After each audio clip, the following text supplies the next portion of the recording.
welcome to Toyota Gazoo Racing Season 6. We are back again for another wonderful season again.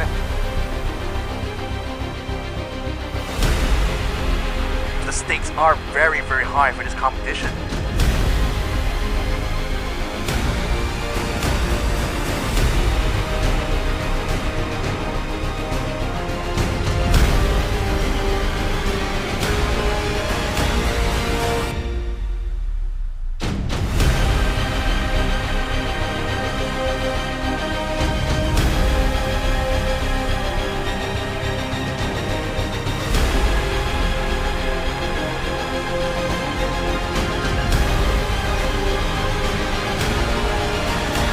Prize pool is closer to 1 million ringgit.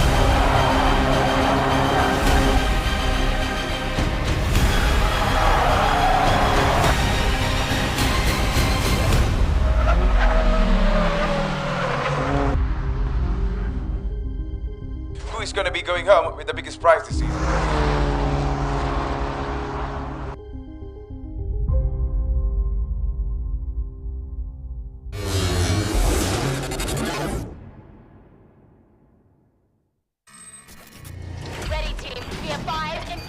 If we don't make it, everything goes boom. Package on the move. Release the beast. ETA 100. Standing by. Ready to receive. Package acquired. Inbound. 1 click. Oh no! Watch out!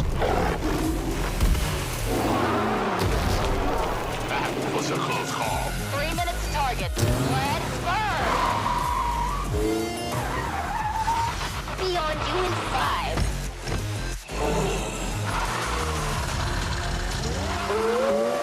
It's going to be too close. It's not over yet.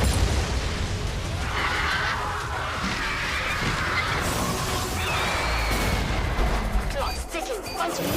Package received. Whoa, this thing's fast. Target in sight. The beasts are here. 5, 4. Now! Nice work, guys. I'm gonna need some new tires.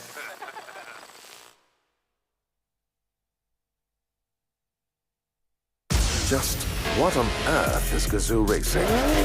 Gazoo Racing is a spirit. The spirit of pushing one's limits. It's more than just a badge, a symbol, or a poster on the wall.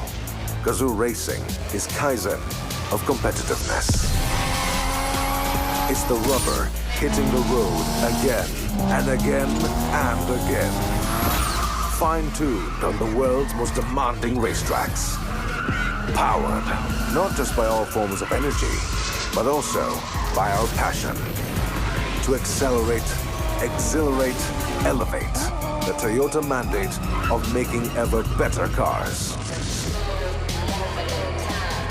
Moving not just people, but the human spirit forward. This is our spirit. This is Gazoo Racing.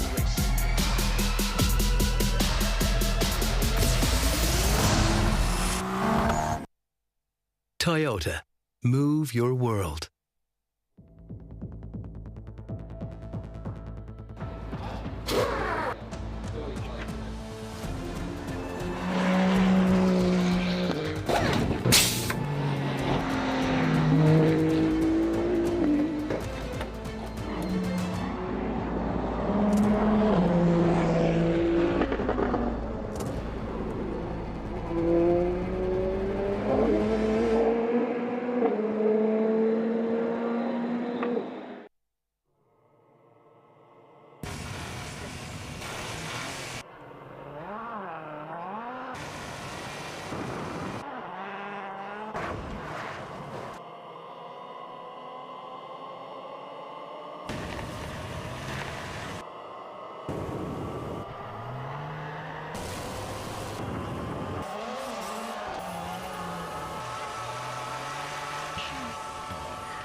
Ladies and gentlemen, as the sun sets right here on Sepang International Circuit, kita bersedia untuk musim yang ke-6. This is round 2. This is race day 2 here at Toyota Gazoo Racing Vios Challenge 2023. Saya pengacara anda, Naz Rahman, dan kita bawakan sponsor-sponsor kita untuk anda. Thank you so much to Toyota Tires, NK, Denso, Motis, Modelista and Kinto. Dan kepada anda yang sedia bersiaran langsung bersama kita di Facebook dan juga YouTube, thank you for still staying loyal to us. And did we watch an awesome day 1 for Super Sporting Class and Rookie Class, Sporting Class as well as Promotional Class. We saw in Super Sporting Class 2 our professionals. Wow, what a race between the young bloods and the veterans. We took a look at the fact Mitchell Chia coming in from P5, working his way to win the race at P1. Of course, Putra Adam from Laser Motor Racing, first time getting a podium and a qualifying time at P1. Pole position, did not manage to hold on to this position, but still,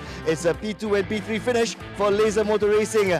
What about Tengku Jan? Of course, he's the undisputed king of drift and making his name here at Toyota Gazoo Racing Vios Challenge. But for the past 2 rounds, his car has not been up to the mark. Jadi, apa kesudahan ceritanya?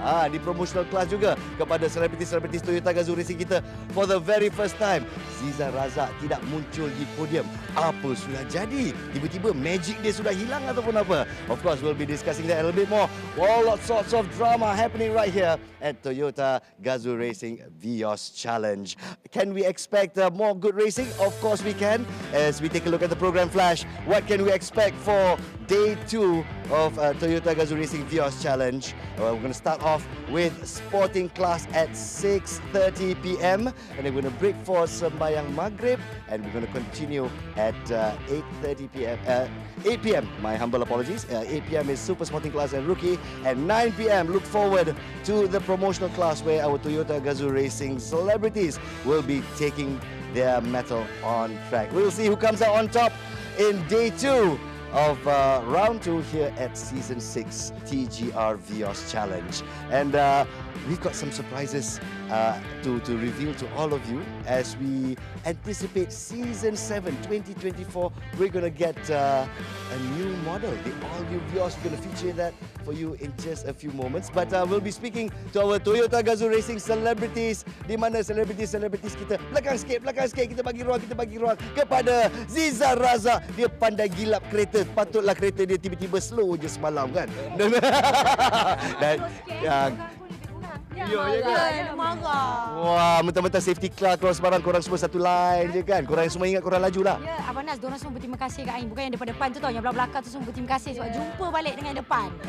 Berterima kasih dengan kita. Okey, nak cerita dulu kan pasal selebriti kita mula dengan Ain terus. Saya jumpa kat dia sebelum kita interview dia. Lepas tu kita tanya, nervous ke tak nervous? Apa perasaan anda? Boleh tak mengatasi mereka yang berada di atas selalu? Ain kata yes, no problem. Tapi nervous, betul tak? Of course lah nervous. Every time nak race tu memang nervous. Semalam ni pun nervous ni. Sampai every lap, dah habis ke belum? Belum. Bila nak habis dalam kereta? Lalas habis ke rumput.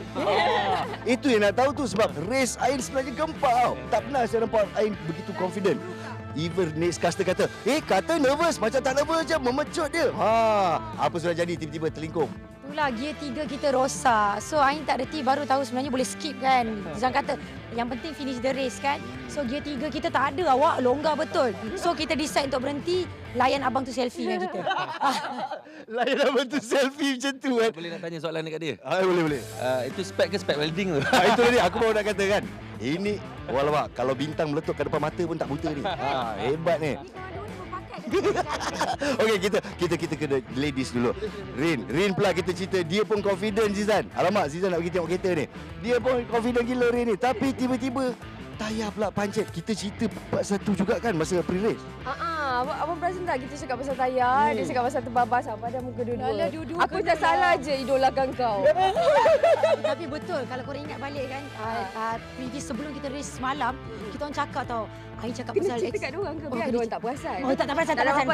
Teruskan. Doakan kita orang baik-baik. Doakan yang baik-baik hari ni. Terus doakan yang baik-baik, doakan yang baik-baik begitu kan. Okeylah, kita doakan yang baik-baik untuk Zizan Razak. Korang perasan tak? First time dia tak muncul kat podium ni. Peminat-peminat dekat Facebook semua macam mana Zizan? Mana Zizan? Don't happy lah, don't happy. Tapi sebelum tu, Macam boleh kawan dah. tapi sebelum tu, rambut ke timing belt tu. Siap. Mahal-mahal dia pergi salon kau. Tapi secara serius ni, 40 kg balas sebab anda dah menang race pertama, race kedua kan. Untuk round pertama. Round kedua ni dengan 40 kilo ekstra, adakah itu membawa sedikit sebanyak beban yang lebih? Balas tu memang saya pun tak tahu nak buat macam mana. Semalam saya bertanya lah dengan Tengku Jan, dengan Mitchell, mana driver-driver profesional. Dia kata apa perlu buat bila balas ada. Sebab saya dah rasa masa training, masa buat qualifying, memang saya dapat rasa macam bergerak ni, tak rasa macam biasa ni kan. Walaupun Toyota tu orang kata memiliki performance yang luar biasa kan, tapi dapat rasa macam bergerak. Kenapa dia tak letak kat kita 40 kg tu? Lepas tu Korang tak menang apa-apa. Cuci kereta lah. kalau macam tu Orang suruh Bloomberg pergi ambil kontrak buat mesin rumput. Mana mahu je orang nak bagi 40 kg kat dia. No, it's not going to happen. So sekarang ni dengan 40 kilo, you dah dapat rasa first race ni memang tak dapat pecut langsung. Nak potong Akhirudin pun tak boleh. Betul. Dia tengok balik live semalam macam sedih dia. Bila nak nampak Zizan Razak kena potong? Sebenarnya kita sebenarnya bersorak juga macam Zizan kena potong, happy juga sebab asyik dia menang ya. Kan? Jadi sekarang ni macam mana strategi dia? Strategi malam ni kita akan banyak berdoa, kurangkan dosa. Sebab dosa itu berat. Okey, so mungkin kita ringankan dengan doa-doa kita lah. Kalau kena kata news yang ringan sikit. Okey, bangun. Okey, apa kata kalau anda berlumba di musim yang ketujuh tahun depan dengan kereta Vios yang baru. Korang tak perasan Take a look. Yang sekarang ni kita bawa CVT, tapi untuk anda insya-Allah untuk musim yang ketujuh, this is the all new Vios, ladies and gentlemen, and of course our drivers will be using this machine to be racing on Sepang F1 circuit. Jadi macam mana? Komen awal. Lawa, aerodinamik cantik, dia punya keluasan pun. I thought this is Camry tadi. Kan? Dia macam a bit wider than biasa. Rupanya Vios. Dia tak percaya. Rupanya Vios. Jadi inilah dia jentera yang anda akan gunakan untuk musim yang ketujuh nanti. Get excited everybody. Yeah. Apa dia? Adakah Ain akan ada musim ketujuh? Adakah Rin akan ada musim ketujuh? Kita kena nantikan sebab sebenarnya saya bukan bos besar Toyota Malaysia. Mana boleh saya? Silakan. Musim ketujuh belum tentu, musim tengkujuh mungkin ada. Bukan mungkin. Pasti je. Yang pastinya rambut timing belt mesti kekalkan sentiasa. Baiklah. Okey, jangan marah. Saya bodoh tuan. Saya tak baik. Okey, itulah dia bersama dengan Toyota Gazoo Racing selebritis kita. Ladies and gentlemen, best of luck. It's a night race everybody, so get prepared celebrities, dan kita akan bersama dengan racecasters kita. It's over to you Victor and Nick if they're ready already. Just a friendly reminder to everybody, our first race is happening 6:30 PM sporting class. So let's take a look at how our amateurs do in this race day 2. Meanwhile, I think our casters are already ready. It's over to you Victor and Nick. Let's have a good race. And thank you very much, Nas. And welcome back, ladies and gentlemen, to day 2 of season 6 here at Toyota Gazoo Racing, coming to you live from the Sepang International Circuit. My name is Nick. Alongside with me is Victor. We will be serving as your voices, the commentary voices for today's races. And what do we have in store for our viewers at home today, Victor? Yeah, we're going to be having a look at the sporting class race very soon. It's going to be the first race of today. And boy, yesterday's race is going to be quite a bit to talk about, actually, because yesterday, this weekend in particular, I think has represented quite a big hurdle, actually, for Axel Sports. Sharik Zulkarnain, if you remember from yesterday's race, had a lot of difficulty, especially towards the end, getting good grip and actually being able to fight against Abdul Mikhail. Unfortunately, tangling with him has ended up pushing him all the way down to 15th place. So with that said and done, Nabil Aslan conversely actually had a really good race yesterday. He's been able to lead the race through and through. Today, though, going to be quite different. He's going to be starting in 6th position. It's going to be quite a long race for these guys here, and that's going to be a good opportunity for some of the others in the sporting class here to try to gain some points. Speaking of the sporting class, let's get to know our drivers here. Jackson San from Khai Bahar Racing Team. Dato Ken Fu from Kulim Top Wheel. Nabil Azlan from Axel Sports, one of the favorites here. Lee Wai Kong from High Rev Dream Chaser. Haziq O from 20 Racing Team. Sharik Zulkarnain from Axel Sports as well. Abdul Mikhail from 23 Motors. Muhammad Alif Shauki, Toyota Wheel. And Aon Yue from Bay Racing. And Amiro Haika from Super Evergreen Motorsports. Kenneth Ko from Panglima City Racing Team. Bradley Benedicts from Crestmax Motorsports. Lim Chun Beng from Focus Tetap.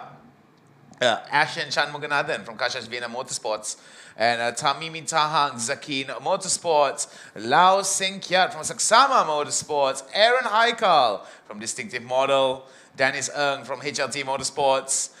Amir Mirza from 23 Motorsports. Shafiq Sabzadeh from Race Rally KL, and Dato Danny Yip. Those are your sporting class racers. About 21 of them, if I'm not mistaken. About 20 of them on the track. It's going to be a very much populated track. But, of course, we don't just have the sporting class. We also have super sporting. Let's get to know them right here, right now. Victor, take it away. Okay, well, all right. Well, so that's a little bit of a, excuse me. So here we go, Super Sporting Class. Yeah, so you have over here Freddie Ang from the Super Sporting Class, which was racing for Telagamos Toyota. A bit of a weekend to forget for him last week, but today, Eddie Liu from Laser Motor Racing has been leading the pack here pretty much for his own team. The good Jan Lei had a slightly disappointing race number 1, hopefully be coming back a little bit stronger this today. Nagib Aslan is going to be looking to try to continue his rivalry with Mitchell Chia later on in today's race. Tom Go still mixing it up here, especially getting a bit of tangle with the rookies in yesterday's race. William Ho has been the longest running competitor here in the Spoon Point class. He's been here since season 1. Brendan Paul as well has been looking to try to make up some good points here today. And Mitchell Chia, having fresh off his victory from yesterday as well, is looking to stay ahead of both Eddie Liu as well as Putra Adam from Laser Motor Racing to secure yet another win. But he's also got to watch out in the wings because Hayden Haikal, along with the rest of Axel Motorsports, are also going to be looking to gun for that top spot in the grid. All right, the biggest difference here for Super Sporting and Sporting is that the Super Sporting classes are filled with very experienced drivers as well. Sporting class, I feel, is like semi-professional, if it's fair to say, if you want to make a big distinction here. But, of course, this is not going to be very much, this is going to be very self-explanatory. We're going to be taking a look at the rookie classes next. Yep. So, as we have a look at the rookies here, it's very much going to be sim racers versus the karting racers. Nasir Aslan, the third of the Aslan brothers, is taking his debut in Season 6 itself. Azriel Azhar as well, first time we're ever seeing him on the grid. Elson Liu, the brother of Adele Liu and also the son of Eddie Liu, is joining us in this rookie class after having taken a good season of karting. Iman Danish has been a stand-up performer in the e-racing series here and is looking to make a first dive into the touring car division together with Yazid Razak as well. Aris Asmi, another karting alumni, is also going to be joining us in this rookie race here. And so far, I think these boys have already started to get themselves in the paces now for the season. Now we're at the midway point here. I'm thinking that some of these guys have already learned a lot from last round itself, so they're trying to apply it to this round's race. In particular, seeing like Iman Danish and Yazid Razak having taken first and second in their class right now, putting some pressure on the karting guys. Elson Liu and Ari Asmi was not able to perform as well in yesterday's race. Will they be able to improve today itself? That's a big question. I think that is a very big question that we all need to ask. I think the biggest thing here for a lot of those rookie drivers is that though they may lack the experience in terms of them being in the track, they do have quite a bit under their belt here in terms of go-karting as well as sim racing. But enough about the rookies here. These next batch of drivers here may not require much of an introduction. Let us get to know our promotional class made up of celebrities, artists, singers, and actors. Here we go. In the promotional class, Areen Rahim has done pretty well yesterday alongside Ain Idrus, Zizan Razak, Shukri Yahya, one of the favorites to win today, Imran Akil, Ahirin Ahiruddin, Hefni Sahad, and finally Shaidatul Afifa and Ezrin Loy make up our promotional classes. So for some of these, for some of our viewers at home, very familiar names here. Some of them are household names. Indeed, you may have known them not just in the racing scene, but also in the cinemas or in music videos. A lot of them are very talented individuals as well. And looking at how they've been performing on the track, it shows that singing and acting and just being an overall entertainer is not just the talents that they are limited to. Yeah, I mean, showing that they can also have equal amount of skills behind the wheel. And I think in particular, we've been very impressed with Ezrin Loy's performance and rise up, actually, I have to say, in round number 2. I mean, even in round 1 itself, his debut race, he's already impressive a lot by being able to get on podiums. Now he's actually challenging Shukri Yahya, in round number 2. So today, I expect it's going to be more or less the same as well. I really want to see whether or not Ezrin will be able to nail down his first win on his debut year, because imagine the scenes for all you Ezrin Loy supporters out there, showing that he's just not just capable behind the mic, but also capable behind the wheel. Ezrin Loy has actually added himself into the rivalry that is starting to build, that has been building here between Sizan Razak and of course Shukri Yahya. These two standouts have been around, I think, since the previous few seasons, and I do believe that that rivalry is a storied rivalry indeed. With the new challenger of Ezrin Loy coming into the picture, it is going to spice things up a little bit more in terms of Sizan Razak and Shukri Yahya. Not only they have to look out for each other, but they also have to look out for the fact that Ezrin Loy could actually be one of the more interesting factors here, X factors, that could actually add a little bit of spoilers for the leaderboards. Yeah, so let's go ahead and look at the conditions on the track here today. It's still very sunny and very, very hot out here in Sepang National Circuit. And that's no surprise, the heat wave that's been hitting Malaysia has also hit this track particularly hard, because even though we're running in night racing conditions, the temperature on track and the temperature in the air is still very, very hot. So an average of like 34 to 36 degrees in the air right now. Temperatures have been high enough that, it's still, for the drivers, all intents and purposes, it very much feels like a daytime race, or maybe even more tiring than a regular race, actually, because even drivers like Mitchell Chia, for example, fresh off his win in race number 1, was too exhausted to actually climb out of the car by himself. He needed assistance in order to be able to step out of the track. So you can see the temperature on the car, on the track there.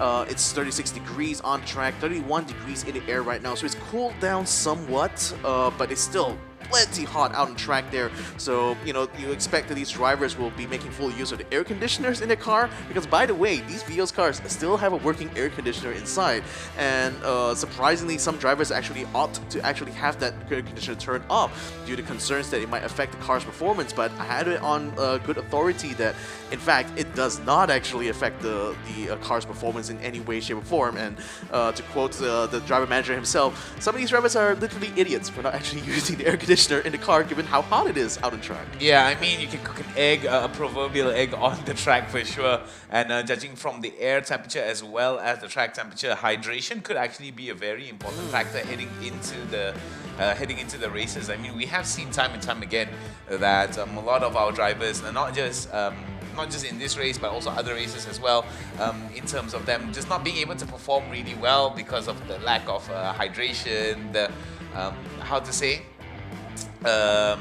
the lack of focus sometimes. When you're dehydrated, when you're tired, lapse of judgments can happen. You're not exactly at your tip-top performance, and endurance actually plays a huge part in it. But enough about the drivers. Let's talk about the format of the points and how they are going to accrue those points here. Based on positions, it is going to be, the finishing position is going to accrue them with 20 points, second position with 15, third with 12, and so on and so forth. We are going to be looking at the Sepang International Circuit North Track map, 2,706 meters, with a total of 9 turns. We have seen time and time again that these 9 turns have been rather difficult for some of our drivers to navigate through, but let us take a look at the vehicle that they're going to be driving in today, they're going to be piloting today, is the Vios. Yeah, this is still the current generation Vios you can still find in the showroom, and certainly has been completely modified in order to suit the racing conditions out here. So still runs on road tires. You know, you're still running on the 15-inch tires and Toyo Proxy's TR1s provided solely by Toyo themselves. This is one of the few racing series in Malaysia that has a full sponsor for tires alone. So they've certainly been serving these drivers very, very well on this kind of track itself, and with parts provided by Toyota Racing Development as well as Toyota themselves, ensuring that all these cars have tip-top performance parts to run along into them. It is still quite frankly, it's still more or less the same kind of Vios that you will have on the road as well, but this is definitely a fully race-bred and race-tuned here. There's plenty of adjustments and settings that teams will constantly fiddle around throughout the entire weekend itself to make sure they can squeeze out the maximum performance out of these cars. And of course, the roll cage and the amenities for the drivers, including the bucket seats and the Alcantara layered steering wheel, gives them plenty of grip and plenty of confidence behind the wheel in order to go and perform their utmost best when they're out on track. All right, and I think that's going to be very important here for a lot of these drivers. Remember, it is going to be a 5-speed manual, and with the 6-point harness, I think safety is definitely one of the highest priorities here, as you have alluded to beforehand, that it is the Toyota Racing Development 6-point roll cage in case the vehicle turtles over. At least we don't have any kind of the dangers that could be faced by a lot of our drivers. A lot of our drivers are going to be protected by that particular roll cage. But we have seen time and time again that some of the collisions that they have been involved in may actually be rather scary for some of them. I mean, we did see that in the past, some of the collisions have actually done a tremendous amount of damage towards some of the vehicles as well, and maybe have given some of our drivers a little bit of the shakes there. But all in all, luckily enough, with the, with all of the equipment coming in for Toyota Racing Development towards the Vios, it's definitely built like a tank, so to speak, at least on the inside in terms of the roll cage and its overall durability. Yeah, which calls to mind like an interesting conversation I had with some of the drivers yesterday, where they were discussing about some of the differences between the drivers who have more sim experience rather than the ones who came up from the karting scene.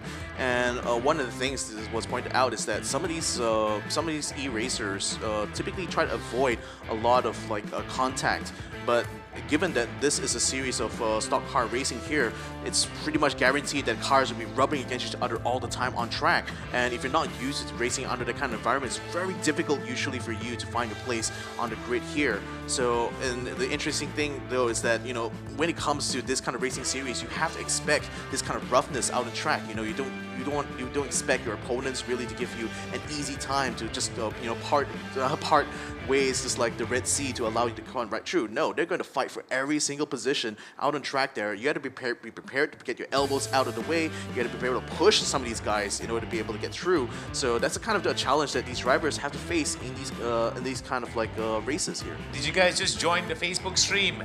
How about we take a look, a blast from the past. Let us take a look at yesterday's highlights here for all of the races that has already passed through. For the sporting classes, this is going to be the first race in the class here that happened yesterday, and it was a very storied one indeed, with Nabil Azlan actually walking up really, really well here in terms of the gap that he's been able to garner for himself. This was the formation lap, if I'm not mistaken, here before they all started out.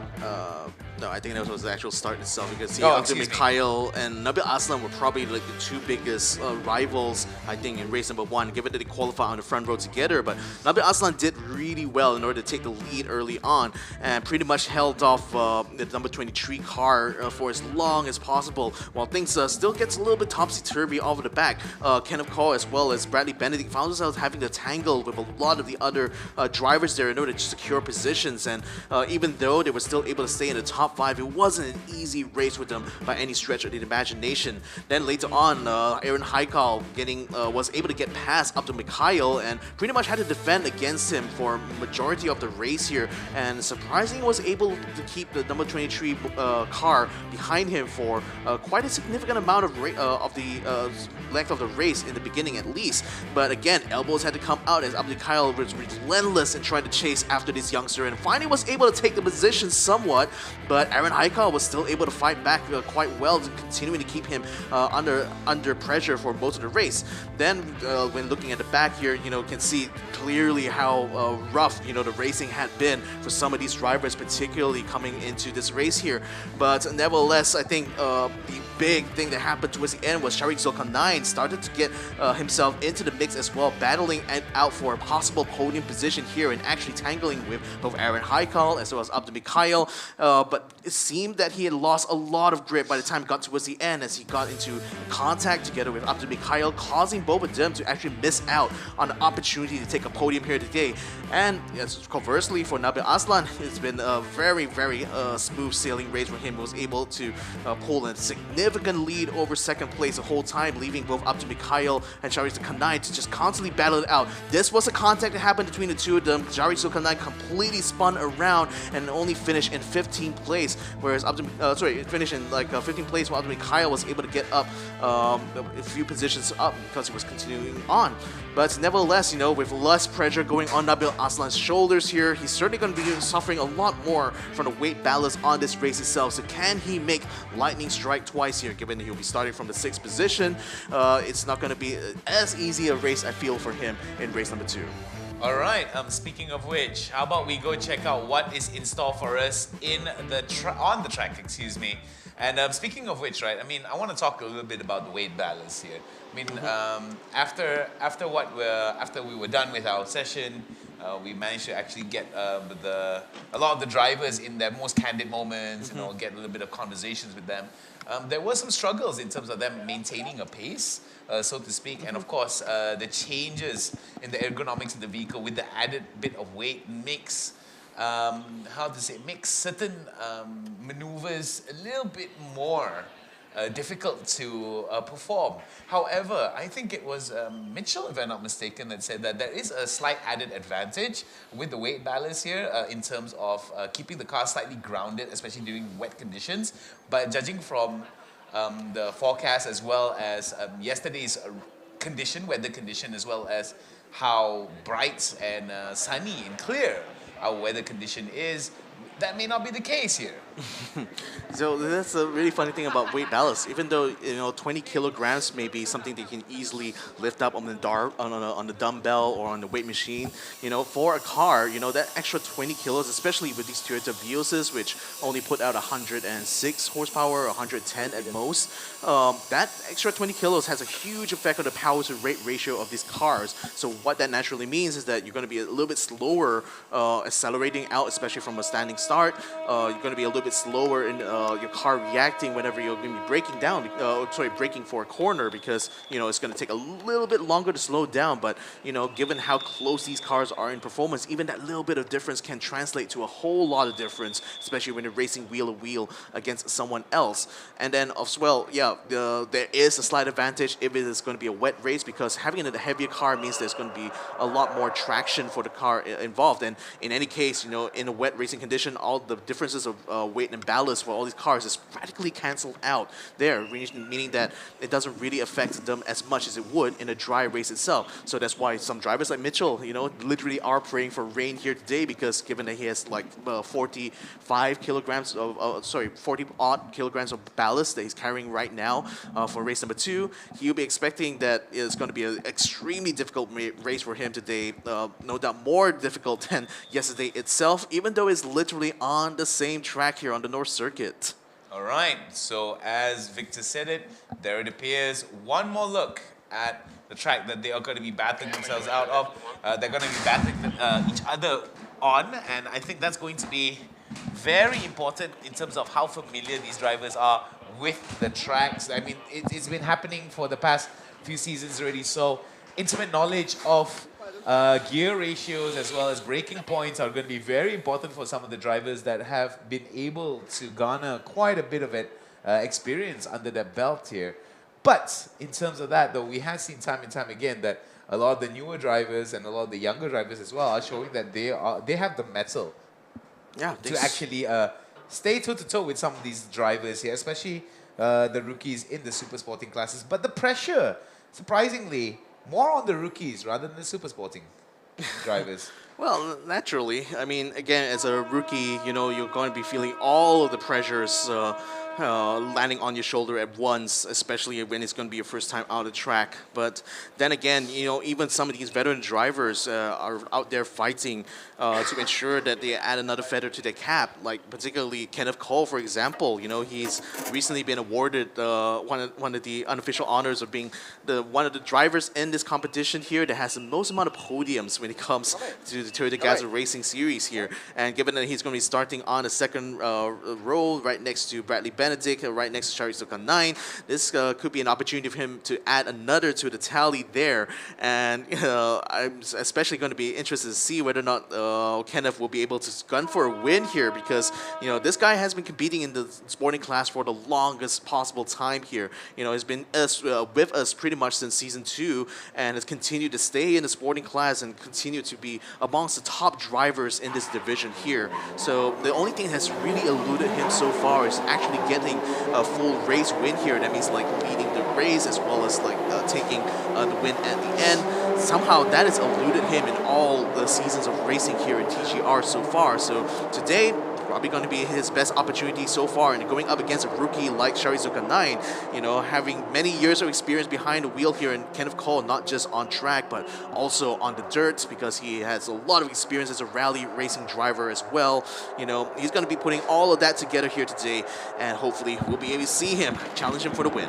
All right, these are the starting grid positions for the sporting class, for race number 2. Sharik Zulkarnain in position 1 from Axel Sports, Kenneth Cole from Panglima City Racing Team on position 2, Bradley Benedict Anthony as well as Shafiq Saluddin from Crestmax Motorsport as well as Race Rally KL respectively in row number 2. And we're going to go to the other side here for the other page here. Datu Ken Fu, Aon Yun Wei, Emerald Haikal, Dennis Ng, Lim Chun Beng and Lee Wai Chong.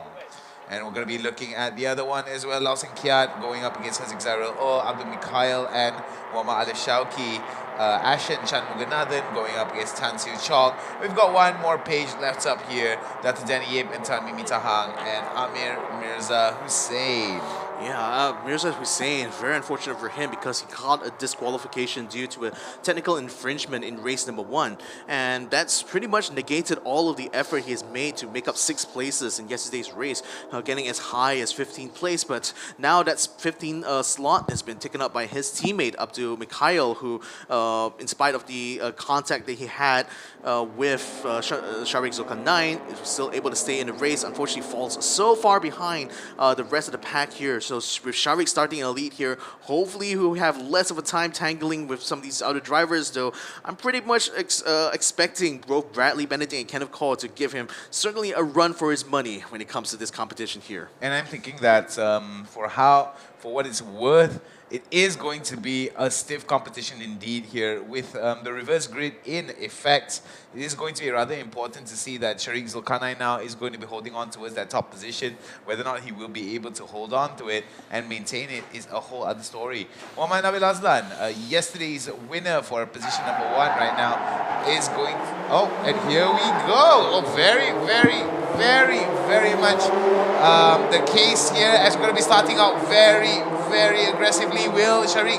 Oh, wait, but before that, Kenneth Cole, I think, is already up ahead. Yeah, but he's already pushing way ahead of Shari Zulkarnain, who is struggling to actually keep himself alongside Bradley Benedict Anthony right now. So Kenneth Cole has a significant lead going to turn 1 right now. Coming around the outside as well is going to be Shafiq Samsuddin, who is looking to try to challenge for P2 against Shari Zulkarnain right now. But Sharik still able to take the position onto the racing line as it comes through. A single file line, the 3 wide as well for some of these cars in the back as they shuffle around, trying to jostle for positions before they get onto the uphill section here after turn 3. But for now, it looks like Shafiq Samsudin was able to stay ahead of Sharik Zulkarnain 9 right now, and it looks like Brandy Benedict is attempting very much to look on the inside of Sharik as they chase now towards turn 5. Kenneth Cole right now still in the lead here, significantly ahead of Sharik Zulkarnain. Brandy Benedict holding back the other cars in the pack right now. He got car number 82, and I think this Aaron Heikel currently struggling to try to find a way past the driver in the red car just ahead of him.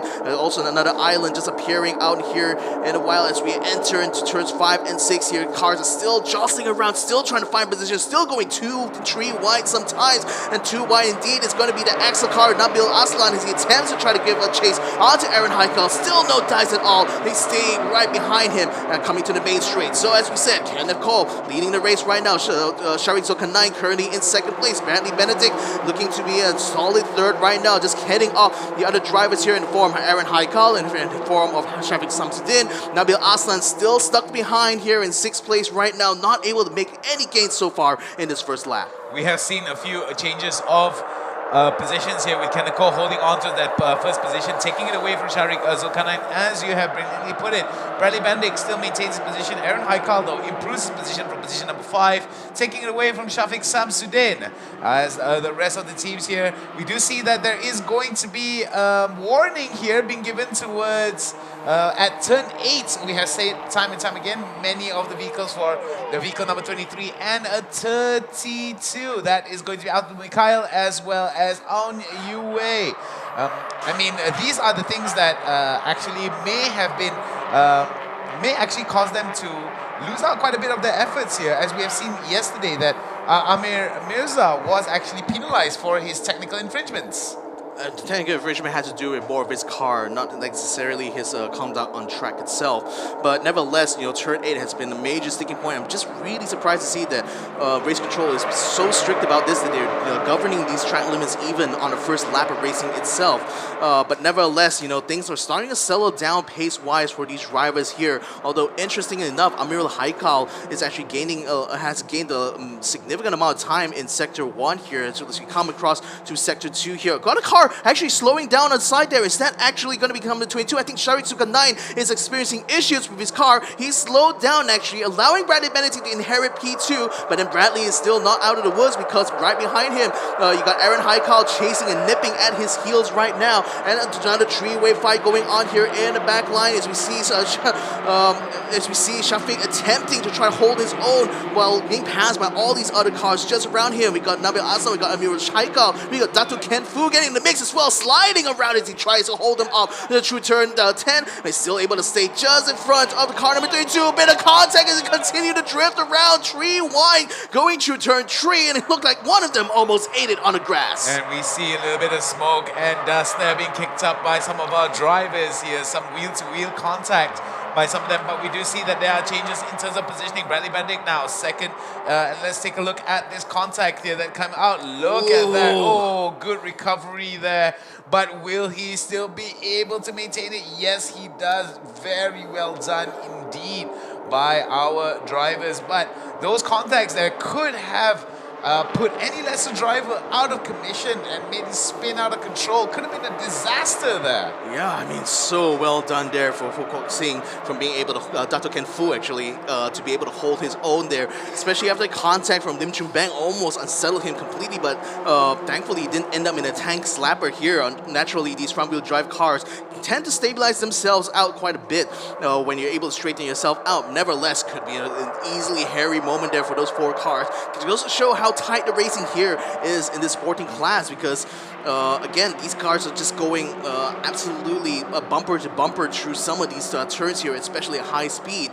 So it's no surprise that sometimes contact like that will happen. It's just fortunate for Dato Ken Fu, they were still able to stay on the track in spite of being pushed so hard. And I think that's going to be, oh wait, but before that though, we're going to be seeing another track limit, exceeding track limits warning being given out to 3 of our drivers again. There's going to be another warning issued out to them, and they have to be very wary about this. It seems that the race control is very much enforcing these track limits and are being very observant, especially with regard to turn number 8, that final turn before they head into the Kuala Lumpur straight. Yeah, Kenneth Cole so far still holding a significant lead ahead of Bradley Benedict here. Still a 1.1 second lead though, which means that Bradley may not be able to capitalize too much off of a toe, if any, that Kenneth Cole will be offering right behind him. But nevertheless, with Aaron Heikal also keeping up chase with his top three here, I think he's already opened up a significant gap to Nabil Aslan, actually. The whole other island of cars just behind him. Number 36, which is going to be Amril Haikal, stays ahead of Abdul Mikhail so far, who has already made his way up to P6. Good credit to him for being able to climb up so many places. But so far, these two islands are really the main highlights, I suppose you could say like that, in this lineup right now, coming through turn 1 and 2. But certainly a lot of packed racing going on just behind all of them there, particularly from Dato Kenfu all the way down. There's going to be Ng Kai Yi, it's going to be Shafiq Samsudin, car number 88, who's dropped quite significantly, even though he started third on the grid, if I'm not mistaken. Sorry, he started fourth on the grid, actually, on the second row, and he's somehow fallen all the way down to P9 right now, and is currently trying to head off Lim Chu Beng as well as Aung Yun Wei from being able to attack his position. So right now, a lot of like that tight racing is happening right for that position 9 to 10 there. So certainly we'll have to have a look at that, as Bradley Benedict seems to have caught up right now to Kenneth Cole here. He's chasing him hard through these final turns here. Is he going to be able to get a toe on the main straight? Looks quite likely he's trying to set up for that exact scenario. And that's going to be the case as some of our as a majority of our drivers are coming out from turn number 8. There is going to be an island of them there, isolated away from the main pack. It seems like Kenneth Cole, Bradley Benedict, Aaron Haikal, Nabil Aslan, and Amirul Haikal, if I'm not mistaken, are going to be some of the drivers up ahead, with the gap starting to build up between Kenneth Cole as well. But it seems, with the gap being built up by these 5 drivers here compared to the other 20 drivers, it seems that it is going to be a rather uphill battle for a lot of our mid of the pack drivers to be able to catch up with the pace.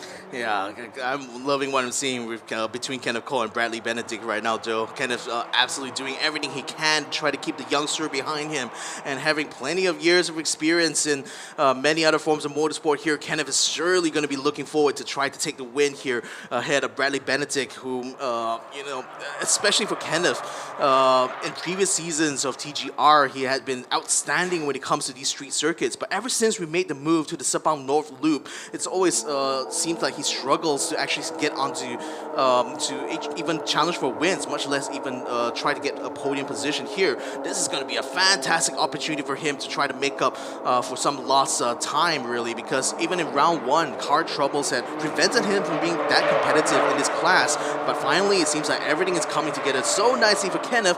Problem is, he's got a very hot and a very quick youngster just behind him. 15 laps, and he has to continue to hold on right now in this lead here, so it's certainly going to be a long race for the things. And the thing is, Bradley knows that he's keeping Kenneth under pressure. In fact, just flashing him as well, notifying Kenneth that he's still going to be challenging him. He's still going to try to come on the inside. Is he going to be able to make the pass? All right, we're going to be seeing here the coming out from that turn 1, very well observed by people in the pits here. Yes! Definitely going to be an interesting one here. Oh, we're going to be seeing another exceed limits of turn number 4 again.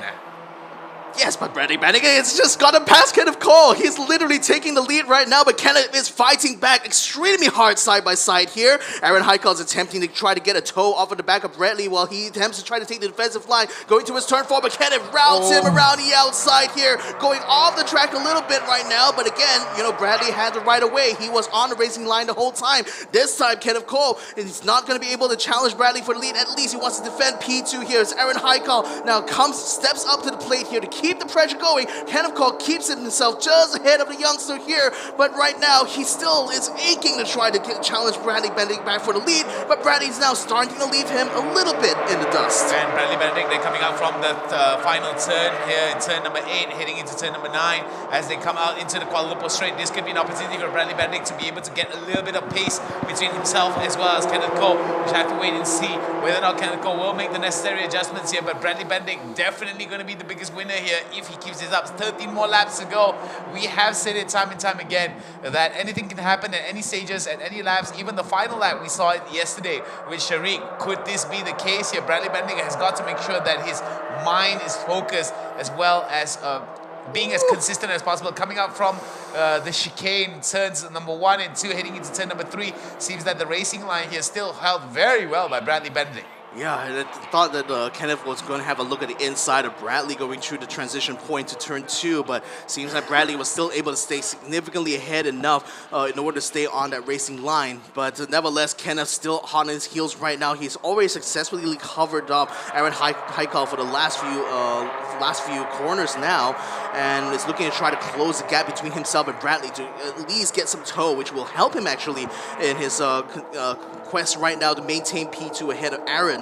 So if anything, Kenneth is still very much having his eye on the prize right now. A win is still very probable here for him if he can somehow keep up with Bradley and start to challenge him towards the end of the race here. So it's by no means this is over yet for both of these drivers here, especially for Bradley Benedict, who is looking to try to gain some points ahead of Nabil Aslan, who's currently languishing in that 4th place right now, pretty much in a race of his own behind Aaron Heikal. He's not under pressure too much from behind him. There's a significant gap in the other island just behind where Nabil Aslan is in the car number 11. In fact, you can see from the car, from the scenes on the footage here, that Abdul Mikhail's car actually sustained some damage. One part of his bumper is actually hanging out, no doubt for some contact together with Amirul Haikal earlier on, and that's just dragging the car along. But you can see that Abdul Mikhail's not giving up at all, not even giving too much space actually to Amirul Haikal as he get through turn 2 there. Nevertheless, Abdul Mikhail is certainly going to be feeling a lot of the drag coming out from that bumper that's hanging off his car there. That's certainly going to make it hard for him to continue to challenge Abdul Haikal for this P5 position. And that's going to be rather detrimental to him. Adding a little bit of drag here may actually be detrimental towards him maintaining a pace. Nabil Aslan there, holding on to his 4th position, climbing from position number 6 to 7 if I'm not mistaken. So showing very, very good ability for him to be able to improve his positioning. But we do see that mechanical flag has been waved here. He has to return to the pits for repairs, and this could be rather detrimental for Amirul Haikal here. I mean, the bodywork is like hanging way too much off his car, so that's going to be a forced pit for him. Nevertheless, I think he's not taking the pit this time around. He's still on track here, still trying to challenge Amirul Haikal for this P5 position. So the thing is that when the mechanical flag is up, you know, you have to come in within the next few laps, otherwise you could be facing an even stiffer penalty there. So either he's going to have to make the pass here happen somehow, or he's going to have to start to back off a little bit. But nevertheless, you know, it's not over for him quite yet. You know, the pit lane is still in sector 2. He's just now only entering the first turn of the lap here, so it's certainly a little bit far in his mind right now to get back into the pits. And I think this could be a very, very scary prospect here for Amirul Haikal. Has been doing pretty well here with the fact that his vehicle here is going to have that mechanical flag. I do believe that's going to be stifling his aspirations to be hitting into the podium here. But we do see Bradley Benedict, Kenneth Ko, Aaron Haikal here still maintaining their positions 1, 2, and 3. Nabil Aslan and Amirul Haikal still in position 4 and 5. No changes thus far. But at the bottom of the pack though, we do see Onyue has been able to improve his positioning as we see inside the pits here. Everybody watching very intently here to see the developing, to see this story develop as we continue the race. Yeah, coming around yet again to the final turret here. Want to be watching out to see whether or not car number 23 will be going in. No, it looks like he's still staying out somewhat. Okay, so this, again, they're going to have to tell him over the radio that he needs to come in or else it's going to be a bigger penalty coming in for him now. But he is literally keeping his focus on the car just ahead of him. He still wants to challenge for that P5 right now. He's certainly feeling a little bit hot-blooded, as it were, right now. Nevertheless, another attempt going on in the background here. He's got the Shafiq trying to go around the outside here of number 10 here, which is going to be Dato Ken Fu. So it's a challenge now for P7 here. As Shafiq comes around the outside, can't quite keep it together though, as it looks like Dato Ken Fu had him beat in the transition point. Stays on the inside line going through turn 2, and Shafiq will have to go the other way around and takes a little bit onto the grass, but still is able to tuck in behind. Didn't lose out too much time, I hope, in that maneuver, but then certainly has lost the opportunity now to keep Ken Fu under pressure. That's a Ken Fu holding on and acting very, very much defensively against Shafiq here. Shafiq biding his time, I feel. Looking on the inside a couple of times, trying to actually goad Datsu Ken Fu to making a mistake here, but Shafiq wasn't able to get Datsu Ken Fu to be able to give him any kind of openings for him to take advantage of. So it does show that Datsu Ken Fu's experience is leading him ahead here at position number 7. We do see here Bradley Bendick and Bradley Bendick still holding on to his position number 1. We do see that they are going to be coming out from coming into the Kuala Lumpur straight, coming from turns number 8 and 9. We'll be seeing the middle of the pack here.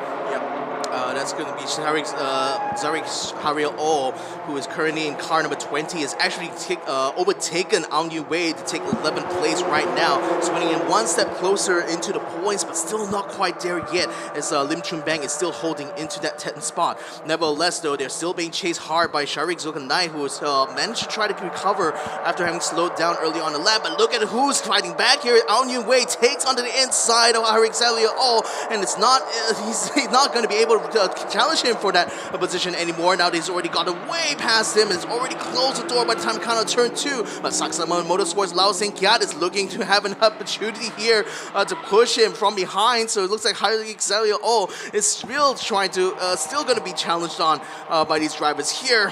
So he had a slight moment there in the 11th spot. Now it's just been taken away back by Aung Yu Wei. All right, for them, Aung Yu Wei showing quite a bit of improvement in terms of positioning here, but Hazik Zairil O was able to maintain that. We do see that Aldo Mikhail is already in the pit already, and oh no, it seems that we have another driver here with a little bit of issues. Ashen Shanmuganathan as well is going to have a bit of pieces of his rear bumper there hang out. May cause a little bit of a drag here, but it wasn't as detrimental as Abdul Mikhail's turn just now. Yeah, Hazik O is still able to take back the position now, as it looks like Aung Yu Wei is struggling a little bit to keep his car on the track. That position is going to be taken now by Lau Seng Kiat, who gets ahead of Aung Yu Wei now to take 12th spot. And look at who's coming around the outer side. It's going to be Sharik Zulkarnain, as he's able to recover a couple of places because of that now, and is back on track here to try to get himself back into the points. But nevertheless, though, it's still not quite over yet for Hazik O. He's constantly going to have to watch out in his rearview mirror here as he takes his first turn. Takes a little bit wide here, but because he wants to be defensive going through the second turn, and he is still successful in keeping his place right now. But Sharik Zulkarnain currently pushes the car number 32 out of the way there, so it looks like Aung Yu Wei is going to be on the left on the lurch there, as it looks like Sharik is going to be the one gunning towards that 11th spot right now. He's up against Lau Seng Kiat, who's currently taking a toe off of them, off of the Hazik O, as they come up towards turn 4 now. Sharik Zulkarnain still looking on the inside here. He's already taken the inside onto Lau Seng Kiat. He takes a position away now, and he's up into 11th place. Nicely done there for Lau Seng Kiat, taking away Sharik's positioning and taking the 11th spot. Hazik O still maintaining position number 10, though it seems that Lau Seng Kiat may actually be focusing on Hazik O, who is holding on to his position number 10. Position number 10 in vehicle number 20. We are observing about 7 more laps to go with what has been set as precedence yesterday. Do not count the chickens before they hatch, ladies and gentlemen, because this is still anybody's race. We have seen time and time again that some of our drivers here have been the unfortunate recipient of the last lap collision that actually put all of their efforts down the drain.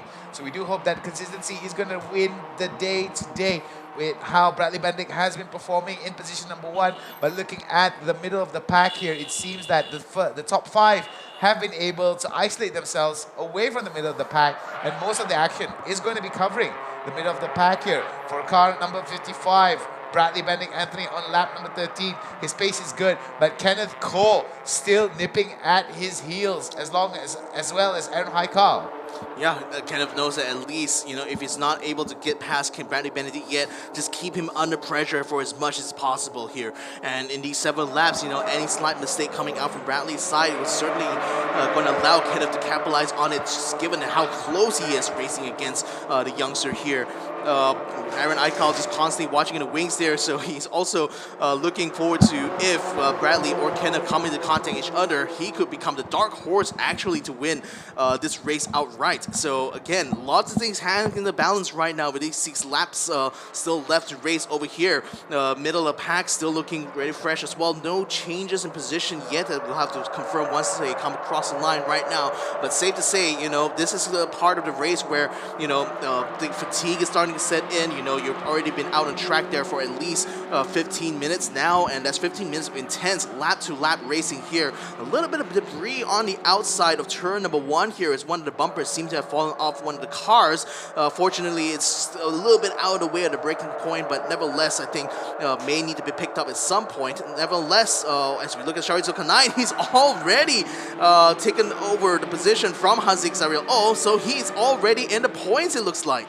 And that's going to be something of a celebration for him indeed. And we do see that for, oh no, we're going to be looking at vehicle 29 in the pit. Alif Shauki here. Seems that for Toda Wheel Star Motorsport could be a huge issue for him here, as his front bumper is already coming off, and that's going to be a huge problem for him coming out. But we do see that for a lot of our drivers here, for Bradley Benedict, Kenneth Coe, and Aaron Haikal still maintaining those third position, the first, second, and third position.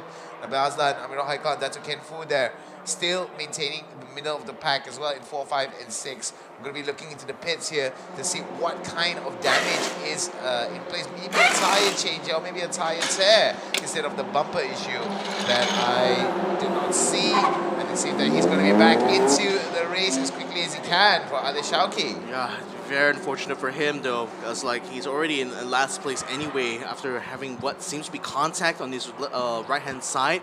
That might have caused a puncture, which is why they had to jack the car up there, or perhaps to try to move some of the bodywork, which might be rubbing on the tires as well, providing some friction to the whole system there.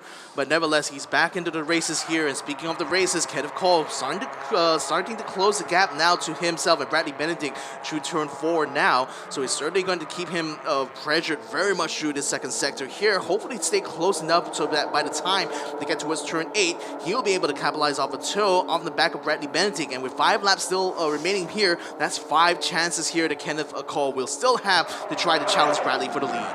And it's going to be another warning here being issued towards vehicle number 36 for exceeding track limits here.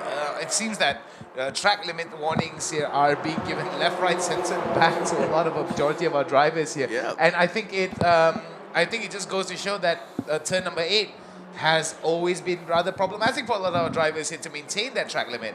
Indeed it has. Kenneth Cole almost having a look at the inside there this time around.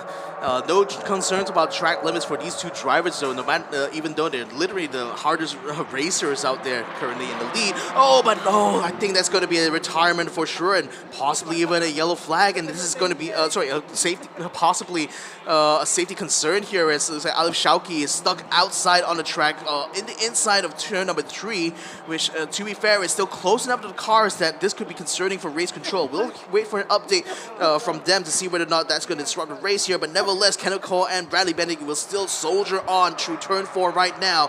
Still a very close race between these two. Kenneth is just looking for absolutely any sort of advantage he can get against Bradley Benedict right now, but with still no word on whether or not a safety car is going to be out yet. You know, he's just going to have to treat this next 4 laps as if they're racing laps here, but if it does come to a safety car, that could potentially end this battle right here, which is not going to be what Kenneth Cole wants. He wants to be able to continue to keep this battle going until the very end, until they can see the checkered flag.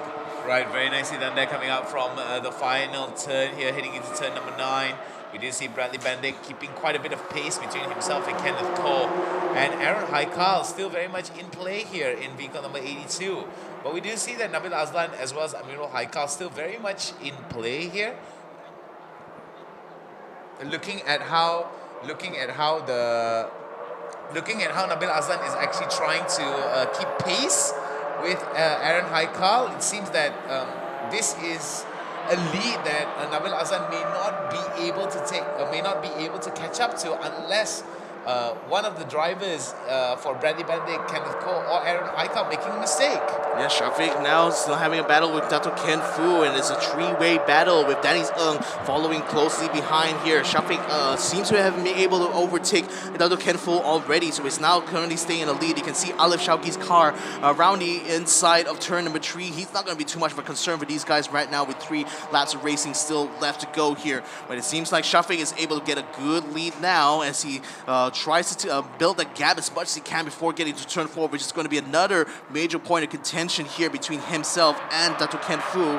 But that's not going to come to pass right now. Shafiq Ali still, Shafiq Samsudin still very much staying in that 6th spot right now and is looking pretty spry at this point as Dato Ken Fu is starting to fall back, and now he's under pressure from Danny Ng instead.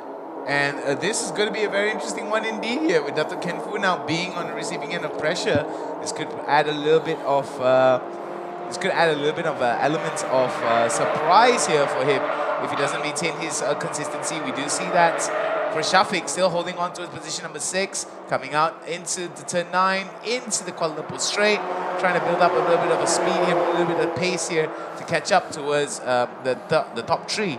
We do see overtaking under yellow flag here. This is going to be a very interesting one for vehicles number 71 and 69.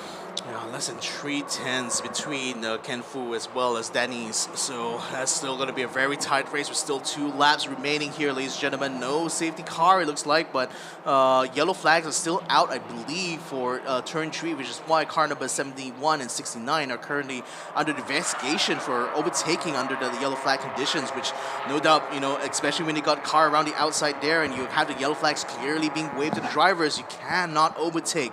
So therefore, that's going to be something for race control. Watch out for, and look at who's out on the ditch here. Car number 86, Amir Mirza Hussein, has unfortunately outbraked himself coming into that first turn and has ended up inside the gravel. Let's have a look at the replay here. It looks like a massive lockup coming up from Mirza as he's not able to slow the car down in time. His wheels completely locked up and smoking there. He was not able to stop it before he ended up inside the gravel trap. So in the gravel trap, the car is likely to stay for now.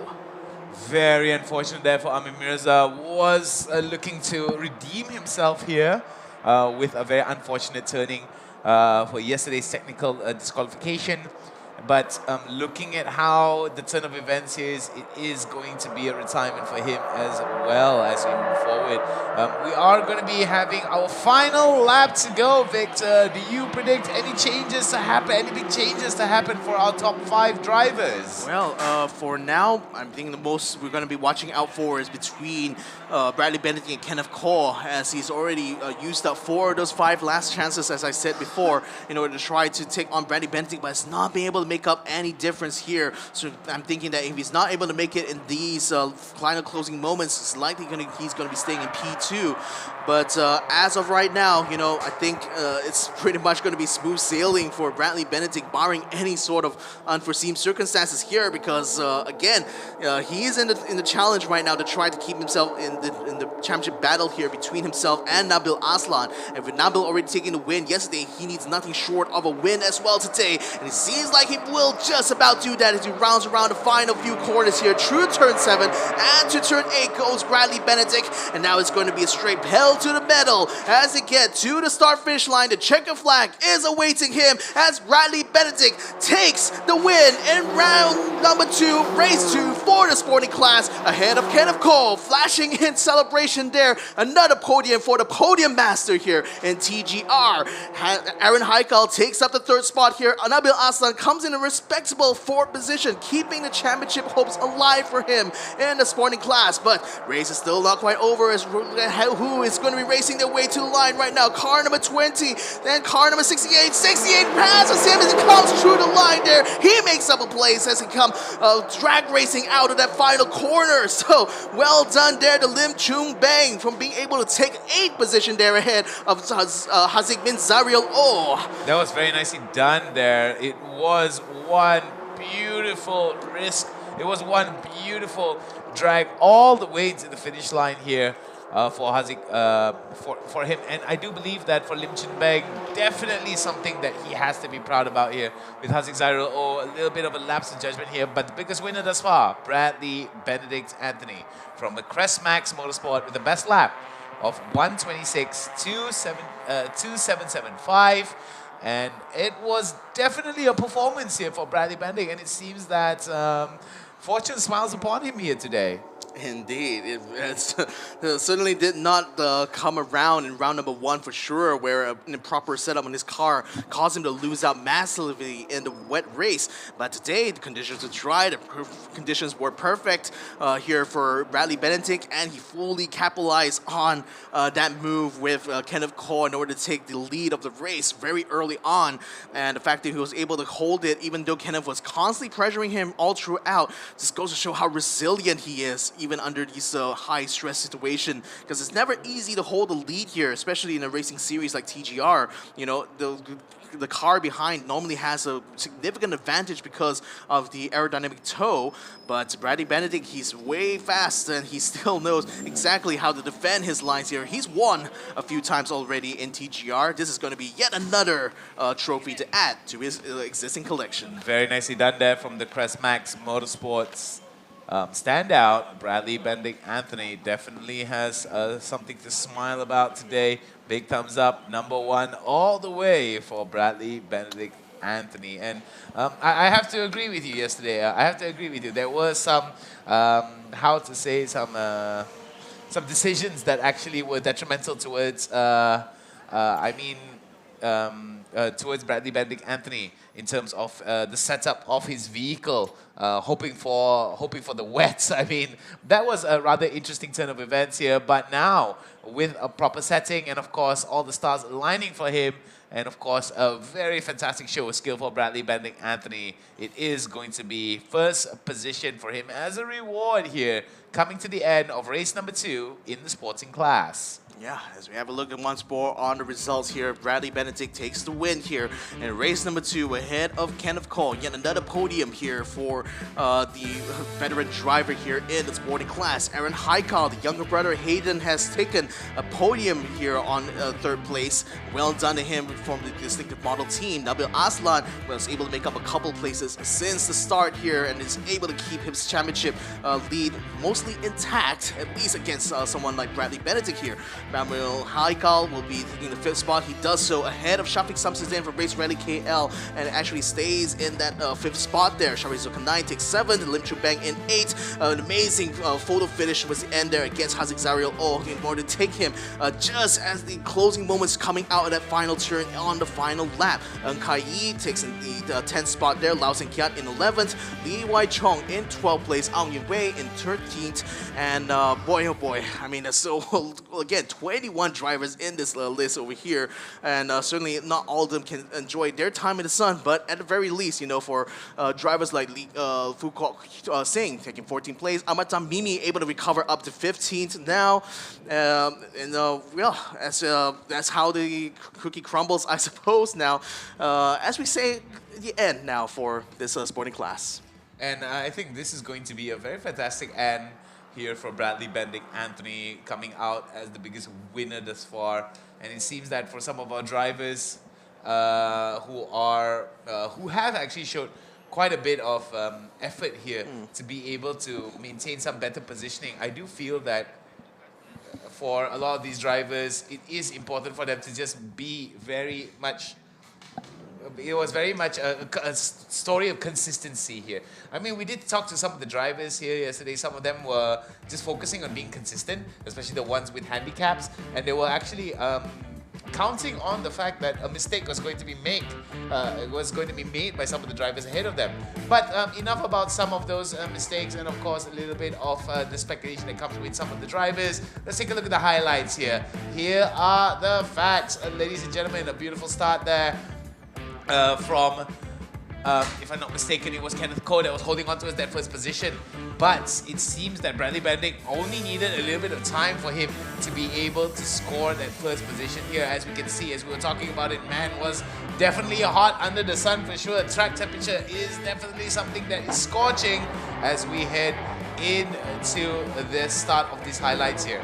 Yeah, I mean, an amazing start there for Kenneth Cole to take the lead straight away in the race there ahead of Bradley Benedict. A lot of tangling going on in the midfield as well, as Dr. Ken Fu had a bit of a spill against Lim Chun Beng early on. That was the contact causing him to spin around, and that set up a chain of events there that also led Shafiq Samsudin from also sliding at the same time. But fortunately, you know, no major incidents from that point on as they continued to bang wheel to wheel. This was Ahmad Amini versus car number 13 Lee Wai Chong, as they got in a bit of contact just off camera there. At least you are able to see it on the highlights here, thankfully. And this was when Abdul Mikhail had a massive problem here with his bumper hanging out on the side that caused the mechanical flag to come out, and with him having to pit, that pretty much put him all the way into the back of the grid, which is only one half of the woes that 23 Motors has experienced in this race, because their second driver, Amirza Hussain, outbraked himself in turn number 1. A very strange incident at that, because that caused him to get all the way into the ditch.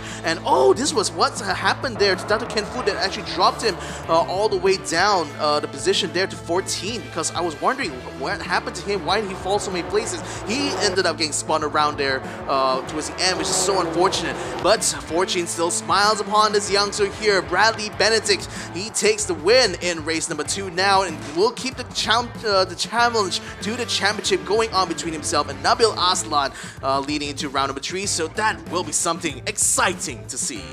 All right, that is definitely a very exciting moment indeed, but not entirely exciting for Ali Shauki as well as Amir Mirza Hussain as well.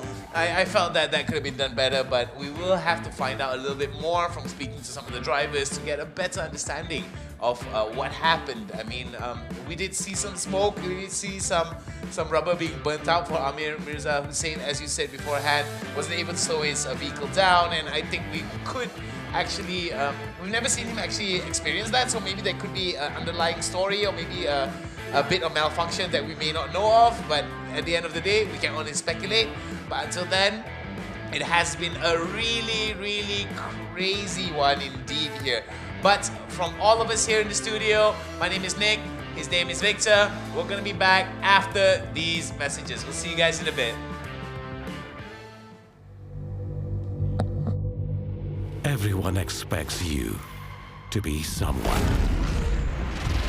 But what if you want to be someone else?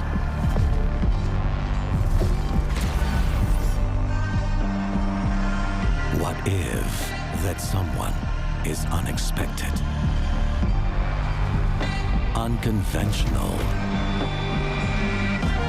unaffected by what others think?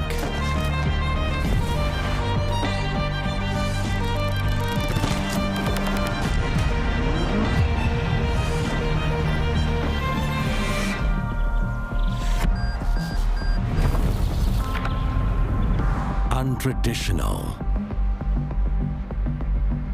unfazed by demands, unstoppable,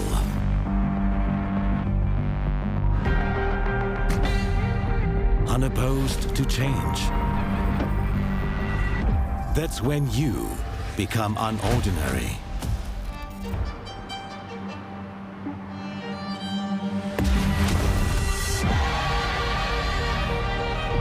Undeniably you.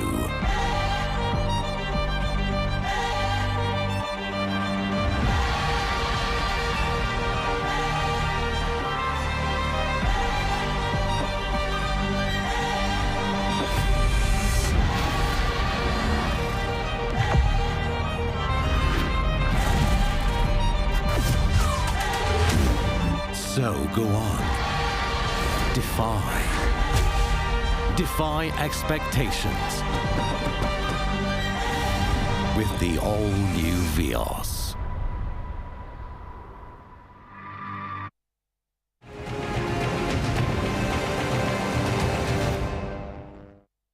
一言で言いますと、家族的でプロフェッショナルなチーム。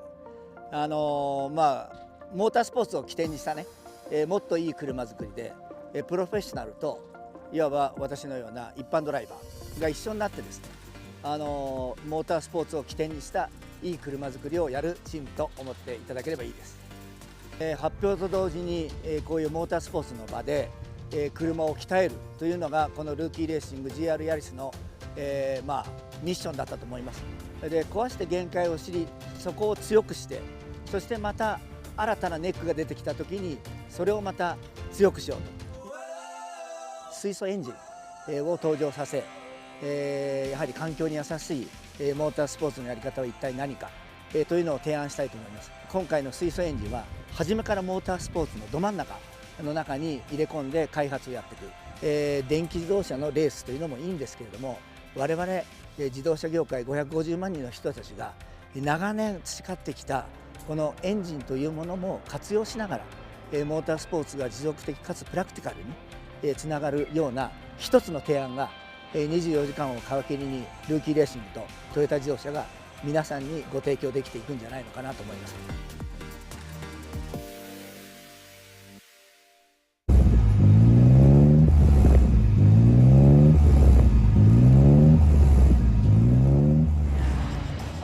水素エンジンというのはガソリンに代わって水素をタンクに溜めてそれを燃料にしてガソリンのエンジンのようにエンジンでそれを燃やしてエネルギーを取り出して走っていくと。トヨタは水素といえば FCEV 未来を出してますから水素でもう車って走ってるじゃんって思う人も多いと思うんです。未来はですね同じように水素を燃料エネルギーにしてるんですけど水素を使って発電してるんですね。だからエンジンは実はないんですよ。でも今回の車はエンジンがあって燃料が水素になってるだけなんですね。今まであったエンジンをそのまんま使いながら燃料をカーボンニュートラルなものに変えられるということはガソリン車を最初に出しておいて後々置き換えていくっていうことだってできるようになるかもしれない。だから車の作り方が変わっていくと思ってるんですよ。そういう未来の扉を今開けようとしてる感じ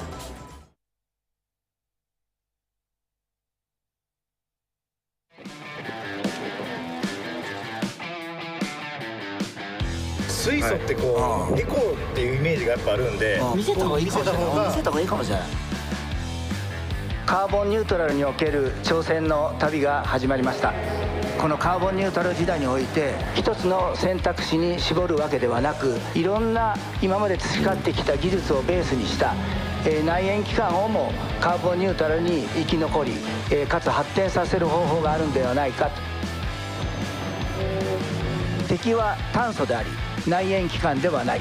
こうした意志ある情熱と行動により10年後20年後の未来の姿が変わってくると思います。一戦一戦積み重ねることによってこうして仲間が増えていること。カーボンニュートラルは共感で動くべき。い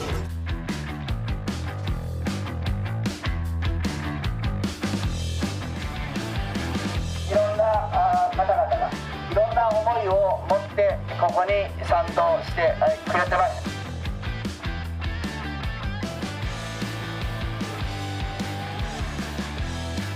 水素エンジンにおける2年目の挑戦、昨年よりも距離を伸ばしました。余分に走った分だけ我々水素社会の未来に我々の情熱と行動でつなぐたってことです。ワンチームジャンプ。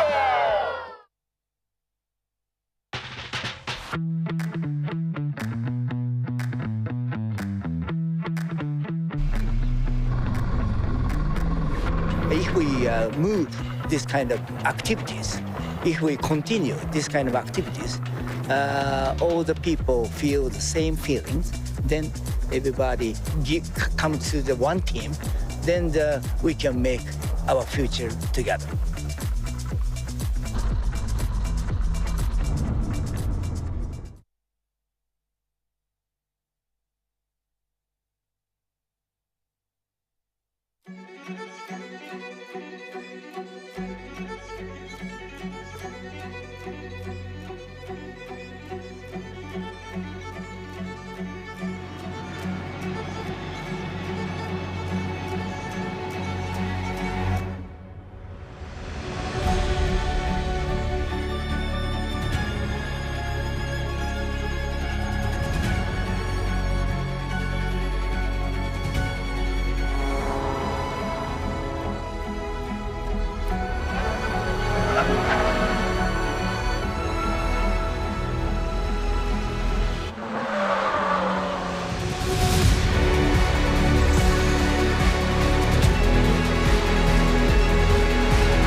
Number one. Okay, one more lap. Box.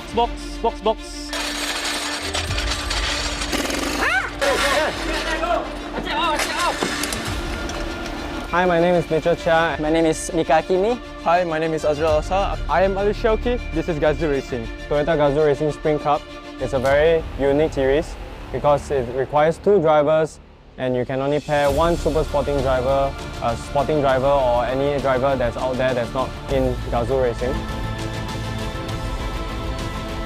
For para driving, you need lots of strategy and a proper one. And it needs to be solid for you to have a good race.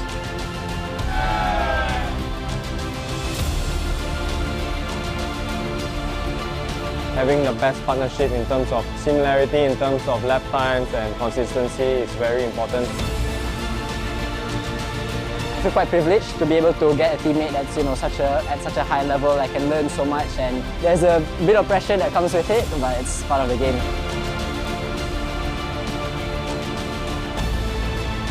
It's obviously an important thing to make a good relationship with your pair. So that's the difference I say with solo driving, because solo driving you're doing it all alone. So this one you get to compare and you get to plan what you want to do for the next things with your pair.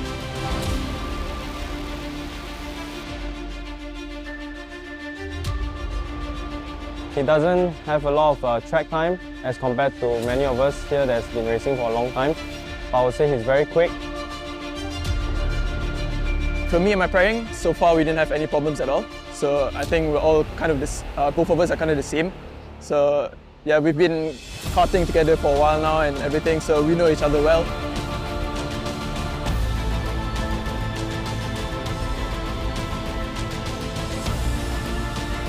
It was nice pairing with Azrael. He's been my teammate since the karting days. I'm very close to him. You're doing a good job. You can do it. Whatever help he needs, I will provide for him, and wherever that he might be a little better than me, of course, I will also seek the same advice from him.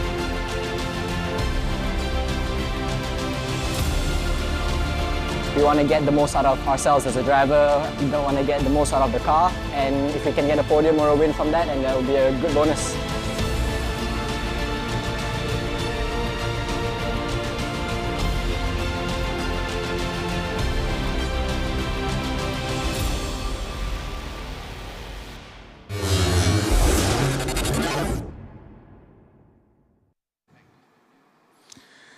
Welcome everybody. It is currently Margaret time, but it's going to be a perfect opportunity for me to have a little chat with one of our drivers here today. In the caster's desk together with me is Nakib Aslan himself. How are you doing, my man? Thank you very much. Yeah, I'm doing really good. Thanks for having me here. It's so very nervous times. A little bit nervous. Are you feeling more nervous sitting in the caster's seat compared to sitting in the race 100%, car? 100%. This is not my territory right here. It's okay. That's why I'm here. I'm here to lead you into this, So, nevertheless, let's let you introduce yourself to the audience here. Your name is Nakib Aslan. How long have you been racing so far? Yeah, so again, my name is Nakib Aslan. I'm 23 years old. I've only been racing for 3 years. 3 years. Yeah. Only 3 years. And the most incredible thing about your backstory is that you started off in sim racing in the first place. Yeah. So tell me about that. Like, how did you make that transition going from like virtual reality to real reality here? Yeah, it's a crazy story actually. Back then, it seemed impossible for a virtual driver, a simulated driver, to come into the real world. But it all started off in 2020 during the pandemic.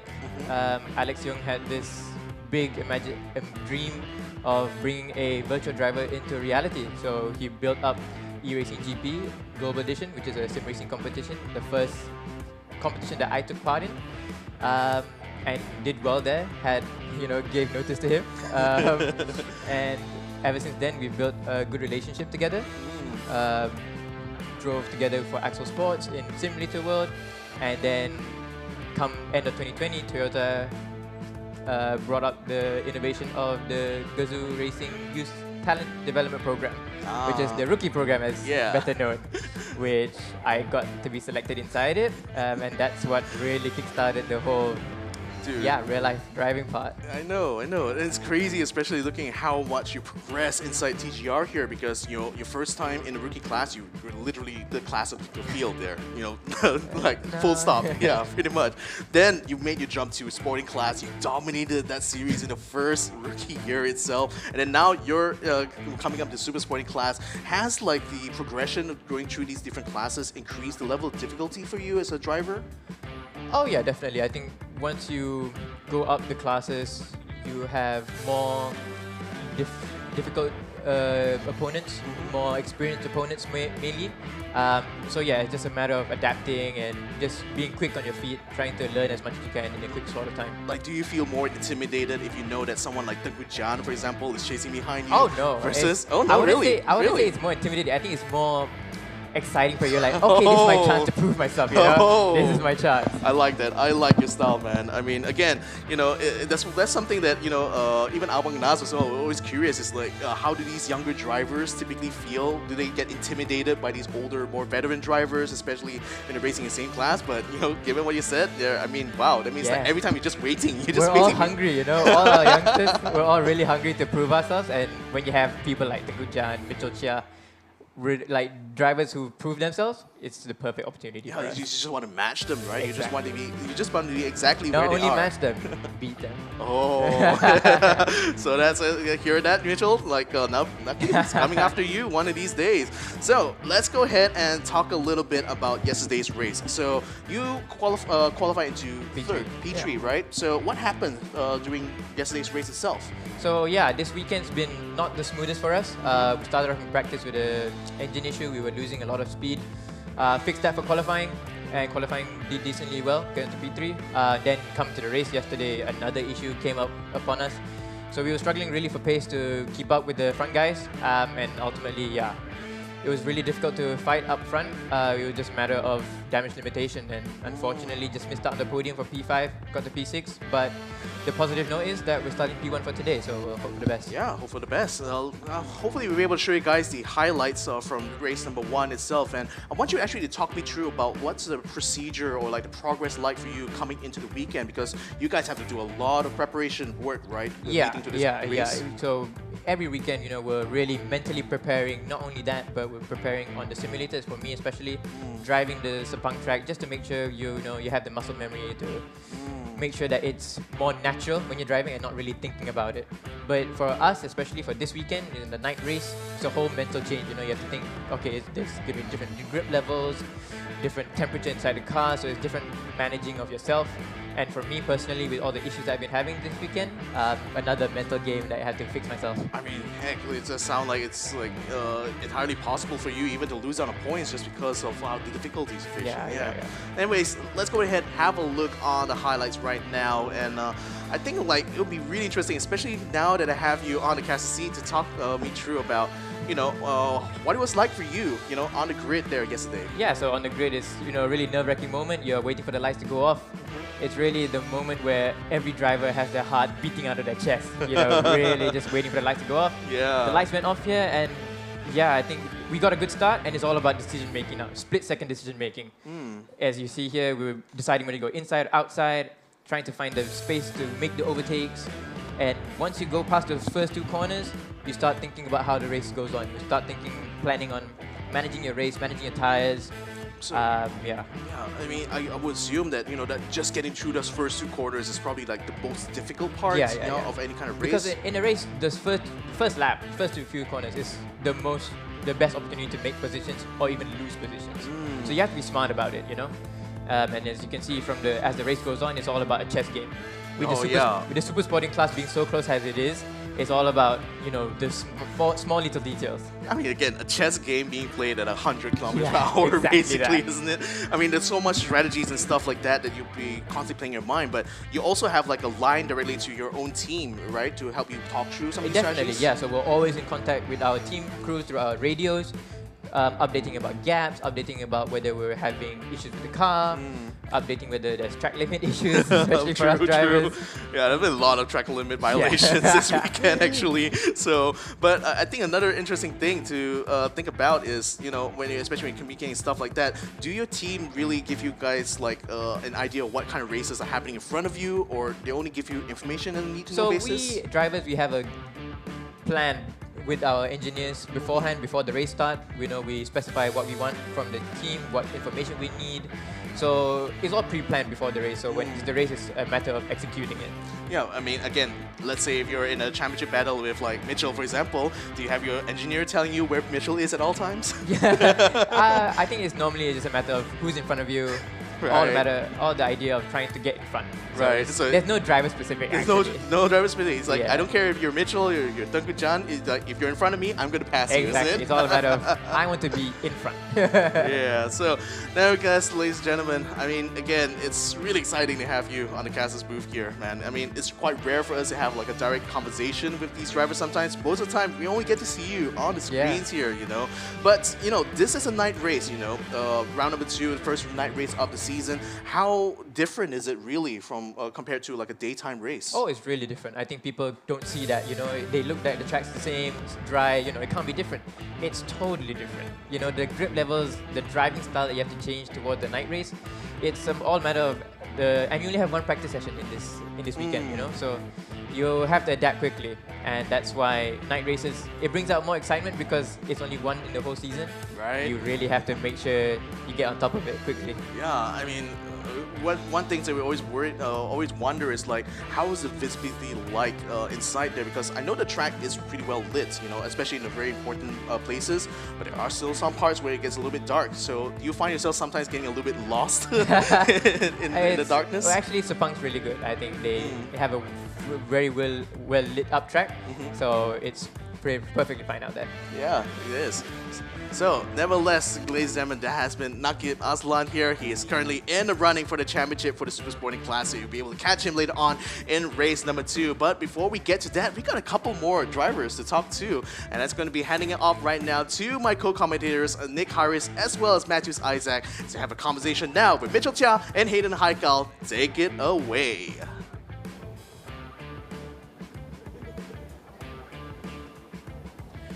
Good evening, ladies and gentlemen. We are here at the paddock, and we are going to be talking to two of our drivers here, Hayden Haikal and Mitchell Chia. My name is Nick. Alongside with me is going to be Matthew, and we are going to be putting them under the spot a little bit. So now, Hayden, introduce yourself to the camera over there, and of course, send some lovely words over to the viewers at home. Hi everyone, my name is Hayden Haikal. I'm driving for Axel Sport in the Super Sporting category, and I hope you guys enjoy our race later. What about you, Mitchell? Do you have anything to say? Yesterday was a very action-packed race. Hopefully today it'll be a much more action-packed but at the same time safe race. All right, so I think we're going to start off with we're going to ask a little bit about Hayden Haikal and his karting experience, right? You are one of the youngest drivers here in the Super Sporting class. And of course, you started, from the karting world, right? So are there any skills from the karting world that has translated and helped you here in the Super Sporting class? Yeah, there's a lot of things that we bring in from karting.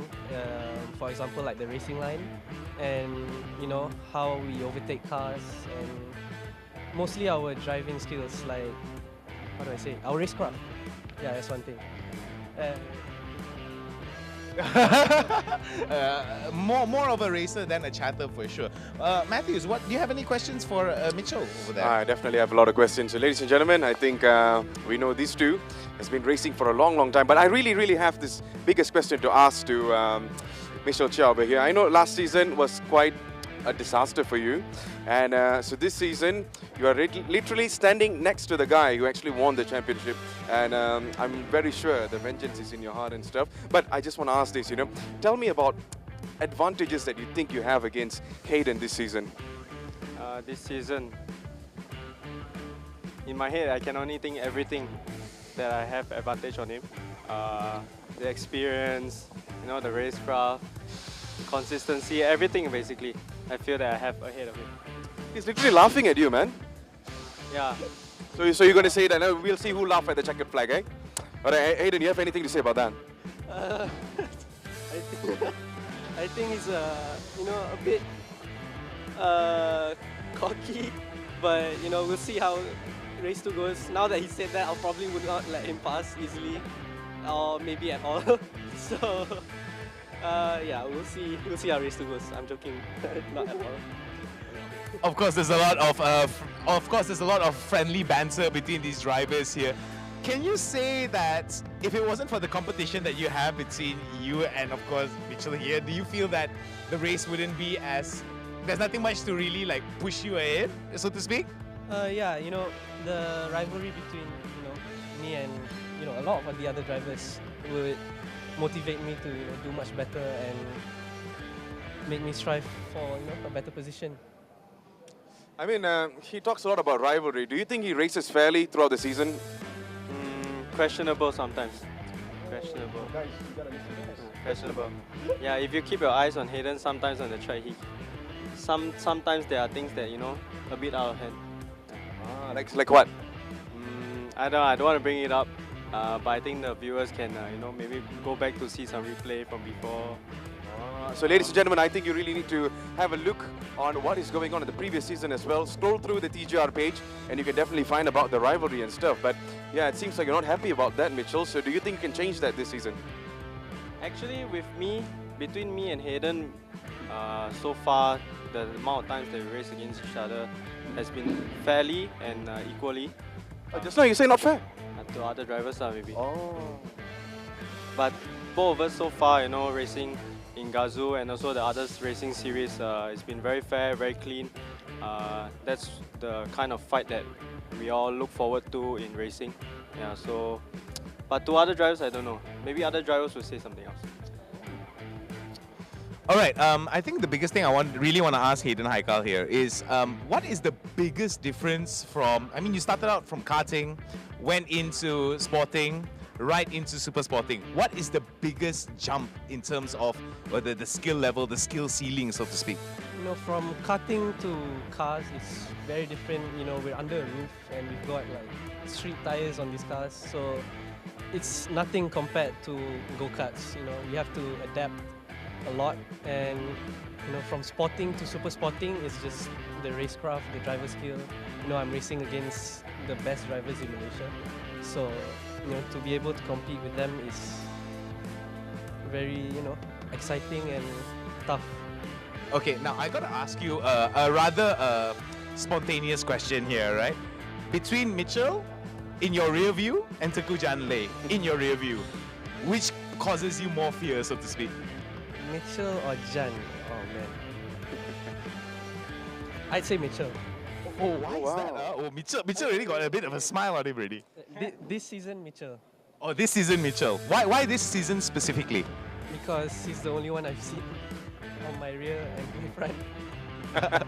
That's a nice answer, actually. Matthews, can you ask Mitchell what he thinks about that? Yeah, Mitchell, what do you think about, based on the answers that Hayden is putting on?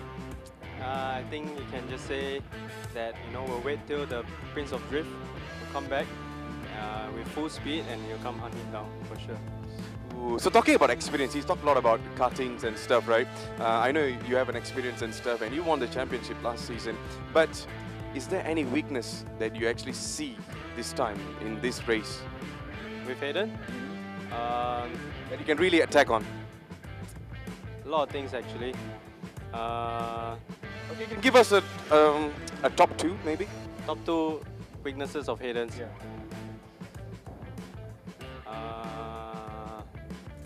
Actually, I can't think of one right now. I can tell him, I can give him a lot of bad talks before the race, and I tell him I'll pass him, if you don't let me pass, I take him out and stuff like that, and he actually let me pass. Do you have anything to say on that, Hayden? What? No, that's cap. He's lying. Okay, let's pull it back a little bit here. I think for this platform here, right, I think our slogan is move your world, right? So from each and one of you guys, what is something that moves your world? For me, it's obviously racing, and one more thing is probably music. Oh, musical man. Yeah, I like listening to music. I don't play any of the musical instruments, but I like listening to it.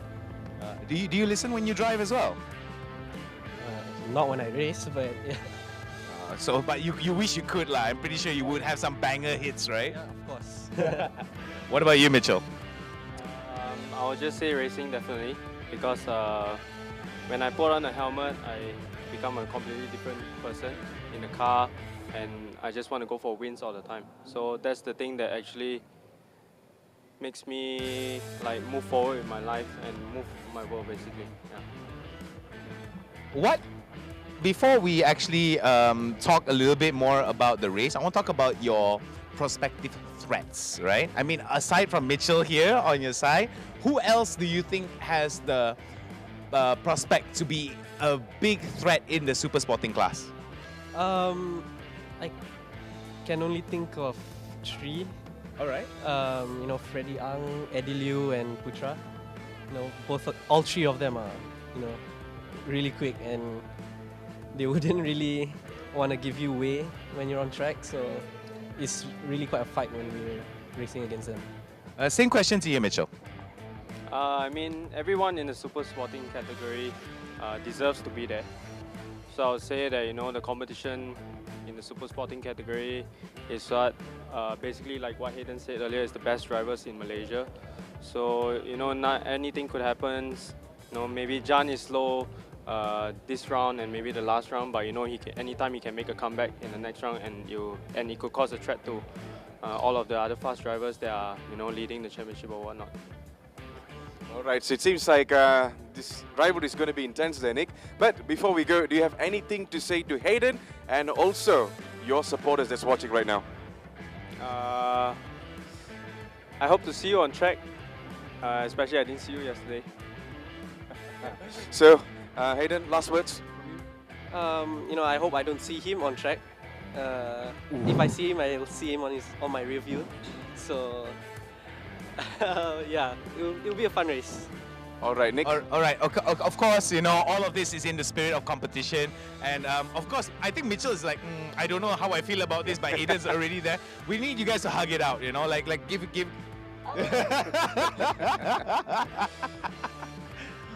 Ladies and gentlemen, that is what we say, some camaraderie, and of course banter is very, very important as well. Thank you guys very much for joining us. My name is Nick. He is Matthews Isaac. This is Mitchell, and of course Hayden Haikal. Join them on the track later. Until then, we're gonna have a short little break with these messages. We will be back with more Toyota Gazoo Racing action. Point at the camera, wave, bye-bye.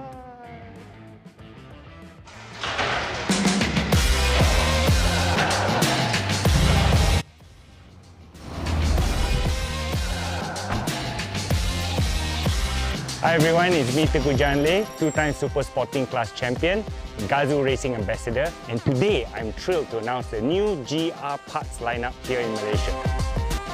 TGR is committed to pushing the limits for better globally, and here in Malaysia we're pushing those limits via motorsports. But today it's all about you. Whether you're driving a GR Yaris or a Vios, the GR parts will make you look every inch the champion that you are. With GR parts, you can now go full GR. The GR Yaris is kitted with an aggressive aero pack. It comes with proper styling and performance. It is now kitted with a front, side and rear spoiler, with the front spoiler extending by 35mm for additional downforce, following through to the side skirts all the way to the rear diffuser. And now you have the option of opting for the quad exhaust system to complete the look. Not forgetting the gurney flap that goes onto the rear spoiler to balance off the downforce between the front and the rear of the vehicle. To complete the GR look, we have the carbon inserts for the interior of the GR Yaris. And for our everyday heroes, the stabilizer bars engineered for all Vios and Yaris variants ensure a level of predictability to the car's handling. Finish it off with the iconic GR emblem that shines at the centerpiece of your engine bay. With all 22 GR parts for your GR Yaris, for the Vios GRS, the Yaris and Vios, you can now go full GR with your Toyota. All parts are exclusively available from 5 GR garages and 39 GR outlets nationwide. Go full GR because details makes champions. Visit the GR garage today.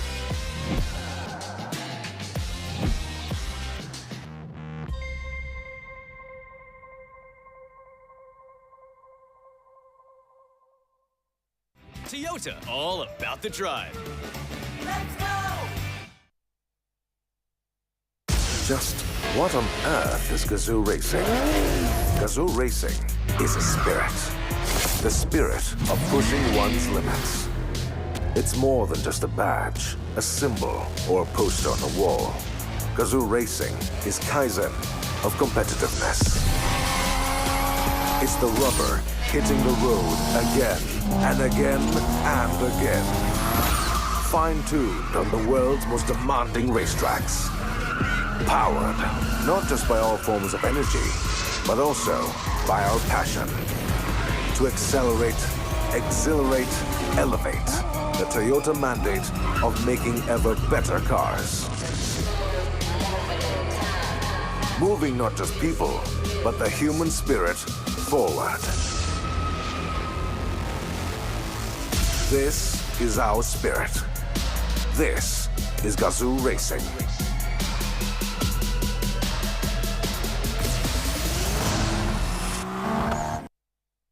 Toyota, move your world. Number one! Okay, one more lap, box.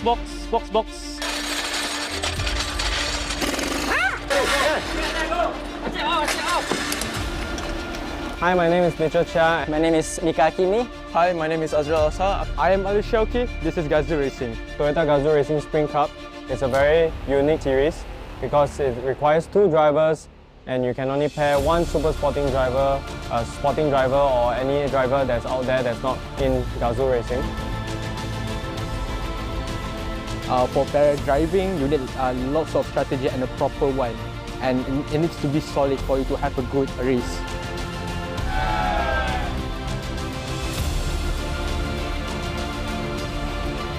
Having the best partnership in terms of similarity, in terms of lap times and consistency is very important.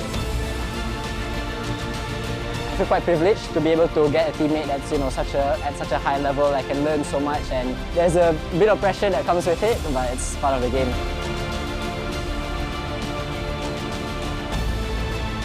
It's obviously an important thing to make a good relationship with your pair. So that's the difference, I'd say, with solo driving, because solo driving you're doing it all alone. So this one you get to compare and you get to plan what you want to do for the next things with your pair.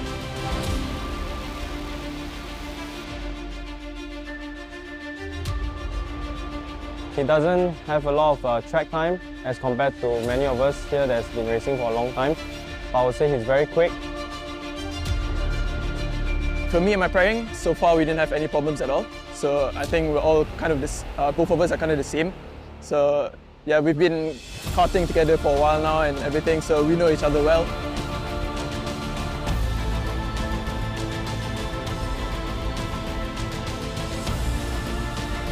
It was nice pairing with Azrael. He's been my teammate since the karting days. I'm very close to him.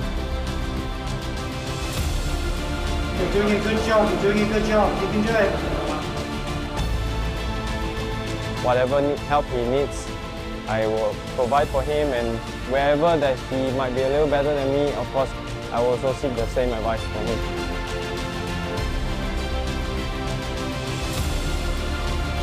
We want to get the most out of ourselves as a driver. We don't want to get the most out of the car, and if we can get a podium or a win from that, then that will be a good bonus.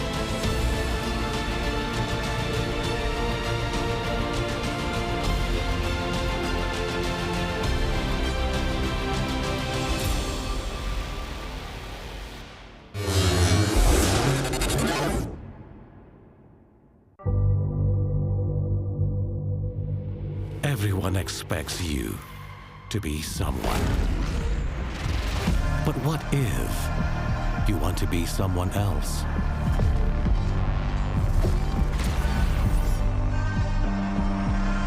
What if that someone is unexpected?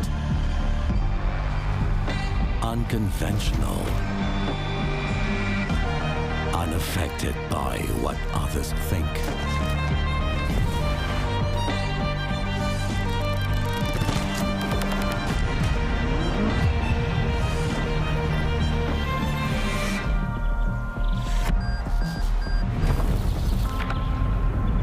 Untraditional.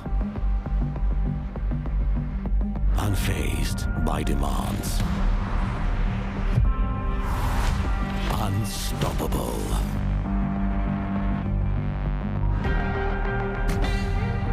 Unopposed to change. That's when you become unordinary.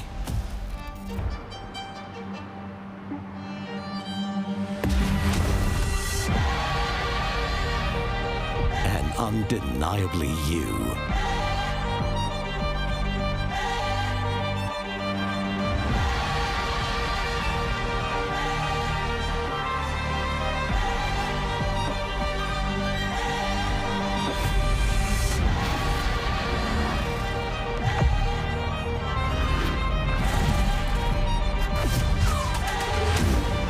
So go on. Defy expectations. With the all-new Vios.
Hello ladies and gentlemen, welcome back to Toyota Gazoo Racing Season 6, Round 2. And we are down here for the Super Sporting and also Rookie class as we are about to go into our race very, very shortly.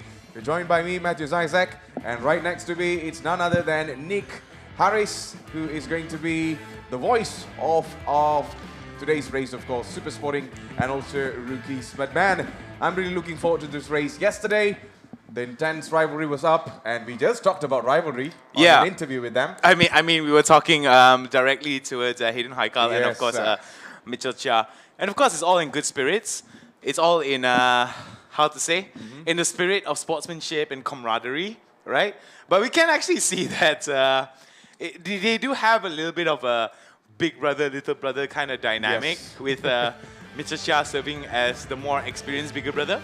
And Hayden Haikal, I mean, granted his age, he's only 19, one of the youngest drivers to grace in the Super Sporting class. And I think that's going to be kind of something that he is going to have to deal with for quite a while, up until, I mean, for a lot of times, the youngsters who come into these sports, they are normally guarded by the old guards, names like Tekujan Lei and so on and so forth. So much seniority behind them, right? So there has to be a little bit of pressure coming in from someone like Hayden Haikal, so young, has to, in more words than one, earn the respect of some of the other drivers who are way more experienced. Definitely, definitely. That's what we are really looking forward to this season. And we know the rivalry between all of these races has been intense, absolutely intense. And I'm really looking forward to it. Last season, we saw Hayden Haikal winning it. And this time, Michelle Chia is on the line as well. And we just have a very spicy moments with them. Turned out to be quite friendly, actually. Yeah. But I mean, the way they even hugged it out. Also, Yeah. you can tell that there's a little bit of love there. You know, absolutely. Love-hate relationship for sure. You can put it that way. But all jokes aside, though, it seems that from the information that we are given, as well as what we see on screen, at least from our screen, at least, is that everybody is getting on the track already. It seems that the preparations are underway to ensure that race number 2 starts almost as quickly as possible here. Yes, that's what we are looking forward. And we just can't wait to find out what is going to be happening on this race number 2. And I'm really, really pumped about it, actually, Nick, because it's not only this rivalry. We also saw yesterday Eddie Liu, who is also a veteran, was caught among these young bloods, actually. So I'm not sure today who's going to be stepping out. And remember, it's going to be a reverse grid, and the rookies will be ahead this time. And I'm not sure if the veterans are going to be the problem or the rookies are going to be the problem for these boys, of course. Yeah, of course. And for those of you who are in attendance in the live stream, it is going to be a rather interesting one. If you did manage to, look at that. Look at that. Beautiful sun-colored moon. Oh man, that's just beauty right there. That's just the money shot for sure in terms of just how the atmosphere of it, right? Call it a blood moon, so to speak, right? So for those of you guys who were watching the stream just now, it is going to be a rather interesting statement to see. It is going to be a rather interesting thing to see whether or not Mitchell Chow will be able to live up to those words, to see Hayden Haikal in his rearview mirror, or whether the reverse is going to happen here. So for those of you guys who just joined us, here is some highlights for the action that we missed out yesterday. All right, so ladies and gentlemen, this is the race highlights of race 1 yesterday that happened. And we know the results actually, but here are some of the glimpses of what actually happened during the race. As we know, it started off very, very cleanly. I can tell you, this is one of the most technical races that we have ever seen in a long, long time. And usually then, Nick, Super Sporting might have some sort of a drama, maybe a bump, or maybe crashes, or sometimes spin off the track and stuff. But this time it was super clean. There was only a little bit of a bumper kissing moment between Eddie Liu and also Michelle Chia, but the rest was absolutely clean. We saw Putra Adam from the same team as well, just keeping up all the way in P3 and not allowing any sorts of other room for Hayden Haikal, is right behind him as well. So I think it is a perfect race for Michelle Chia from Promotional, actually. Yeah, I think that is definitely something to shout about here in terms of Mitchell Chia being able to actually improve his positioning as well as show his technical capabilities here. But as we have seen time and time again for race number 1, there were some really interesting ones here in terms of like how the top 3 threats that were mentioned just now by Hayden Haikal and of course Mitchell Chia, someone like Eddie Liu and some of the other more experienced drivers here. Definitely they know to quote Mitchell Chia, if I'm not mistaken, right? I'm not going to paraphrase him verbatim, but it's all a matter of it's having someone as experienced as Tengku Janle in the back in your rearview mirror is definitely a very intimidating process, because you know for a fact that he does have the skill set, he does have the capabilities to actually try to overtake you. And sometimes it's all a matter of just being consistent as possible. And sometimes we have seen time and time again that some of the experienced riders don't even have to do anything. They just have to just wait for the right moments for the driver ahead of them to make a mistake, and then it's all up in flames, so to speak. Absolutely. So I think it's a good news for them that Tengku Janle is not in the race this time. So they can have a very good moment to not think about that much, but maybe worry about who is going to be the next Tengku Jan for today. You never know. Anyone could be tailgating at the back. Anyone could be putting a lot of pressure behind it. It could be even the rookies there, Nick. So anything is like literally possible happening in our race today, and that's what we are really looking forward to it. All right, let's take a look at what is in store on the track here. Very populated indeed here. It's only a matter of time before it's only the drivers and their vehicles getting prepared here. Last minute preparations, last minute words of motivation, and of course last minute tactics here being discussed by these drivers. And I'm really excited to see Nakib Nur Azlan there, one of the Azlan brothers here, holding on towards that position. And I do think that for him, it's all a matter of whether he gets the good start or not, right? Yeah, I think Nakib Azlan and his brothers are just running this show for a long time. Yeah, and they're performing rather fantastically. Yeah. But remember, consistency is definitely something that we need to talk about. And for what we have seen thus far, the consistency of the Super Sporting class can sometimes go out the window just because of the amount of skill, just the amount of very skilled drivers that are within the track, and sometimes that could be a very, very detrimental towards some of these drivers here to terms of push the limits, so to speak, right? And I feel that that's also something that Hayden Haikal was mentioning in our interview, right? If it wasn't for some of these rivalries, not just between himself and Mitchell, but also all of the drivers, those are the motivational. Those are the motivations for them to basically strive to be better and to push the limits, so to speak. Absolutely. So we just saw the grid line. The grid start. This is going to be a reverse grid, of course, and we just saw the races in their grid this time. As we know, race 2 is about to start, and I'm not sure if you are ready, but we are ready, and make sure you are ready actually, and make sure you are also liking and also sharing this live stream on the social media platform. And remember, this is the last race of the day for Super Sporting and also Rookie class.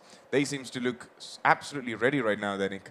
Yeah, I mean, we can see already that all these drivers here are definitely geared up and are ready to go. We are going to be starting off our formation lap very, very soon. And it seems that we are pretty much on schedule here in terms of, and it seems that for our race director here, watching it very, very closely, very intently, and observing to make sure that no infractions are made by any of our drivers here.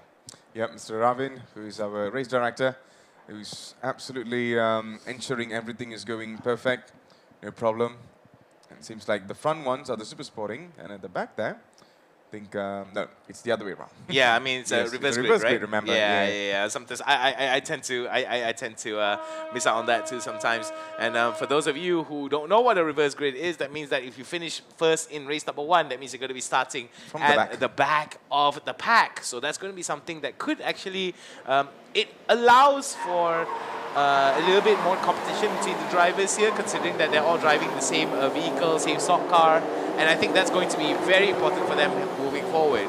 Yep, so I believe right now this is going to be absolutely intense to watch. As we know, Super Sporting and also Rookies, they are just going all out, and I think this is the moment for them to, get a feel of the entire track for now then.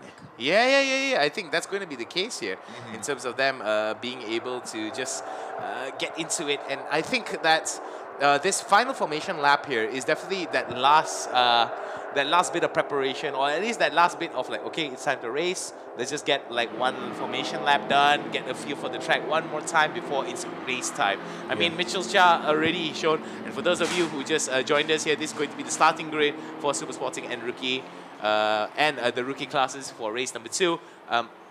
To touch on a little bit about what Mitchell Chia said, right? I mean, it's all a matter of how to say, being as consistent as possible. And I think it's also really important for him to note that it's all also about getting just better at the racecraft that they do. So at this stage, at Super Sporting and Rookie classes here, because they are going to be racing within the same grid, although that the positionings may be different from one another in terms of how Super Sporting and Rookie classes actually go in tandem with one another.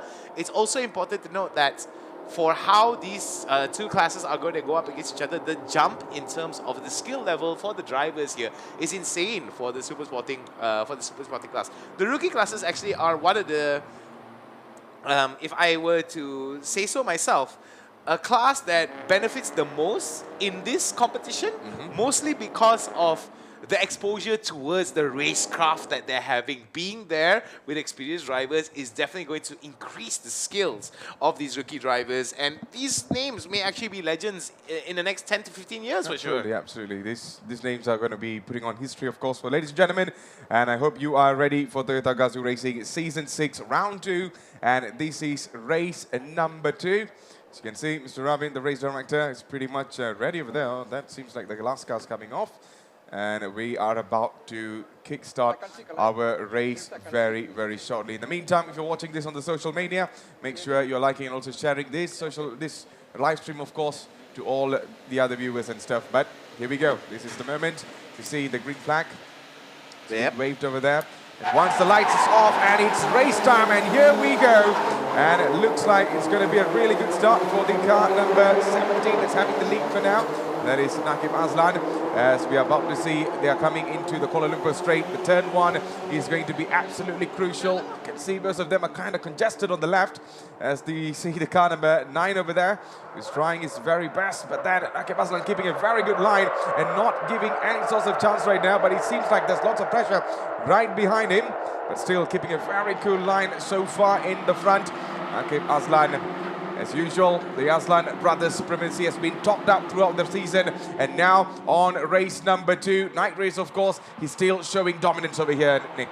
Yeah, and dominance is definitely going to be on the case here for Nakib Aslan, holding on to that first position. We do see Freddie Ang as well as Hayden Haikal there holding on towards it for Putra Adam, as well as the Kawe and Mitchell Chia holding on towards positions 3, 4, 5, and 6 respectively. Brandon Paul Anthony holding on to position number 7, Tuku Jan Lei in position number 8, William Ho in position number 9, Go Chok Tong on position number 10, 11 to 16 is going to be Arif Azmi, Elson Liu, Iman Danish, Azriel Azhar, Yazid Razak, and Nazmir Aslan. No big changes yet, but we shall have to wait to see here whether there's going to be a change in updates in terms of positioning as they come out from turn number 9 into the Kuala Lumpur straight. Yeah, the pressure is still on Freddie Ang right now, putting on lots of pressure for the man in the front, Nakib Aslan. And let's see from here, is there going to be any sorts of changes with 19 laps to go, to be more specific, as they're coming into the long straight, or shall we say the Kuala Lumpur straight. We are right now on board with Hayden Haikal, the car number 81.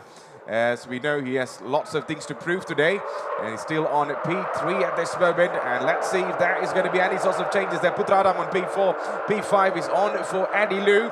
He's not caught up in the top 3 this time, but 19 laps to go, and it's still a long, long way. Look at that. There's lots of improvements been done by the car number 3, Freddie Ang, right now putting on a show. And Nakib Aslan might be in trouble as they come side by side, as they're coming into turn number 4 right now. And it seems like Nakib Aslan is left behind, and Freddie Ang is in P1 at this moment, but he slowed down a little bit. As we can see, everything is changing over time, and someone just went out over there. And that is believed to be Nakib Aslan, who's been pushed out of the track. And that is going to be a problem for him, but I don't see much of a problem. It's still keeping up the same pace as they're coming into turn number 6 at this moment, then, Nick. Very nicely done there from some of the drivers here, not giving enough space for Nakib Aslan to be able to navigate that turn very, very well. But we're going to be seeing here a very interesting fight. Hayden Haikal there going tire to tire with Nakib Aslan. This is going to be very interesting as they come up from turn number 8, heading into turn number 9, into the Kuala Lumpur straight. This could be an opportunity for Nakib Aslan to try to catch up, but it seems that that's not going to be the case here. Hayden Haikal holding on to position number 1, and it seems that the young standout here showing his mettle. Yeah, drastic change over there. Hayden Haikal right now putting on a show, and look at that, there's some sort of pressure coming on by Putra Adam at the back towards the Freddie Ang, of course, but Freddie Ang keeping on a very good line, and defensively he's been absolutely well, but kind of pushed off a little bit on the wider side of the turn 2 at this moment. But right now Hayden Haikal still in P1, P2 on for Nakib Aslan, and that seems to be a little bit going rough over there. We saw the sensor flying off, but still, it seems like car number 14, I believe, needs to be reported there to the race director. But man, Hayden Haikal still leads the race. Someone approaching on the left. It's going to be car number 6, Eddie Liu, right now putting on a show. But look at that. The man is being pushed off from the side. And this is going to be absolutely madness, man. They're changing positions every few corners over there. And I think this is going to be just the margins that were going on. Oh, tie to tie here for car number 17 and number 6 here. Eddie Liu and Nakib Nur Azlan. They're going up against one another, if I'm not mistaken. Going on to look on the inside here. We're going to be seeing whether or not there's going to be a change in terms of their positioning. Maybe not here with Eddie Liu. Excuse me. With Eddie Liu coming up on top. This could be an opportunity, but no! Oh my days! Look at that! The man out, and it seems the debris is going to be out there. This is going to be very detrimental towards him and keeping him pace. That he just got back inside and he's trying to keep up with the rest. But let's see as they're coming into the Kuala Lumpur Straight, and we have a look on the replay again. Michel Chia somehow surprises us all in the top 3 right now, and he just got in clean. I believe there's a little bit of a bump that kind of pushed him off, and I don't think so Eddie Liu is going to be happy with that. As we know, in the race 1, the rivalry was intense between Michel Chia and Eddie Liu, but this time they're taking it a little bit much more personal now. Hayden Haikal still leads this race in P1, P2 for Freddie Ang. P3 is on for Putra Adam.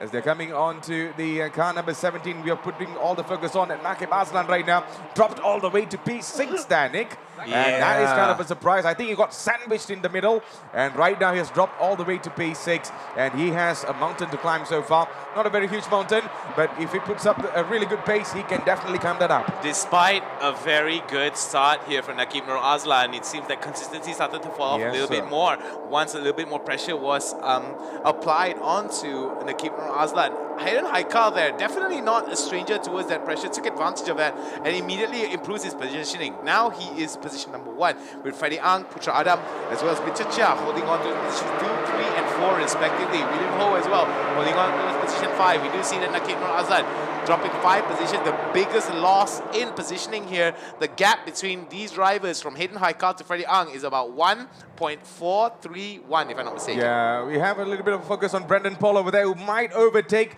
the car number 6, Eddie Liu right now. Brendan Paul trying to push him off on the left, and it seems like Eddie Liu still holding on a very tight line on the left, and throughout he comes into the inside, and it looks like Brendan Paul goes on the outside and maybe might have a nick on this time, but no, Eddie Liu still denies any sort of chance for Brendan Paul to actually overtake him. But Brendan Paul, with so much hunger, is still chasing this man right at the back with 16 more laps to go as they're coming into turn number 4.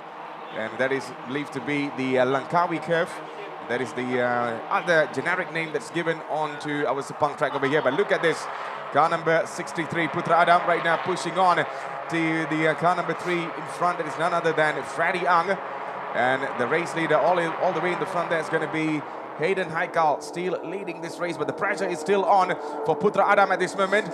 And let's see how much of a pressure that Putra Adam can put onto Freddie Ang. Freddie Ang is just holding on a very good line. He just does not want to give him any sorts of room as they're coming into turn number 9. This is going to be absolutely crucial because Putra Adam has a little bit of an advantage. He has the slipstream right now, and let's see how much of a pace he can build up from here. They're coming right behind here, and this is going to be so interesting to watch. He's trying to go on the inside this time, and it seems like Freddie Ang might be in trouble right now, as we see Freddie Ang just could not hold on to the pace that Putra Adam has, and Putra Adam goes into P2. And that is what it is at this moment there, man. Putra Adam, fantastic driving over there. He got the pace on the exit of turn 9, and now he is climbed all the way up to P2. And it seems that Freddie Ang has been pushed down to his position number 3, and it seems that Hayden Haikal is going to be very much interested to see that Putra Adam is going to be in his rearview mirror. Only a matter of time there before Putra Adam actually catches up the pace. But Hayden Haikal showing that he is still maintaining a very good pace here, and I think it does. I think it does reflect on the fact that his years of go-karting experience with the racing line, of course, is very, very much helping him out here. But at the same time as well, having someone like Putra Adam from Laser Motor Racing on your heels is definitely something that could be very intimidating indeed here, given that Putra Adam is one of those drivers that just will not budge even an inch here if he feels threatened by some of these drivers in terms of them trying to invade into his racing line or trying to overtake him. Yes, interesting to see Michel Chia is now in P4. So we can see the car number 12 right now. He's trying to chase down the Tengku Zhan coming in. And let's see what Tengku Zhan has this time. We literally heard earlier that, Tengku Zhan is the problem for the younger boys this time. But it could be subjective. So it is pretty much open to anything as we have another 14 more laps to go. So coming into turn number 1, the car number 39 over there, William Ho, defending his line, of course, and not giving any chance for Tengku Zhan, who has lots of experience. And maybe Tengku Zhan has a chance over here, but still denied again by William Ho, who is closing him on the inside line this time. But this man has lots of experience over here. And let's see if the drift legend, the drift king, might put some sort of magic today, man. Yeah, magic is definitely going to be on the menu here, but it seems that Hayden Haikal very impervious to magic here in terms of how Putra Adam is actually trying to match the pace that is being shown, but with 2.289 of a second here, gap starting to build up. I think it could still be doable for Putra Adam, but if Hayden Haikal just maintains his pacing as well as be consistent, he could still be able to hold this, and this could be his race from start to finish.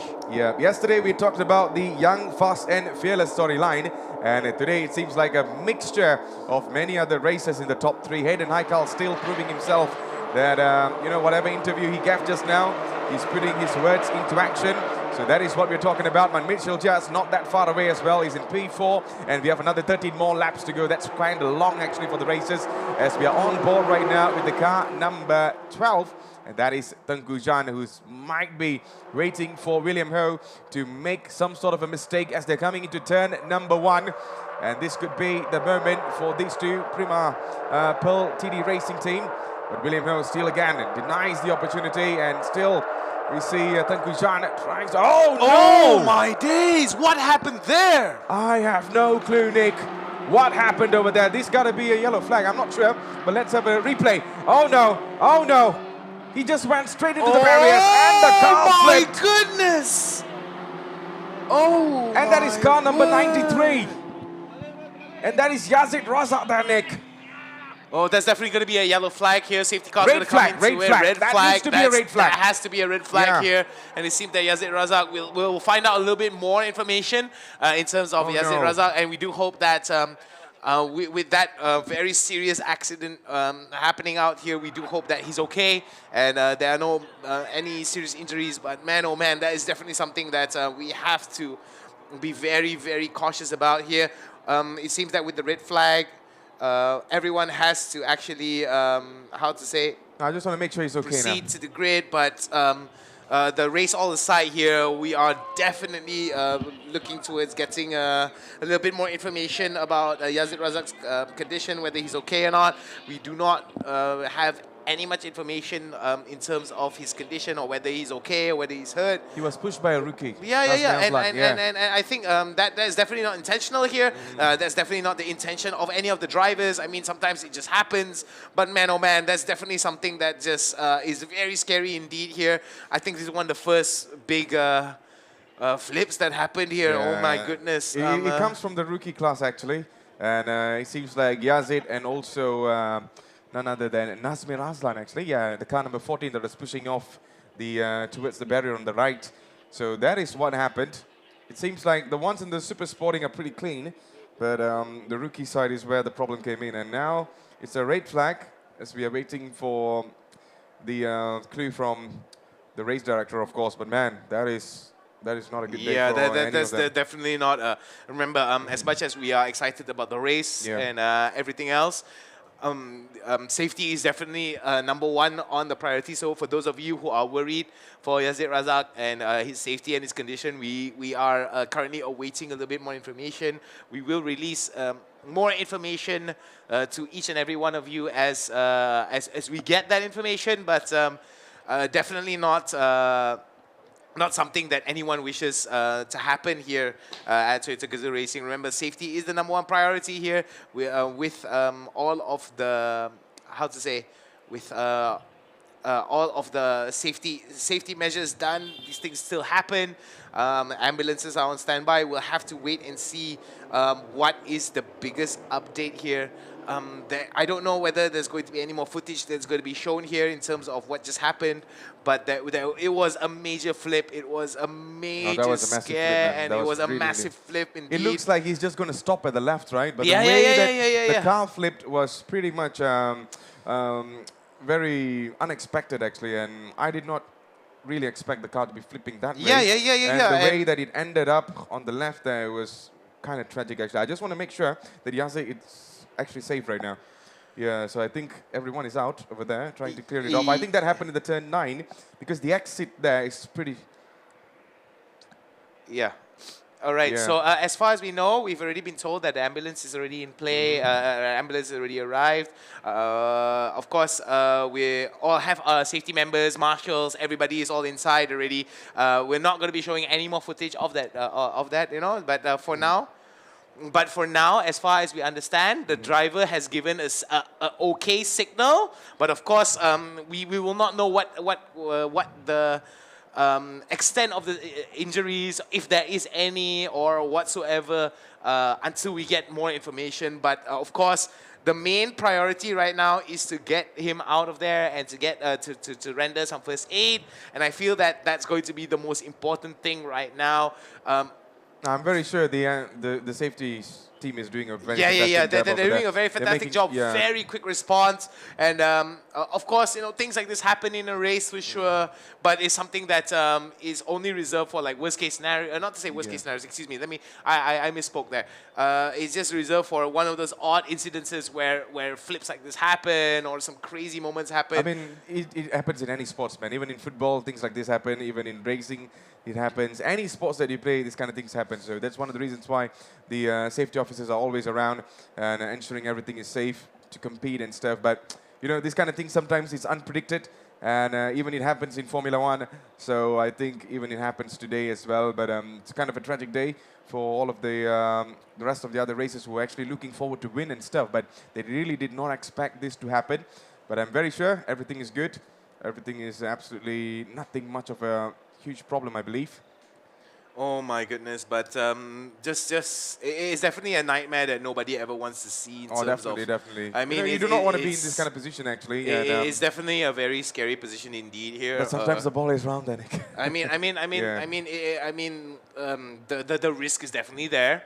We have made sure to manage as much as we can in terms of creating a very safe environment. But at the end of the day, this is how this is racing. I mean, sometimes these collisions happen, and we're just really glad that the response is really quickly. I mean, it was in a matter of less than 60 seconds, and we had everybody on the grid.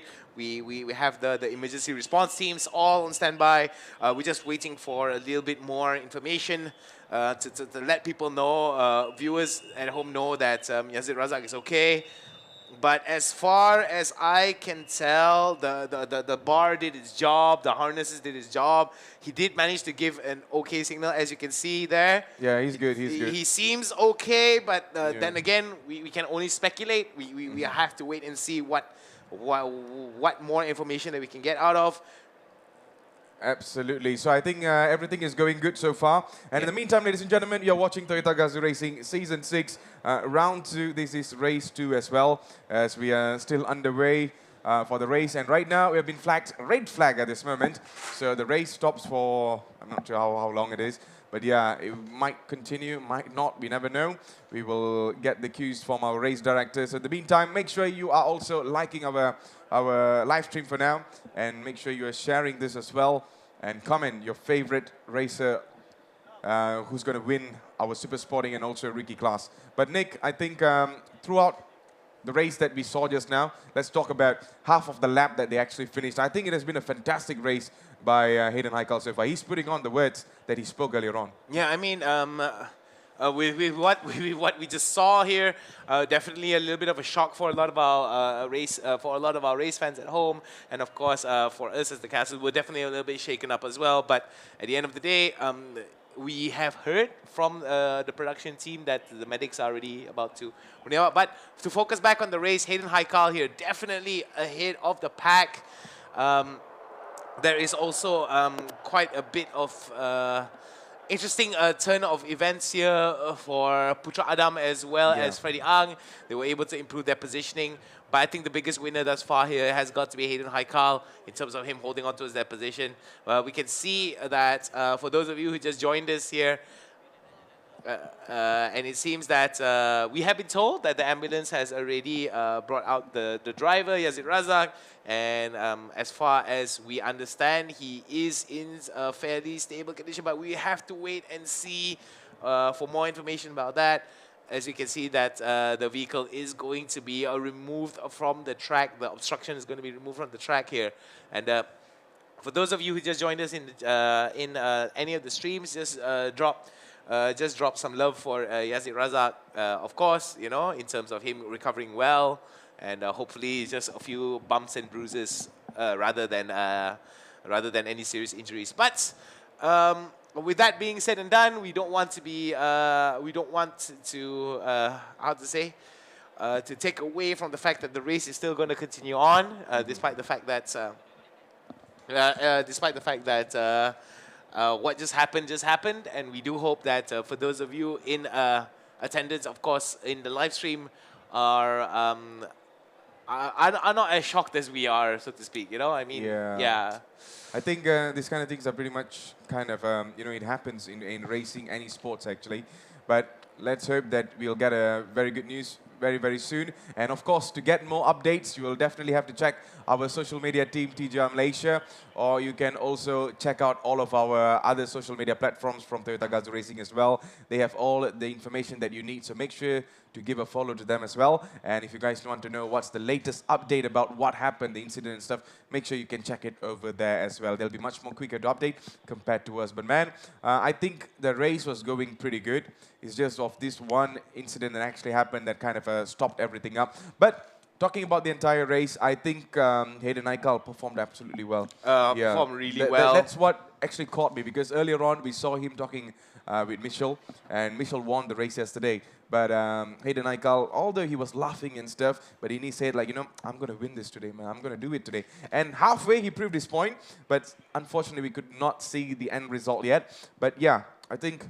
Do you think he's going to win? I think that there's a strong possibility of him winning with the way that he's been driving as well as the pace that he's been keeping. He's definitely going to be a favorite here to end. And for those of you in attendance here, we're going to take a short little commercial break as we are looking to just get everything done and dusted here in terms of making sure everything is safe. We get a little bit more information. And we are going to be taking a short little ad break here. We do hope to come back with more information about Yazid Razak and, of course, the continuation of the race. My name is Nick. He is Matthews. We're going to be back with more TGR action. Until then, don't you dare go anywhere. Send some love and prayers for Yazid. Until then, take care. We'll see you in a bit. Good morning, champions. Welcome to Toyota Gazoo Racing Season 6. We are back again for another wonderful season again. The stakes are very, very high for this competition.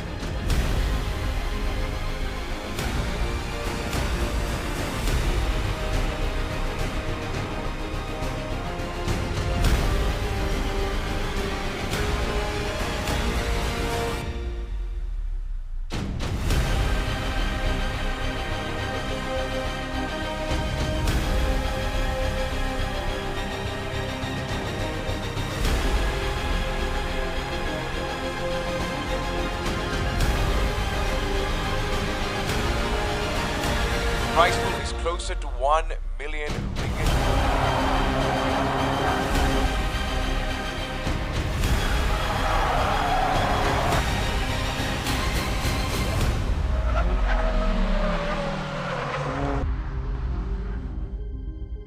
Who is going to be going home with the biggest prize this season?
here. 5, 4.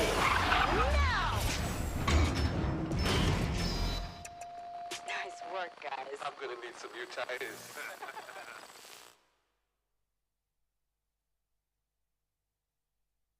Just what on earth is Gazoo Racing? Gazoo Racing is a spirit. The spirit of pushing one's limits. It's more than just a badge, a symbol, or a poster on a wall.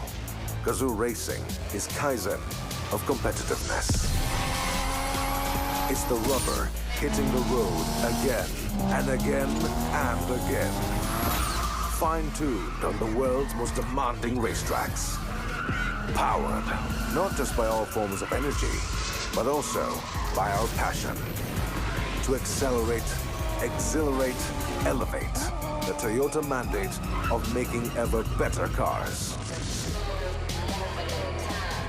Moving not just people, but the human spirit forward. This is our spirit. This is Gazoo Racing.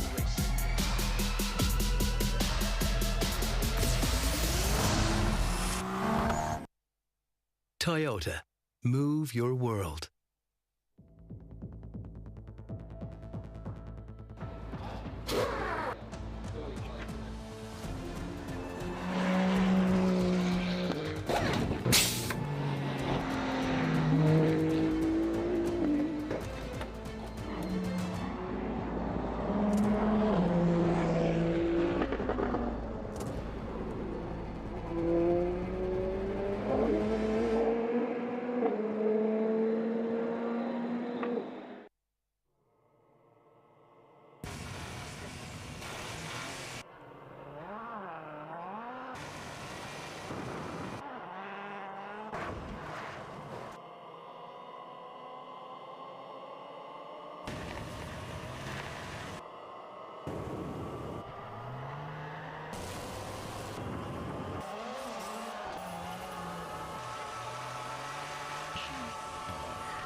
Everyone expects you to be someone. But what if you want to be someone else?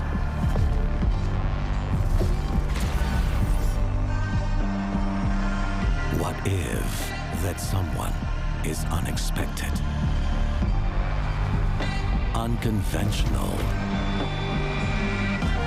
unaffected by what others think?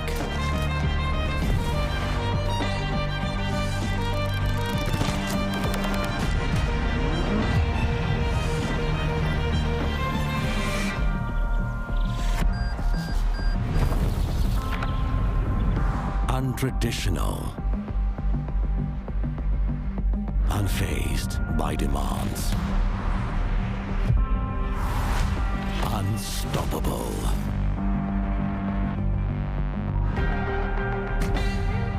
unopposed to change. That's when you become unordinary.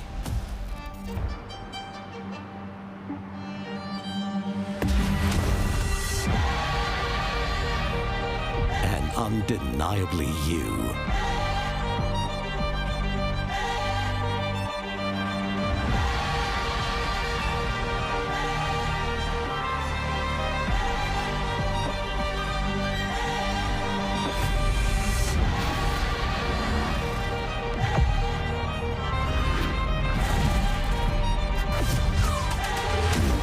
So go on. Defy expectations with the all-new Vios.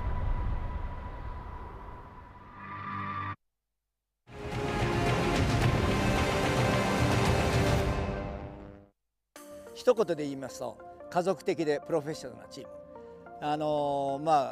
モータースポーツを起点にしたね、もっといい車作りで、プロフェッショナルといわば私のような一般ドライバーが一緒になってですね、モータースポーツを起点にしたいい車作りをやるチームと思っていただければいいです。発表と同時に、こういうモータースポーツの場で、車を鍛えるというのがこのルーキーレーシング GR ヤリスの、ミッションだったと思います。で壊して限界を知りそこを強くしてそしてまた新たなネックが出てきた時にそれをまた強くしようと水素エンジンを登場させやはり環境に優しいモータースポーツのやり方は一体何かというのを提案したいと思います。今回の水素エンジンは初めからモータースポーツのど真ん中の中に入れ込んで開発をやっていく、電気自動車のレースというのもいいんですけれども我々自動車業界550万人の人たちが長年培ってきたこのエンジンというものも活用しながらモータースポーツが持続的かつプラクティカルにつながるような一つの提案が24時間を皮切りにルーキーレーシングとトヨタ自動車が皆さんにご提供できていくんじゃないのかなと思います。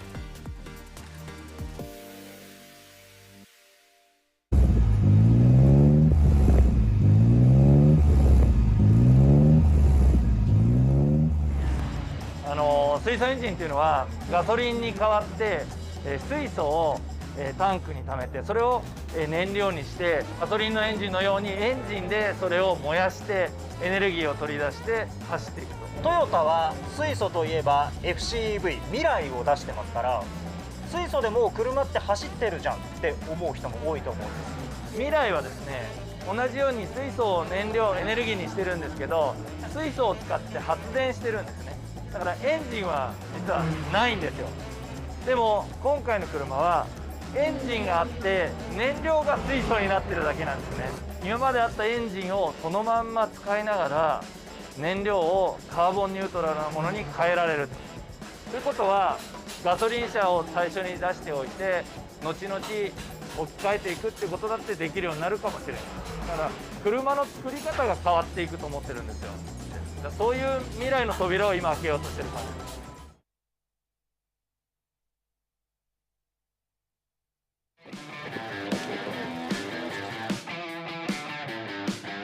す。水素ってこうエコーっていうイメージがやっぱあるんで見せた方がいいかもしれない。見せた方がいいかもしれない。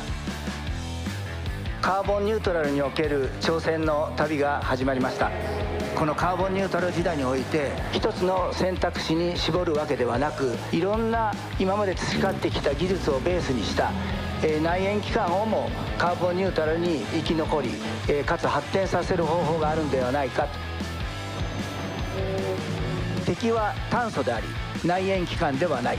こうした意志ある情熱と行動により10年後20年後の未来の姿が変わってくると思います。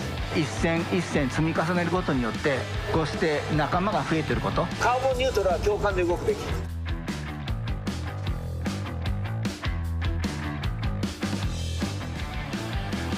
ろんな方々がいろんな思いを持ってここに賛同してくれてます。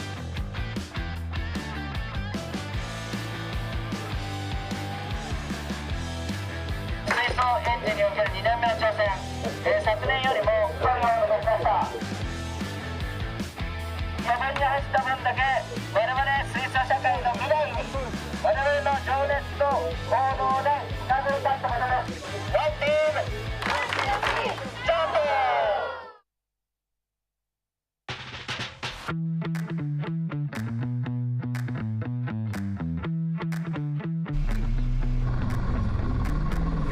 If we move this kind of activities, if we continue this kind of activities, all the people feel the same feelings, then everybody come to the one team, then we can make our future together.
And welcome back, ladies and gentlemen. My name is Nick. Alongside with me is Matthew Isaac. We serve as your commentator duo for today. And before we get into the race details, we have been told that Yazid Razak is pretty much okay, in a stable condition. We do hope that we will get more as more information comes. We will inform you guys. But as far as we know, he is safe and sound, and is being rendered medical assistance in the nearby hospital. So we do hope that for those of you who were there giving some support to Yazid Razak, we would like to thank each and every one of you guys for being just such a supportive group of people.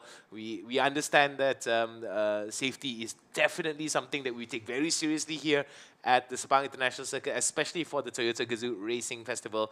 And we do hope that this is one isolated incident that we hope to never hope to see again. But for those of you who just joined us, we would like to inform you guys that the race is going to start in about 2 more minutes.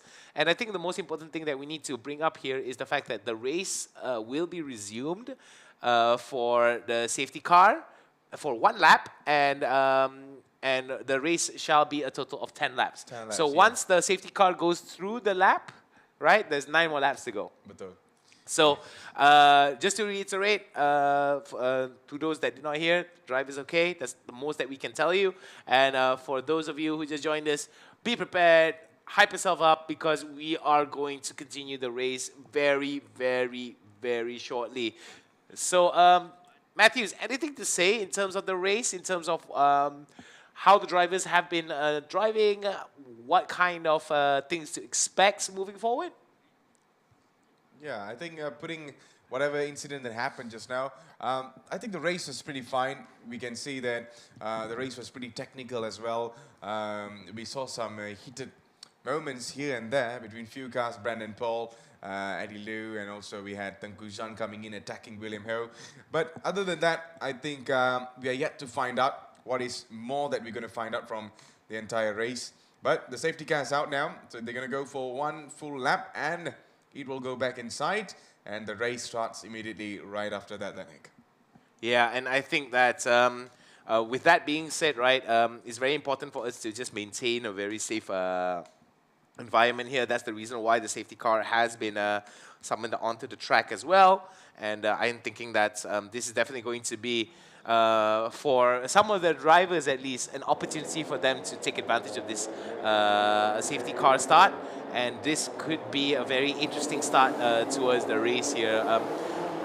For this particular segment here, it is going to be very important for these drivers to just maintain the pace. And because the safety car start is going to be under 1 lap, they have a total of, the reduced laps over there. Yeah. Reduced laps, and of course they have 9 laps left behind to work to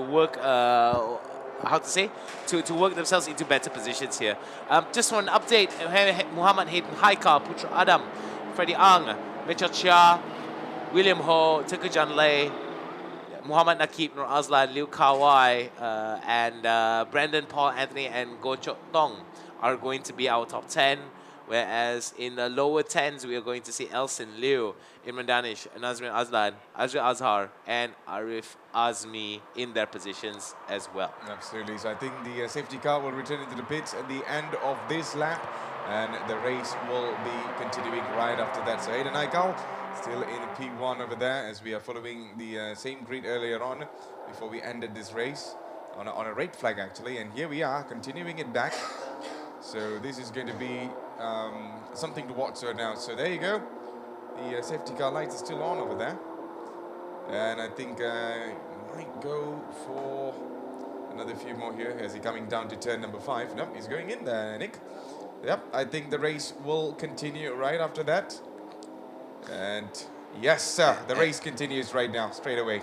I'm thinking that this is going to be a very interesting one indeed here. Everybody's going to be picking up the the pace here, and it's going to be very important for them to actually go for a look at that Hayden Haikal. They're speeding through the finish line, and this is going to be the most important 9 laps for him to maintain that lead here, as we do see that some of the drivers are going to go on the outside line, and this could be an opportunity for them to actually try, but maybe no opportunity for Mitchell Chia, but Mitchell Chia now on the inside line, if I'm not mistaken. Yes.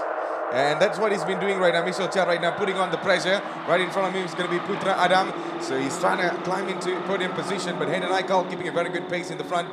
Putra Adam yet again. This time is no Eddie Liu. This time is going to be Putra Adam that might be putting the pressure on Hayden Aikal. Hayden Aikal was behind Putra Adam in the previous race, but this time the man is in the front, and right behind us, Freddie Ang caught up again. And as we see in P4, it is none other than Mitchell Chia. The one thing that is good about this race is that once the red flag comes in, everyone comes back in the same grid, and this is going to be intense again, because the gap to close again is going to be super important. But there you go, the race leader so far, Hayden Aikal leading this race with 9 more laps to go. Putra Adam trying to put pressure from the back as they're coming into turn number 8. As we are looking on the back there, Freddie Ang on P3, P4, Mitchell Chia, P5, William Ho, P6, Tengku Zhan, and at P8 we see Nakib Aslan, and also Eddie Liu, and the rest of the other pack are coming in at the back as well. And it's car number 39 who just got past the car number 17 over there. And that is William Ho yet again putting on some show there, Nick. Very nicely done. And I just can't wait to see if there's going to be any sorts of rivalry coming up again with Tengku Zhan again. But talking about that, we see Mitchell Chia climbed up all the way to P3 now. Here is in podium position. I talked about this. The young, fast and fearless competition is still on. Putra Adam, Mitchell Chia, Hayden Aikal. These young bloods are running the show so far with 8 more laps to go. Anything can happen. And on P4, Freddie Ang as well joining the party. P5 is follow-on for Tengku Zhan. And of course, we heard earlier in the interview that Hayden Aikal and also Mitchell Chia does not want to have Tengku Zhan right behind the rearview mirror. But right now, it seems like things can change drastically. As we can see, Putra Adam putting on a lot of pressure for Hayden Aikal as they're coming into turn number 5. This is where the elevation goes all the way down, and your braking point needs to be superbly clear there. You don't want to be giving advantage to the driver at the back. And let's see if there's going to be any mistakes done by the race leader, Hayden Aikal, that's leading this race with a kind of a 0.3 gap over there. And it seems that Mitchell Chia now is definitely living up to his words here. He does have one more on his crosshairs for him to pass, and that is going to be Putra Adam if he's going to realize Hayden Haikal's his promise to Hayden Haikal to have Hayden Haikal in his sights here. But it seems that with what has been going on, Putra Adam is not actually a slouch here in terms of him. Tell me about it. In terms of him holding on to the position, you can see Mitchell Chia now going to be very aggressive on the inside line here. Maybe an opportunity for him to cut in. Oh my goodness, very deep inside. Could be an opportunity for Mitchell Chia to come in. He does see Hayden Haikal there, and I think that could be a very strong motivator for him to actually get past Putra Adam. Yeah, he's really pushing Putra Adam right now to make a mistake, as we saw him coming inside the in turn 2 aggressively. And let's see if he's able to pull that off, because this guy is superbly talented. He has all it takes to actually overtake Putra Adam, but then Putra Adam on the other side, he cannot put any sort of price tag or discount him at all from this race. He was absolutely consistent on race 1, so I expect the same as well on race 2. But right now, the man in the front, Hayden Aikal, still keeping the rest of the other packs clear, as we see Putra Adam right now trying to chase his tail in the back. And on the other side, Mitchell Chia right now says, you know, my competition should be Hayden, it's not you, as he's coming in as well. But remember, these are the young racers that is really dominating the scene on the super sporting role. But on the rookie side, we're having a look at Nelson Liu, that is in on the first position so far. But let's have a look at, they are coming into turn number 9 and all the way to the Kuala Lumpur Straight. This Kuala Lumpur Straight is going to be absolutely crucial for them with 7 more laps to go. As we can still see Hayden Haikal having a very good lead in the front, with Putra Adam right behind him. So they're coming towards the outside, and anything can possibly happen. I think someone there actually stopped over there. I'm not sure if that is the GPS that actually stopped. Nakib Aslan. Nakib Aslan is, I think, in the pit, if I'm not mistaken. Maybe some kind of a technical issue for his vehicle. So we will have to wait and see what Nakib Aslan is actually struggling with in terms of his vehicle. But in terms of that, we shall have to wait and see what else, what other information we're going to get here in terms with regards to Nakib Azlan and his vehicle experiencing a little bit of issues there.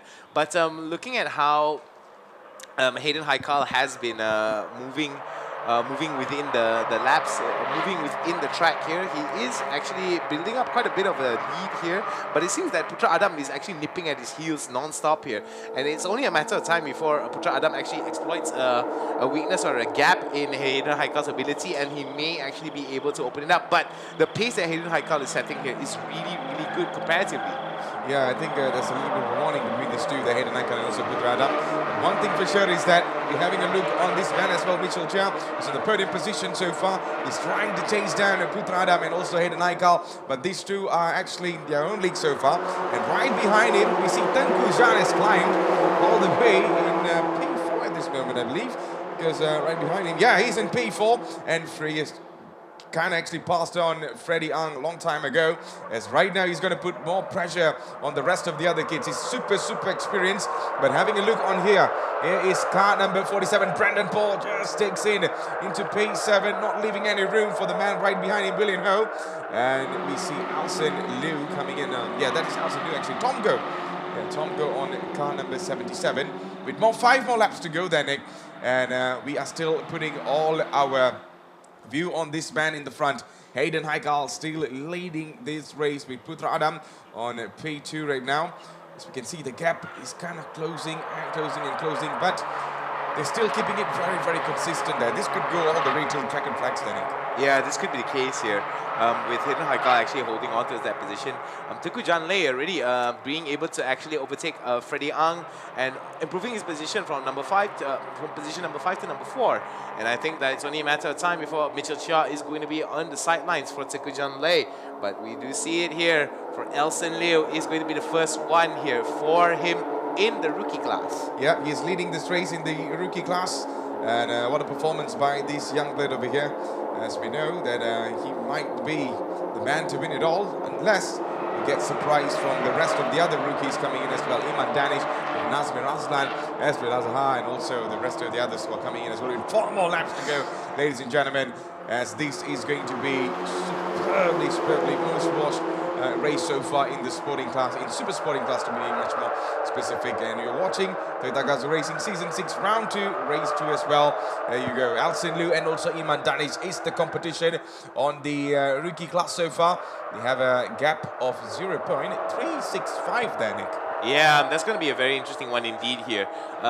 It seems that the gap between first and second place isn't exactly that high here. Yeah. It seems that it just goes to show that the level of competition. Oh, wait. Oh my goodness, Putra Adam now on the inside. Oh, Hayden Haikal comes out on the outside. They go wheel to wheel. But it seems that Hayden Haikal was able to recover really well here. And he's still holding on to his first position.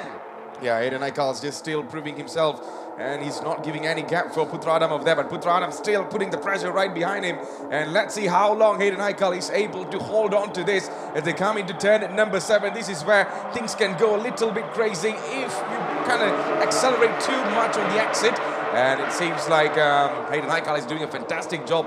And also with the rest of the other pack as well, Putra Adam and also Michel Chia. This is going to be a 3-way battle between these 3 young racers over there with 3 more laps to go as they're coming into the Kuala Lumpur Straight and onto turn 1. It seems like Michel Chia might be diving all the way from the outside towards the inside. Maybe that's what I kind of predict so far. And yep, there we go. And Michel Chia might stun us all and go into P1. And that is what I'm talking about. But Hayden Haikal tries to close him down, but not enough. And it seems like the man is leading this race. It is car number 61, Michel Chia, with some sort of magic. We're talking about champions. We are having one here right in front of us. Mitchell Chia living up to his words now, and it seems that Hayden Haikal is going to be on the pressure here as he's trying to catch up against his rival, Mitchell Chia. Mitchell Chia definitely has Hayden Haikal in his sidelines, in his rear view. Let's have a look on this. That beautiful takeover there. Look at that, Mitchell Chia, vehicle number 61 with the white and blue livery on the inside line, being able to overtake those 2. And look at that, beautifully done. The way he comes back into the inside line as well. Just beautifully done. I do like the fact that Hayden Haikal actually gave a little bit of room for him. Mostly because that it's just how he has to just give out that racing line. If not, it could I have don't cost think so him he gave there any line there, Nick. He was surprised because, you know, he was diving all the way from the outside and boom, he just shifted in, right? So he did not expect that because these two were literally closing down the spaces here and they did not expect him to come inside much more deeper there. So that is what we're talking about, Michel Chow over here. 2 more laps to go for Yes. Hayden Haikal to actually come back into this game. But Hayden Haikal, definitely the biggest loss of position here. From position number 1, lost out That's to a little 2. bit of a bump over there. Oh boy. You see Putra Adam tries to, you know, put a little bit much more pressure on the man that surprised us all, Michel Chia, that just came out of nowhere with 3 more laps to go earlier on. Right now it's 2 more laps to go. And this man just stunned us all. And how good is this kid? How good is this? I just cannot believe how he just overtook Hayden Haikal and Putra Adam. I mean, just a few laps ago, we saw Hayden Haikal on P1, and out of nowhere, everything changed drastically. Putra Adam on P2, P3 falling off for Hayden Haikal. Tengku Zhan at the back coming there. Like, you know, go on boys, I'll be watching what you guys are doing. But right now, we see the man leading this race in the front, Michel Chia, that is potentially could be the winner now. Alright, so this could be a very interesting turn of events here for Michel Chia. Now, with him actually living up to his promise here, and it seems that Hayden Haikal now. Tengku Zhan, almost there. No, look at this. Oh, this is 2 more laps to go. It's going to be an interesting one indeed. What was that? Oh, no. This could be an opportunity for Tengku Zhan to actually come in here. Number 12, he is on the inside line, but no, it is closed out. He is on the back of Michel Chia. Michel Chia right now, they're feeling the pressure here, holding on towards their first position, but no, it's going to put Adam on the first line itself. What is going on, Matthew? Yeah, this battle is absolutely insane. Tengku Zhan, as I told you about, you know, that man has all the experience, and Tengku Zhan to put on another surprise, but not enough. He's going too wide, and that might not be the deal. And there's a little bit of a bump. Someone just spin off there. That's car number 81 over there. That's none other than Hayden Haikal spin off. But look who's in the front. Surprise, surprise. Here I come, Tengku Zhan on P1, still being pressured by Putra Adam. But the man says, hey, I got all the experience I need. You boys have to play at the back. You boys are not allowed in the front, but the boys are hungry now. The boys are pretty much putting on some sort of show. And there you go. This is the last lap, ladies and gentlemen, as we're coming into turn number 4. We're on board with Hayden Haikal, who just dropped a lot of positions at the back. But look at this. This could be anyone's race there, Nick. I'm not sure what's going to be happening on the last turn, but look at that. Putra Adam back again in the front. And who's that in the car number 3? Freddie Young. Wow, from where Freddie Young came over here then, Nick, I got no clue at all. Everything is just changing drastically. Putra Adam still leading this race. What a surprise there, man. Everything just went hoo-ha. And here we go. Coming out. Yes, here we are. Putra Adam out of nowhere magically returns to turn to the first position. And there you go. Putra Adam wins this race with Tengku Zhan on P2, I believe. Yes. Yes, no, that's going to be Freddie Young. Freddie Young on P2. I really got caught up on the leaderboards on the left over here. But what a race. Michel Chia on P3. What did just happen, Nick? My goodness. What did just happen? I mean, what just happened was, okay, number 1, Hayden Haikal's ability to recover from oversteering definitely was something to show the skill of Hayden Haikal. The racecraft that he was saying definitely helped him out quite tremendously in that situation, but we do see that it did cost him a bit with Michel Chia coming in, pushing him back towards position number 3, position number 3, excuse me.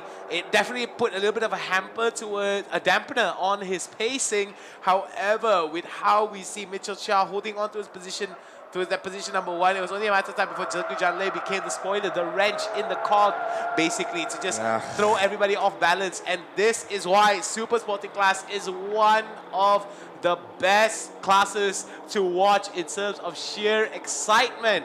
And also the rivalry, of course, the changes of rivalry and also the changes of dimension for these races on the track.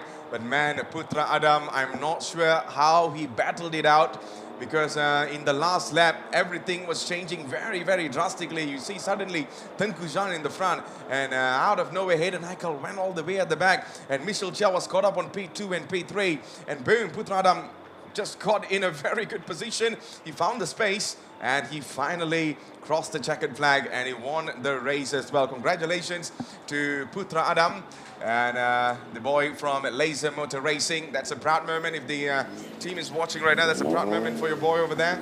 You just turned us all with a fantastic win. Putra Adam, with all the excitement and energy, he just knew he made it. Very beautifully done there. Big win for the man in vehicle number 63, Putra Adam.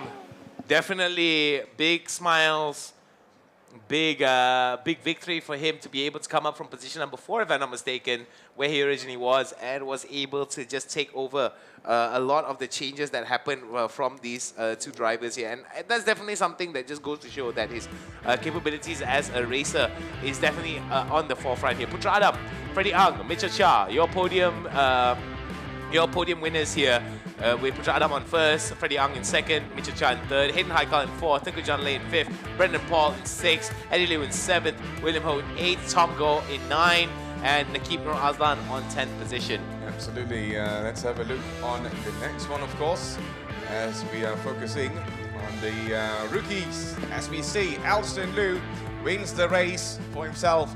And P2 falls for Iman Danis, P3 for Ezri Azhar, P4 for Nazmi Razlan, P5 for Arif Azmi, and last but not least, Yazid Raza, who did not complete the races. We wish him all a very quick recovery from the incident that happened today. But man, what a race it was. This is why Super Sporting is one of the races that I really look forward to every season, actually, because they really put out what real racing is all about. Yeah, that's definitely something to actually look forward to, and I believe that with that underway, it is in the books already for our Super Sporting and rookie classes. Remember, for those of you who just joined us, the promotional class, race number 2 pit exit, is going to be opening at 21:10 hours, basically at 9:10 later on. So that's going to be a very interesting one indeed here for promotional classes as well. It does bring its own excitement as well as its own rivalries that are starting to build up here.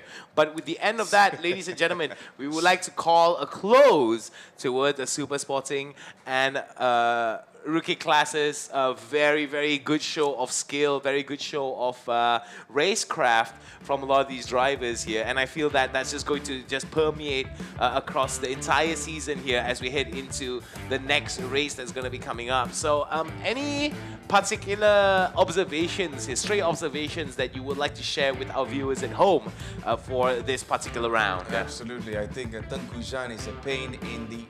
Yeah. He just came in and spoiled the fun with all the other young racers that thought, hey boys, today is going to be our day, but he just came in, you boys have a lot to learn. And he just came in, he spoiled the entire fun. I was really laughing inside myself. You know, I just do not want to laugh it out on the mic, but man, that was some madness driving from me. He just know what he's doing, Danik. But of course, he also wants his team to win and stuff, you know. But the problem with him is that, you know, he's so experienced. He just knows what's next. He just knows what to predict from the rest of the other races, of course. So that is one thing that really caught my eye today. So we'll be looking more and expecting more from Tengku Jan in the future. All right. And of course, the boys of our races, of course, the young bloods, I pretty much do not want him on the rearview mirror. All right, let's take a look at the highlights here for the Super Sporting and Promotional, Super Sporting and rookie classes. And of course, starting off with the beautiful moon there. Look at that. That's just a beauty right there. Definitely a mood setter for sure, as we're going to be heading into our highlights here. A lot of our drivers getting ready to go, as we're going to be seeing them just in the moments before the race, so to speak, as it was lights out. Look at that, a beautiful start there from Nakib Nur Azlan. Despite the fact that he was holding on to his top position, it was only a matter of time before he lost that top position here because of the amount of talent and the amount of skill that's being shown by a lot of the drivers here. That is not in a way to dig towards Nakib Nur Azlan's capabilities or his skill. It's just the margin of error is so small that one small mistake could cost you your positioning. Yeah, absolutely. I think this is where you saw someone just really went out of the grip, actually. That's car number 6. And that just did not really go well. But man, I was absolutely stunned by this performance there, Putra Adam.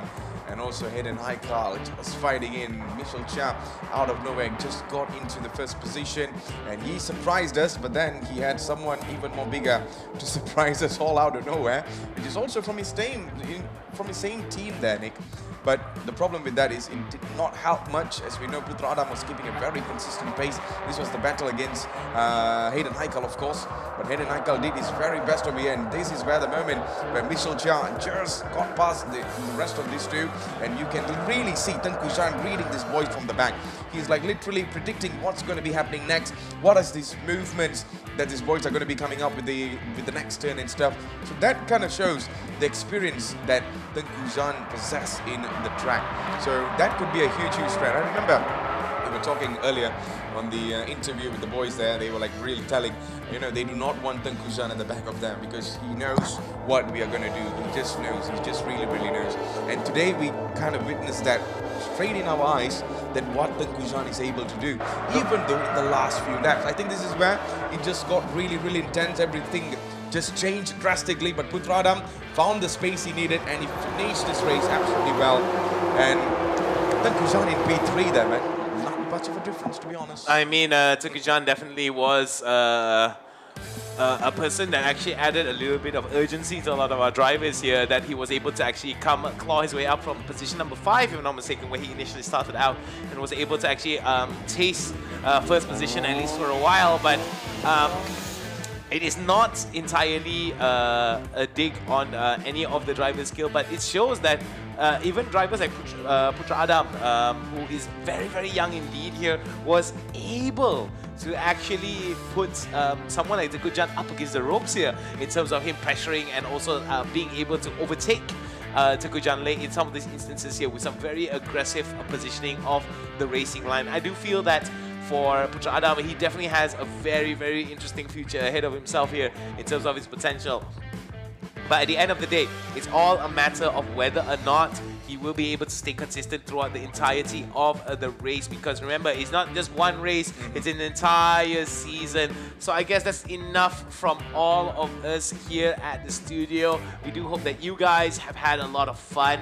Matthews, anything to say before we sign off and head to the next race? All I want to say is that thank you so much for watching. They're expecting a lot from Super Sporting actually, and we hope to see you again. But remember, we have the promotional class coming. Yes. It's cooking right now, and it's going to start very soon there, Nick. Yeah, that's going to be a very interesting one indeed here with the promotional classes as well. Just to do a little bit of what movies call foreshadowing.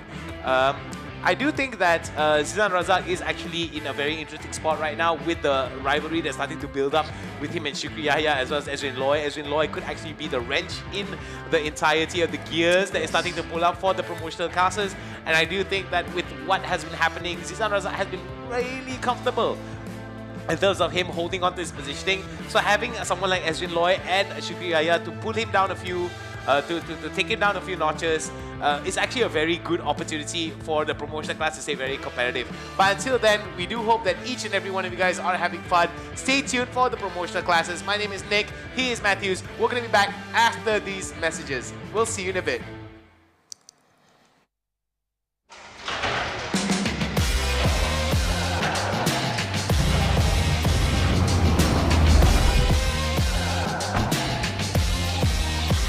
Hi everyone, it's me Tengku Zhan Leh, two-time Super Sporting Class Champion, Gazoo Racing Ambassador, and today I'm thrilled to announce the new GR parts lineup here in Malaysia.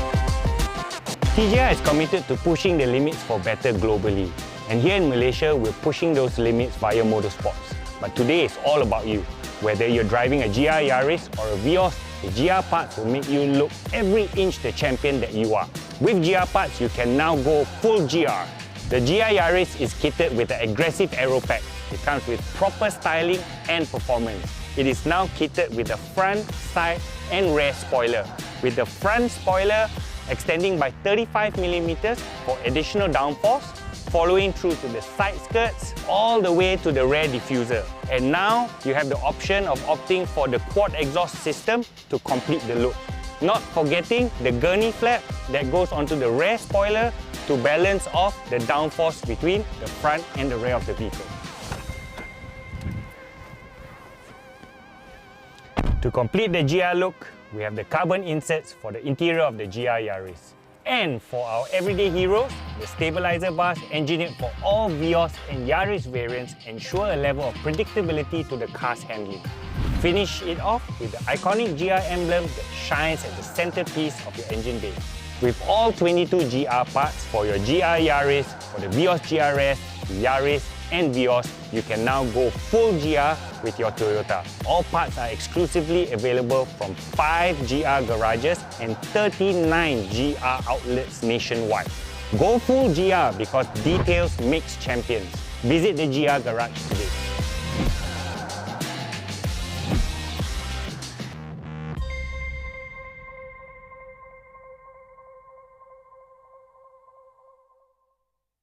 Toyota, all about the drive.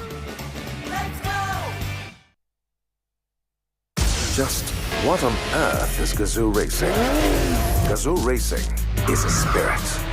The spirit of pushing one's limits. It's more than just a badge, a symbol, or a poster on the wall. Gazoo Racing is Kaizen of competitiveness. It's the rubber hitting the road again and again and again. Fine-tuned on the world's most demanding racetracks. Powered not just by all forms of energy, but also by our passion. To accelerate, exhilarate, elevate the Toyota mandate of making ever better cars. Moving not just people, but the human spirit forward. This is our spirit. This is Gazoo Racing.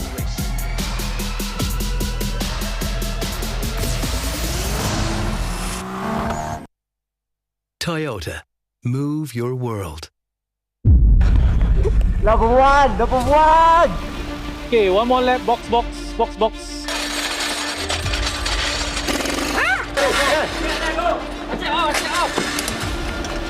Hi, my name is Mitchell Chia. My name is Mika Kimi. Hi, my name is Azrael Asa. I am Ali Shauki. This is Gazoo Racing. Toyota Gazoo Racing Spring Cup is a very unique series because it requires 2 drivers and you can only pair one super sporting driver, a sporting driver or any driver that's out there that's not in Gazoo Racing.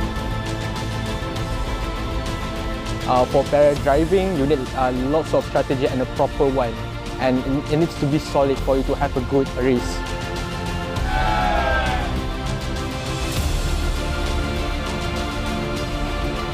Having the best partnership in terms of similarity, in terms of lap times and consistency is very important.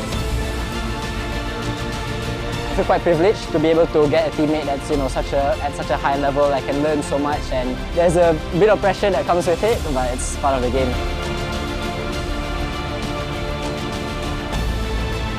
It's obviously an important thing to make a good relationship with your pair. So that's the difference I say with solo driving, because solo driving you're doing it all alone. So this one you get to compare and you get to plan what you want to do for the next things with your pair.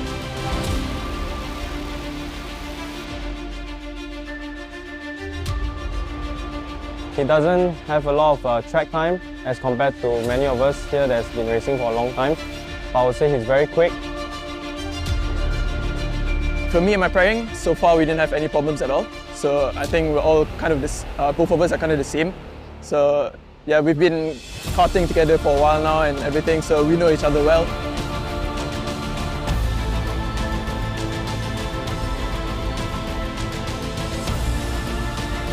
It was nice pairing with Azrael. He's been my teammate since the karting days. I'm very close to him. You're doing a good job, You can do it. Whatever help he needs, I will provide for him, and wherever that he might be a little better than me, of course, I will also seek the same advice from him.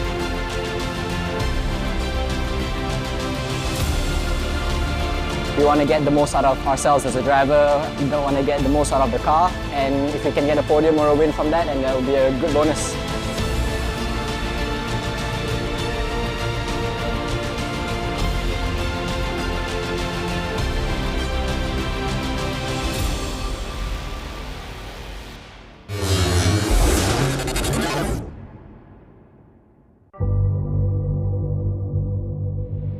Everyone expects you to be someone.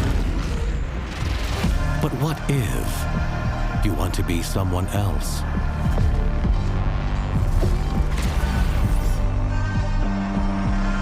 What if that someone is unexpected, unconventional, unaffected by what others think?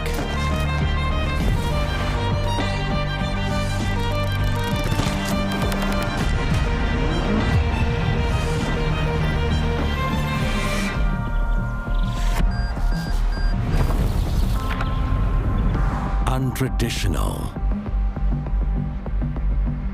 unfazed by demands, unstoppable,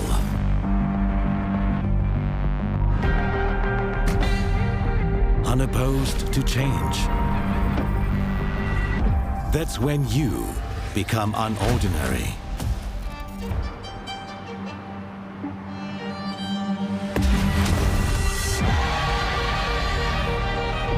Undeniably you.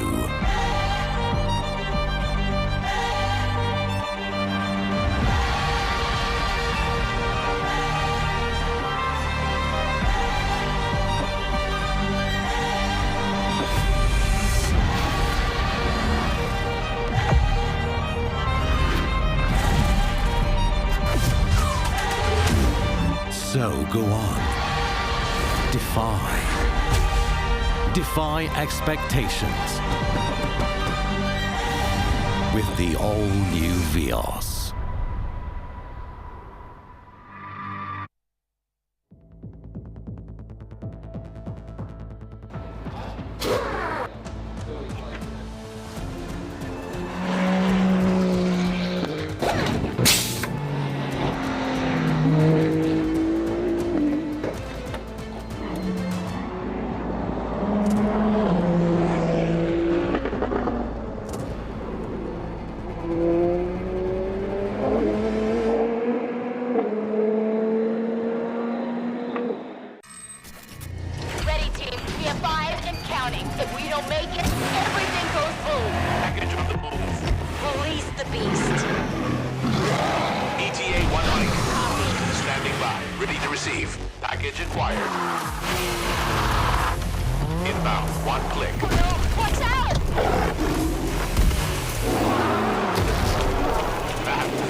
Selamat datang dan selamat kembali ke Toyota Gazoo Racing Season 6 round yang kedua, race yang kedua.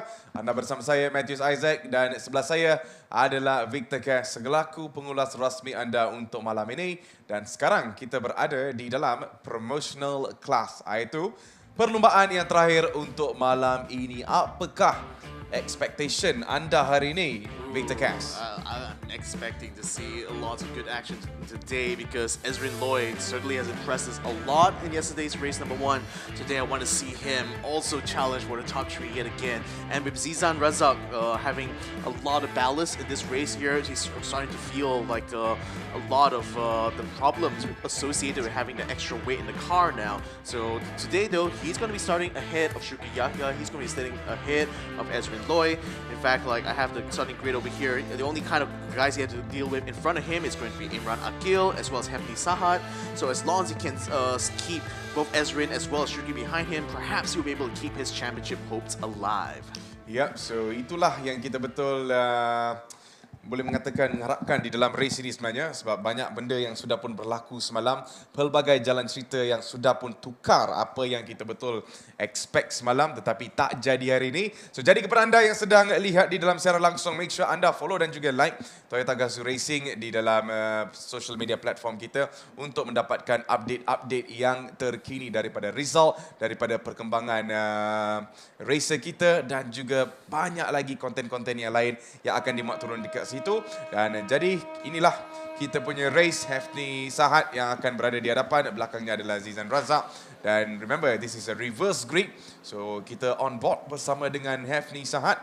Di manakah penyokong-penyokong Hafni Sahat berikan sokongan anda di dalam ruangan komen. But talking about the reverse grid, Victor, what is your expectation so far from our promotional class races? So basically, like I said, I'm looking forward to how Zizan Razak will be able to capitalize on the start here because again, he's going to be started ahead of Ezrin Loy. In fact, Ezrin starts directly behind him in the grid slot, and then you got Shuki Yahya even further behind there in a 6th position. So naturally, you know, the reverse grid, for those of you back home who aren't too familiar, it only switches positions from 1st place to 6th place in yesterday's race results. So that's why Shuki Yahya, who won race number 1, is currently sitting in position 6 right now because of that reverse grid. So he has to fight his way to the front there if he wants to take a second win here this weekend. Whereas for Zizan Razak, you know, he finished in 4th place in race number 1. So now he's in 3rd position here. So if he does maintain that position, he will be on for a podium. But I think knowing him, you know, knowing how he races, especially over the last couple of seasons, he will definitely be aiming for that win no matter what. Yep, so itulah kita punya expectation di dalam race ini. Dan kepada anda yang sedang lihat di dalam siaran langsung, inilah Toyota Gazoo Racing Season 6 round yang kedua dan juga perlumbaan yang kedua ataupun boleh dikatakan race 2. So itu dia one of our races as well daripada promotional class. Dan Syahdatul Afifah, jentera nombor 91, dan beliau adalah muka baru ataupun we can say one of our new racers di dalam promotional class yang sudah pun menghabiskan round pertama dan sekarang beliau berada di dalam round yang kedua pula. So this is going to see, kita akan lihat apakah prestasi beliau di dalam perlumbaan ini dengan 1 minit saja yang akan diberikan oleh race marshals kita. So 1 minute to go there, Victor. Yeah, 1 more minute to go before we started seeing these heavyweights get out on track once more. The promotional classes, certainly one of the classes I enjoy watching, mostly because, you know that these guys aren't full-time racers. Yes. You know, they tend to be a little bit rough around the edges, and they aren't afraid to get their elbows out, as we've seen with like Zizan Razak together with Shuki Yahya. They constantly will butt heads whenever possible. So I don't expect today to be any different, especially now that the championship is quite literally on the line here for Zizan. I'm expecting him to race his absolute heart out here, ladies and gentlemen. Ya, so nampaknya banyak boleh dikatakan fokus kita terlalu dekat Zizan hari ini. Tetapi fokus saya kan, Victor, is more on Ezrin hari ini. Because saya betul-betul nak tengok apakah Ezrin boleh melakukan. Sebab di dalam race sebelum ini ataupun race malam, beliau betul-betul mengejutkan kita semua di dalam lap-lap yang agak hot sebenarnya dan terus mendapatkan P2. But what's more even surprising is Ahirin overtaking Zizan. Walaupun Zizan mempunyai berat di dalam kereta beliau, but still Ahirin was able to capitalize on that. So let's see bagaimana performance mereka di dalam sepanjang race untuk hari ini pula. So I'm really looking forward selepas formational lap kita hari ini, Victor. Yeah, sebab perlu ambil tahu that 40 kilograms that Zizan Razak is carrying has a huge effect on the characteristics of the car. Yes. You know, it upsets the car's balance for one. The driver will have to adapt to a car that does not feel the same as compared to round number 1 for sure, and that's something Zizan will have to adjust to. And then of course, you know, the power to weight ratio is like much weaker compared to other cars because you're carrying the extra weight, which means you're accelerating a lot slower, you're braking a lot harder and a lot earlier than everyone else over the course of like an 18-lap race. You know, all of those little differences will start to add up. That's why Zizan Razak found it so hard to make passes happen for him yesterday because, you know, he's carrying that extra weight. That extra weight equals like a handicap practically for him on the track. Yeah, so seperti yang biasa kita menggunakan track Sepang ataupun F1 circuit boleh dikatakan, dan ini adalah FIA grade pertama di dalam track kita, dan mempunyai 9 selekor dan juga jaraknya adalah 2.706 km sepanjang sebenarnya. So we are about to find out siapakah yang akan jadi pemenang di dalam race yang kedua. So kepada anda yang baru saja masuk ke dalam siaran langsung, ini adalah Toyota Gazoo Racing Season 6 round yang kedua, race yang kedua, dan juga ini adalah perlumbaan terakhir untuk malam ini. So kita akan memulakan race kita tak lama lagi. Kita on board bersama dengan race director kita yang akan queue tak lama lagi. So the green lights will be out very shortly, and once it's off, it is race time. So kita tunggu dan lihat siapakah yang akan jadi pemenang, dan nampaknya perlumbaan telah pun bermula sekarang ni, dan nampaknya satu start yang sangat-sangat baik dalam jentera yang berada di hadapan, iaitu Hefni Saad. Tetapi bagaimana pula ada banyak perkembangan di dalam track ataupun lap yang pertama sekarang ni. Dan kita lihat jentera nombor 97 sekarang ni berada di hadapan, iaitu Hefni Saad. No, it's Ezrin Loy. Kita baru saja cerita tentang Ezrin Loy, dan Ezrin Loy mengejutkan kita dan terus mendapatkan P yang pertama. Ezrin Loy, belum lagi kita habis satu pusingan, tetapi itu dia, Ezrin Loy mengejutkan kita semua dan terus mendapatkan P yang pertama. What a move there, man. Yeah, and following along with him as well is Zizan Raza. He actually got way ahead of a lot of other people here. Currently, he's trying to defend his position against Ahirin Ahiruddin, who has somehow managed to sneak her way into a third position right now. Zizan Raza taking a very defensive line, obviously keeping his eyes out for Ahirin Ahiruddin. But the whole time, though, Ezrin Loy has been given a clear road in front of him, so he will be able to pull away. And what a gap he's pulled so far in his first lap. Siapakah akan jadi pemenang? Make sure anda komen dekat ruangan komen di dalam siaran langsung kami, and let's see if your prediction is correct ataupun tidak. So dengan 18 pusingan saja yang berbaki, kita lihat Ezrin Loy sekarang ni berada di dalam P yang pertama, diikuti oleh beberapa racer di belakang sekarang ni, dan itu dia Zizan Raza on P2 dan Ahirin di dalam P yang ketiga. Dan kita lihat race leader kita yang sedang berada di hadapan Ezrin Loy.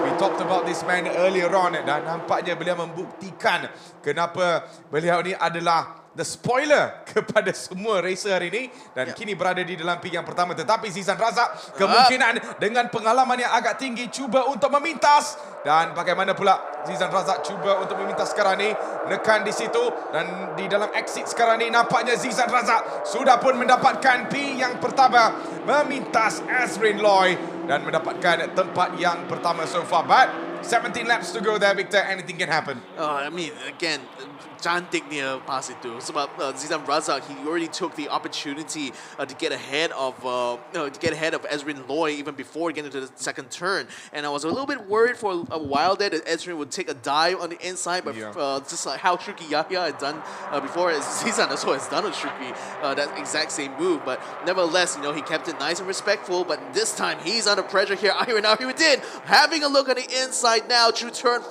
but looks like Ezrin just able to head him off a little bit, and Ahirin takes a little bit onto the grass and loses a place as a result. Dan nampaknya that is not what Ahirin actually planned hari ini. Tetapi kita lihat Shukri Yahya sekarang ni berada di dalam P yang kedua dan sudah pun memintas jentera nombor 97, iaitu Ezrin Loy.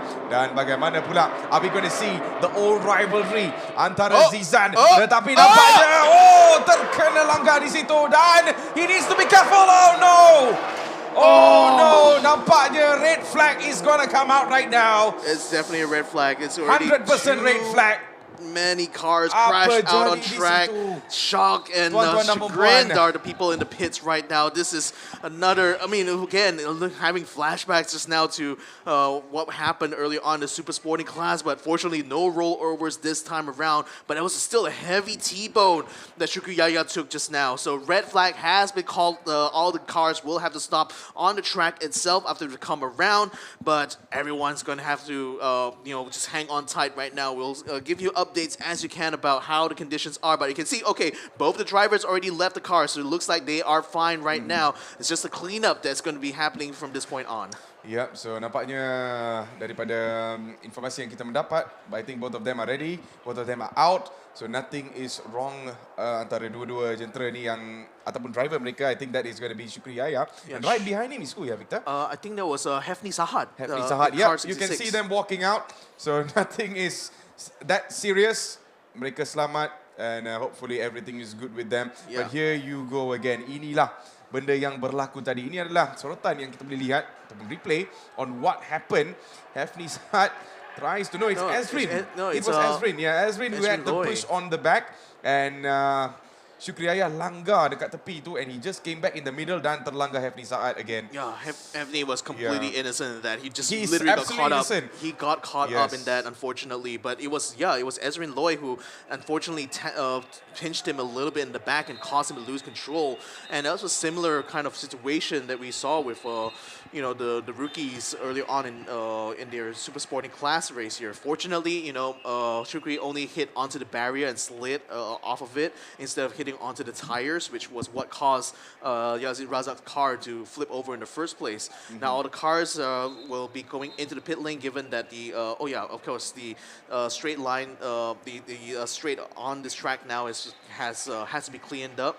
So that's why all the cars are taking to the pits. They will have to sit there until all the debris has been cleared out. It's still going to be a lot of work here for our marshals, but pray tell, we'll let them do their magic right about now. Yes, baru saja cerita, are we going to see rivalry yang lama antara Zizan dan juga Shukri dan tiba-tiba benda ni sudah pun berlaku.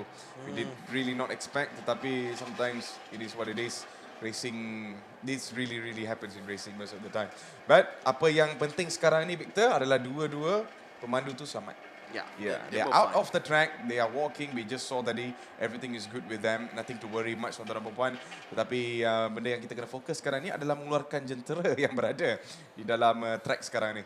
Yeah, and you can see even Ezrin Loy's car actually had a puncture in the front left, so that's being sorted out right now under the red flag, which is allowed, by the way, so no trouble at all for him to get his car back up to speed. And fortunately for him as well, in spite of that contact, he's still going to be able to continue on with the race. Sadly for Shukri Yahya as well as Hafni Saad, that will certainly not be the case for them at all, as they will have to sit out the rest of this.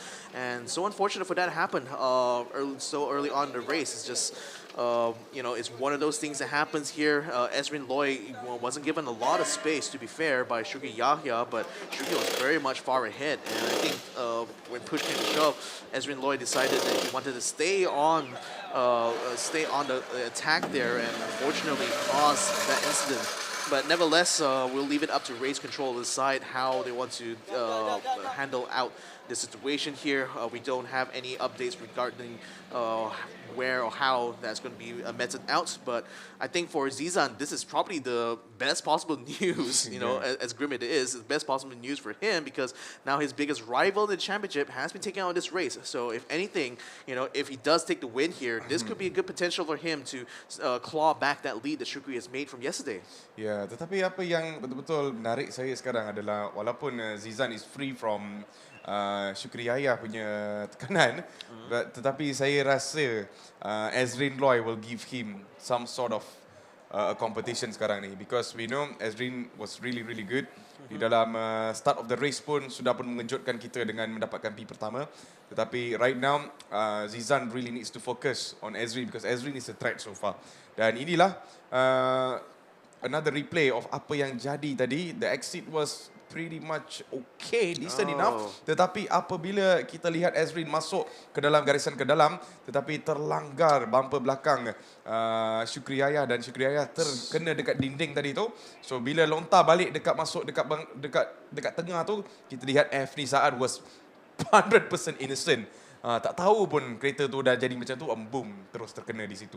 Yeah, I mean, there was no way for him to dodge out of that. But now that I've seen a bit of context of what happened before that, it seems like Shukri was a little bit slow coming out the exit. So that kind of boxed Ezrin in a little bit. So Shukri obviously was staying on the racing line the whole time, but didn't leave much of a gap between himself and Ezrin. So Ezrin already had like a nose right against his fender, and given that, if he turned to the right, he would end up on the grass fully. He decided he wanted to stay on the road, and that was what caused that initial contact that left Shukri Yahya spinning out. So really difficult to adjudicate right here who exactly is wrong without having spoken to the racers directly. No doubt that's going to be race control who will be handling that there. I think the biggest concern from Ezrin Loy's part is that if he does get a penalty here, you know, that will certainly prevent him from being able to give a challenge to Zizan Razak for sure. But that would potentially open up the door for Ahiruddin and Imran Akil.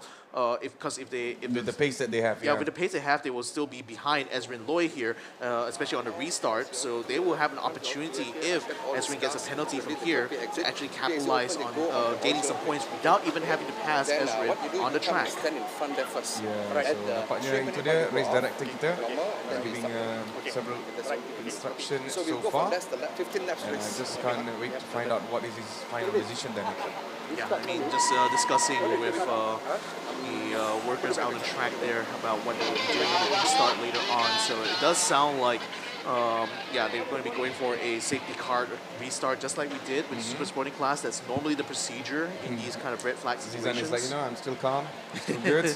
Just keeping himself psyched up pretty much. I mean, again, he's carrying so much weight in his car right now, 35 kilograms today itself. And contrast that right now with the person behind him, Ezrin, only carrying 5 kilograms. He looks pretty much traumatized over there. Oh no. Yeah, so itu dia kita on board bersama dengan Syariah FIFA, the World Bowling Champion. Dan sekarang berada di atas litas sekarang ni. Dan kita kemungkinan tidak akan ke mana-mana, kita terus kepada Ain Idris, who's coming on reverse actually. The camera was going all the way at the back. They said, no, the car's coming in the back. So you have to move away. So kamera terpaksa berundur ke belakang. Itu yang kita boleh bagi tahu. Dan itu dia kita fokus bersama dengan Zizan Razak, jentera nombor 15 tuan-tuan dan puan-puan. Dan he might have a green flag sekarang ni untuk memenangi race. Tetapi he will also have challenge antara Ahirin dan juga Imran Akil jika Ezrin Loy telah pun dihukum dengan insiden sebentar tadi. Yeah, so that's still something that may not even come out until after the race finishes. It really depends on race control having to interview these drivers about what exactly happened moment to moment there, and that's important testimony that Ezrin will have to provide. Nevertheless, he will be allowed to rejoin the race though, given that his car is still in running condition. Yeah, so he will no doubt be starting this safety car start just behind where Zizan Razak is. So again, I mean, but here's the other thing as well.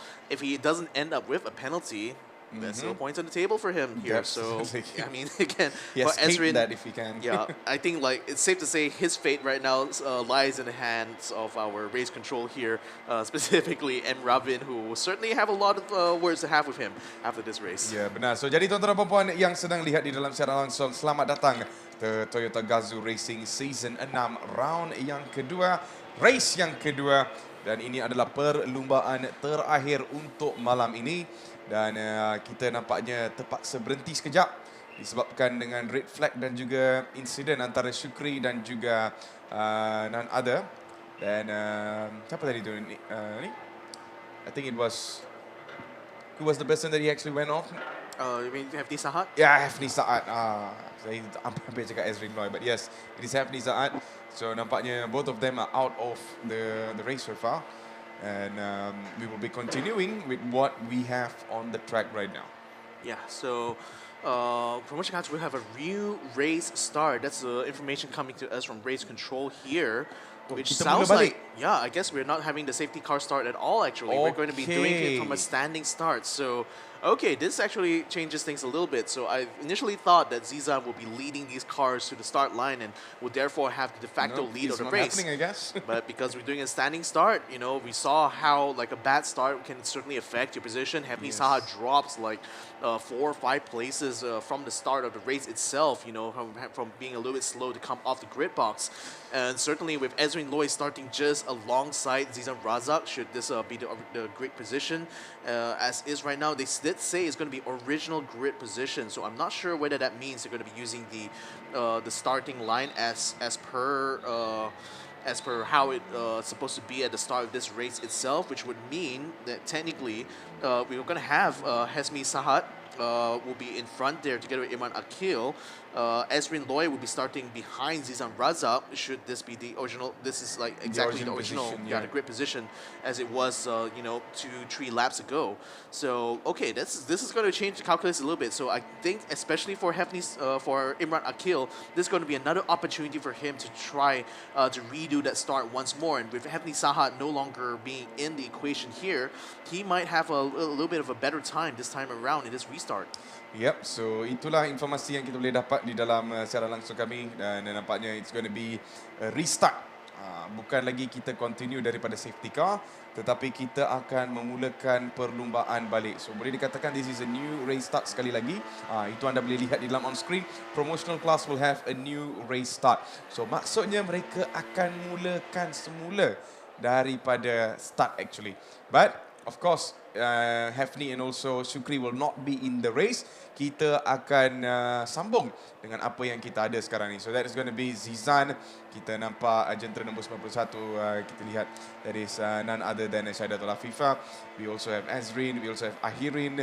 And this is going to be very interesting to watch because seperti apa Victor Cass mengatakan tadi, ini akan menukar segala dimensi yang kita betul-betul predict di dalam race kita untuk hari ini. Ya, betul tu. Sebab mereka tidak akan memakai grid order yang sekarang di mana Zizan Raza berada di depan. They will be using the original grid start, which would mean that Zizan Raza will be starting on 3rd place instead, and that's going to be behind Imran Akil, although it still be ahead of Ezrin Loy nevertheless. So that's the thing that I think will have to be communicated to these drivers right now. So it's going to be a 15-lap race then, Victor? Yes, they will cut off the first couple of laps, or rather the first 3 laps, because that's already been raced now. So it's a shorter kind of race, a shorter situation, but I think for the drivers in general, this really doesn't change much as far as like their race is concerned. They still will have the opportunity to try to make the passes on track later on. They will still, especially for Zizan, for Ezrin Loy, for Ahirin, they still know who their nearest rivals are going to be on track when we get to the restart later on. So, the situation, the procedure for them will definitely not change. It's just that the calculus right now for how this race is going to unfold certainly has taken a massive hit now that both Shukri as well as Hefni have been taken out. Ya, jadi kalau anda lihat sebentar tadi, kita lihat on the track, they were pretty much cleaning things up. So nampaknya ada minyak tumpah, ada debris yang terkeluar, ada bumper punya some of the parts dah terkeluar, sepihan semua dah keluar. So of course they need to really clean it out, make sure racer-racer yang lain tidak mengalami apa-apa masalah apabila mereka masuk ke dalam dita nanti. So it's going to take some time, tetapi kita diberikan dengan beberapa minit saja. So I think about 9:45 ataupun 9:45 kita akan memulakan sekali lagi. Dan itulah informasi yang kini kita mendapat. Dan in the meantime, kepada anda yang sedang lihat di dalam siaran langsung, make sure anda komen siapakah yang akan jadi pemenang sekarang ni. And at the same time, give your well wishes kepada Shukri Yayah dan juga Hefni Saad yang sudah pun dikeluarkan daripada race ini disebabkan apa yang jadi sebentar tadi. But right now, our full focus akan berada dengan racer-racer yang ada di dalam screen sekarang ni. And this is going to be all 8 kepada racer. So ini adalah perlumbaan yang terakhir, Victor.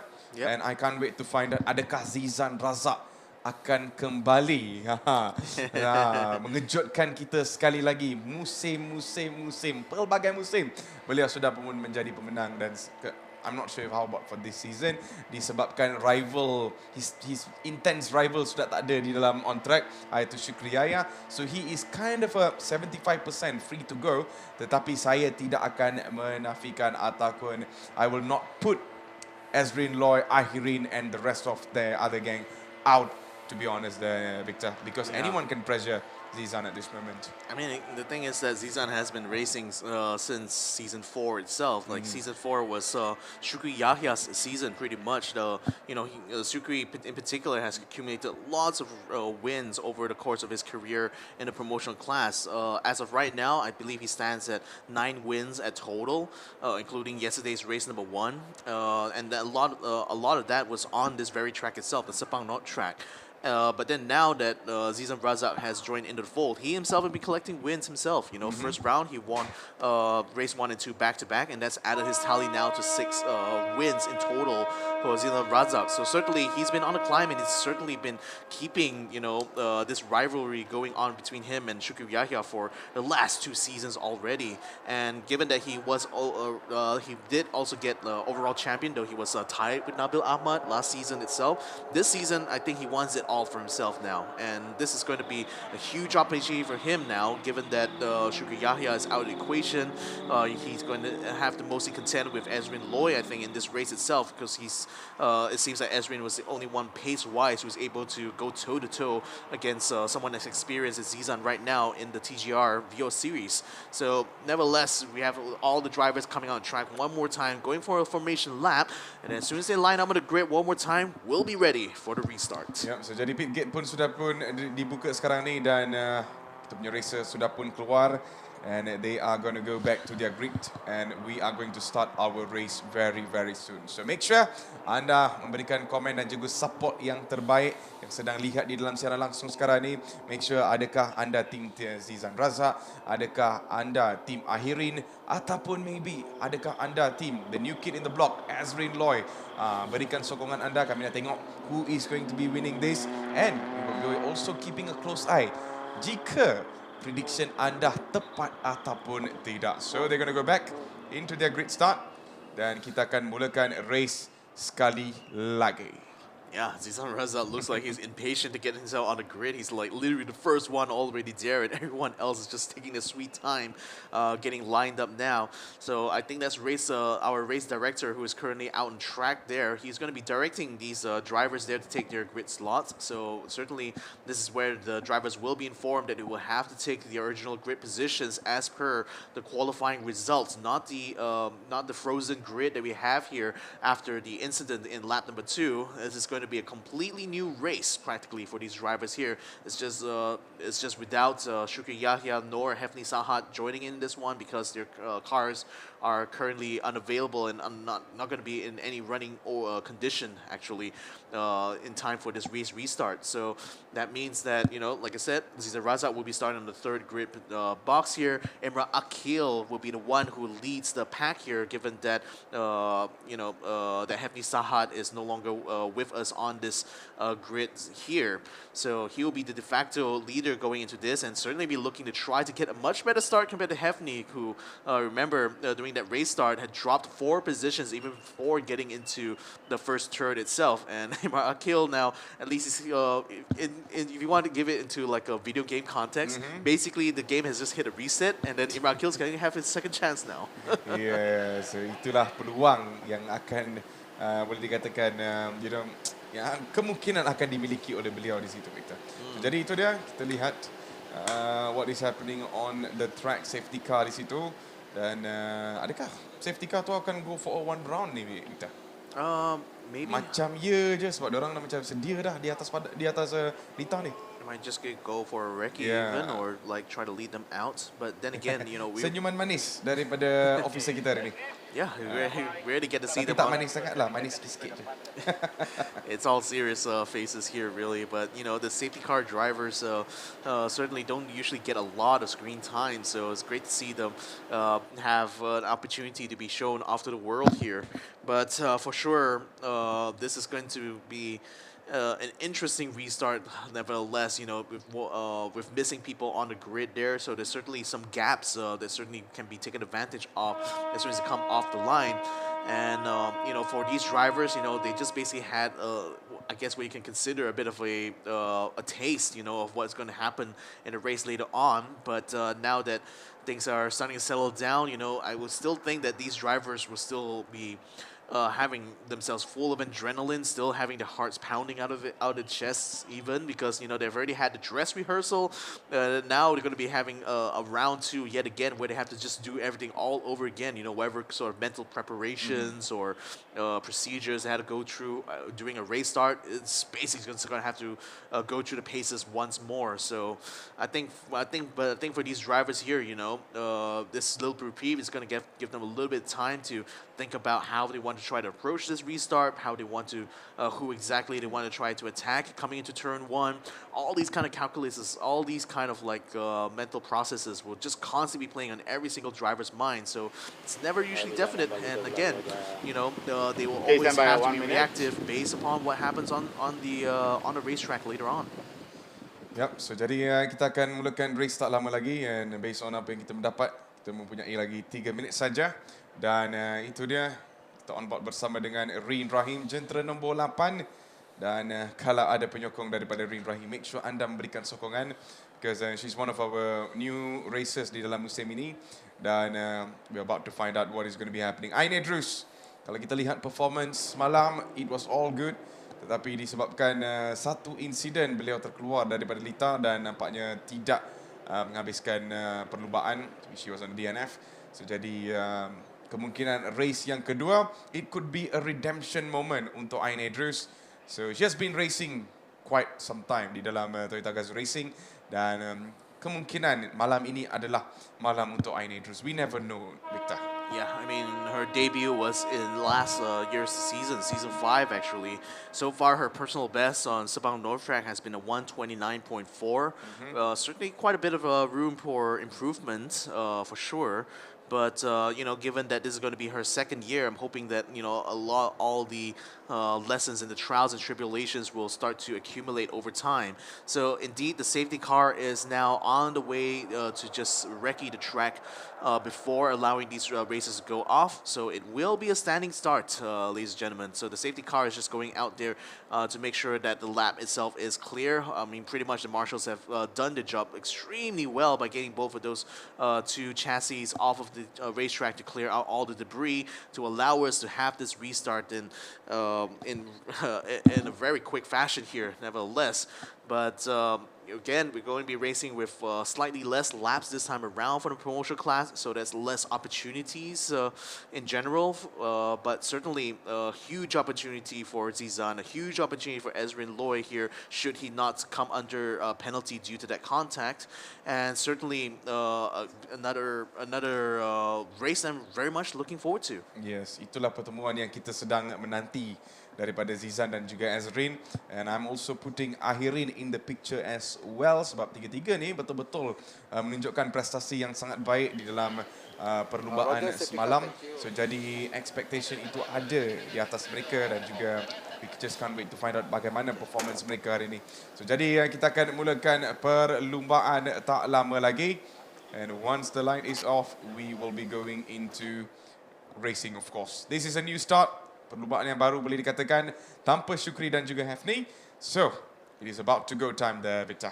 Indeed, it will. And I know while we're waiting for them to get themselves counted down for the start, yep, this 1 minute board now coming up. Yes. I think I just want to underscore, given the incidents we had this today on this Sunday itself, that even though these cars may not be going at the highest speeds in the motorsport world, like in F1 or NASCAR, the racing is no less dangerous. We've seen how easy it is to find yourself in a seriously dangerous situation, and it's full credit, to the team that's been working behind the scenes, making sure that all these cars are fully up to standard when it comes to the safety features. The 6-point harness on those racing guns, it's going to be so important. It looks like race is going to be starting, ladies and gentlemen. Let's see if this is going to be another smooth sailing, or will this be another incident-filled race. 15 laps to go here, ladies and gentlemen. It's going to be a standing start once more. The green light is out. And that's going to be the restart here, ladies and gentlemen. As we are looking at Zizan Braza, he's actually been overtaken quite significantly right now by Imran Akil, so he's not going to be able to defend the lead going into the first turn. Then we also have number 37, Ahirin Ahiruddin, able to cut himself just in front of Ezrin Loy. This is a, you can say that, it's just a warm-up there. Ah. Yeah, it's fine, it's fine. I think I kind of see they were urging there, Victor. No, just like us. I guess giving us like a preview, I think, of the race so they're itself. just going to go for one formational lap.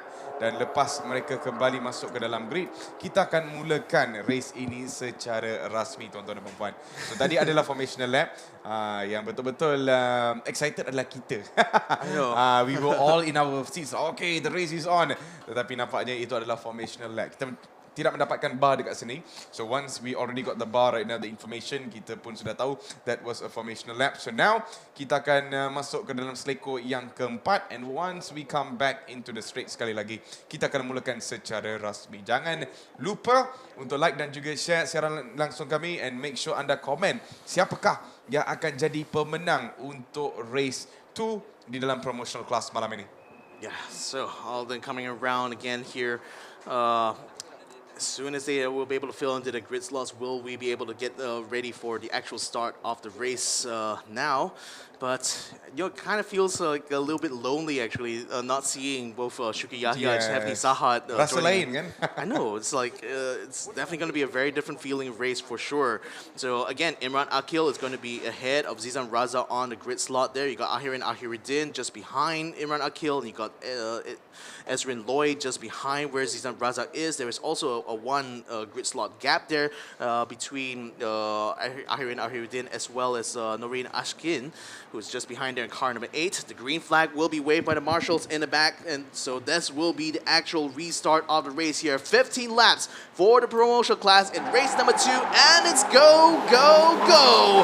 Zizan Razak and Amir Akil trying to drag race all the way to the start of the grid here. It looks like at the back line there, the car number 9 attempted to try to have a look around the outside there, but unfortunately got blocked off completely by Ezrin Lloyd that time. Nevertheless, Ezrin as well as Ahirin will continue to chase each other going down to that first turn. Zizan Razak has the inside coming into T1, will take the position and will keep himself ahead of Imran Akil going into the first turn. He will still come around to the second there, looking very nice and tidy here. No major incidents right now. Two cars going a little bit wide, but fortunately are able to tuck themselves together by the time to get to the third turn. Ya, satu defensif yang sangat baik kita lihat daripada Ezrin sebentar tadi untuk menafikan gerakan daripada Ahirin. Tetapi kita mempunyai 15 pusingan yang berbaki. Ini adalah awal sangat di dalam perlumbaan kita. But apa yang kita boleh lihat sekarang adalah Zizan Raza yang sekarang ni berada di dalam P yang pertama. Dan look at the gap, Victor. Lihatlah gap yang kita boleh lihat di dalam race ini. It is so wide antara racer-racer yang lain. Dan Zizan Raza nampaknya berada di dalam liga yang tersendiri tanpa Syukri Yahya. And that is why Victor mengatakan nampaknya rasa agak sunyi tanpa Syukri Yahya. But Zizan Razak might have the advantage. But Ezrin Lloyd sekarang ni cuba untuk mengejar. Dan di belakang beliau adalah Ahirin yang juga berikan tekanan kepada Ezrin Lloyd. That is what we expect di dalam pre-talk kita semalam.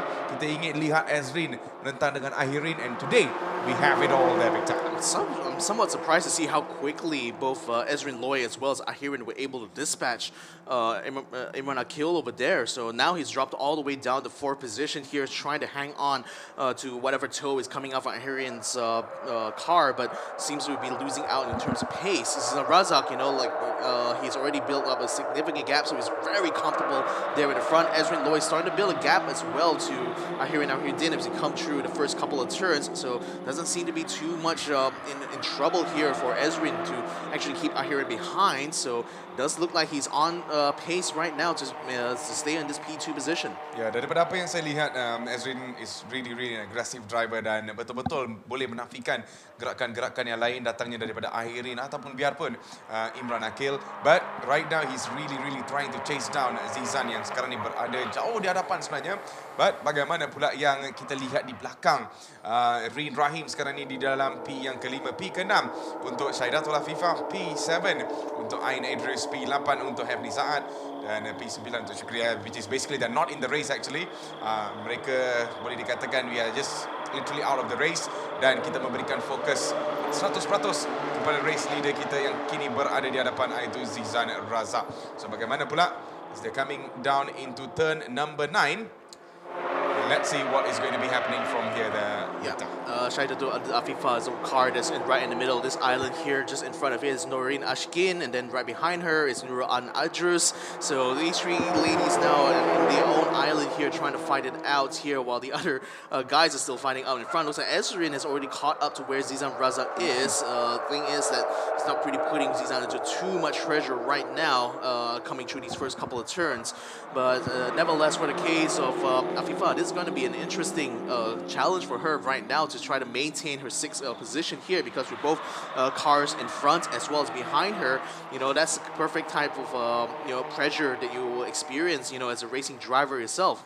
Just basically having a car to chase in front of you and a car giving you pressure behind. This is going to be a true test of her mettle, I suppose, as a racing driver here in this promotional class. Ya, jadi secara konsisten kita boleh lihat pertemuan ataupun antara Ezrin dan juga Ahirin sekarang ni. Let's put Zizan out of the picture, but Zizan kemungkinan boleh saja melakukan kesilapan, tetapi saya betul-betul percaya dengan pengalaman beliau, bukan saja di dalam season ini tetapi di dalam beberapa season lepas ini, dan juga boleh dikatakan experience beliau di dalam dunia motorsport yang agak besar so far compared to the rest of the other racers. Dan this our three-way battle yang kita boleh lihat di hadapan adalah Zizan, Ezrin dan juga Ahirin.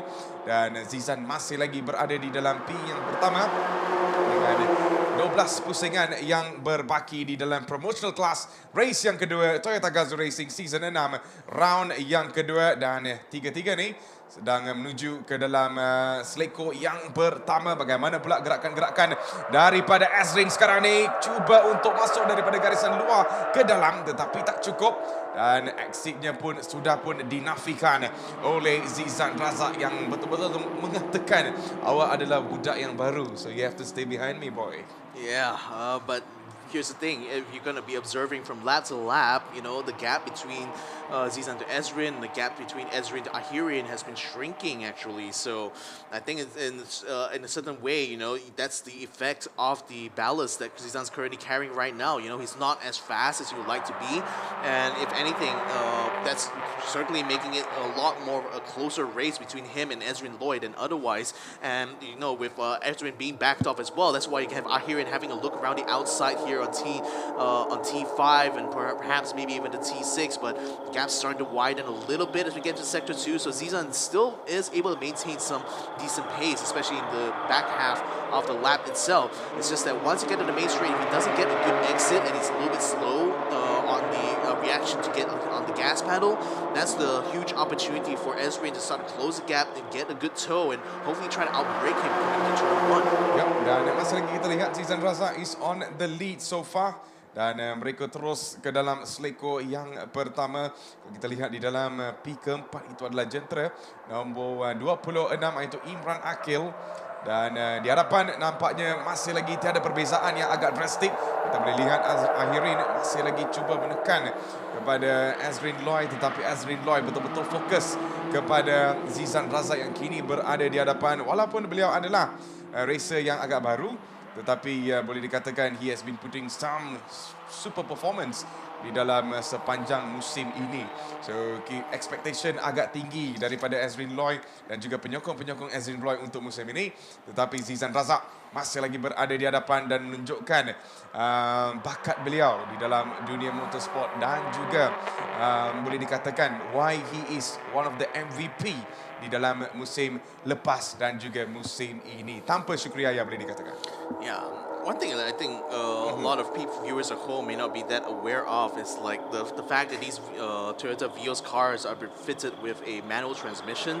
So that means that there's a potential for the driver to make a mistake shifting gears, especially coming out of these exits of the corner here. That's why I heard like Zizan, one of these cars basically going into free gear just now, which indicates that someone might have just missed a shift just now, thus falling behind a little bit in this fight here. But nevertheless, between Zizan as well as Ezrin, still looking as close as ever. And, the pressure is still certainly very much on here for Zizan Razak because, with the two cars he has to hold up behind him, he's constantly having to dig into the inner line when it comes to that first turn.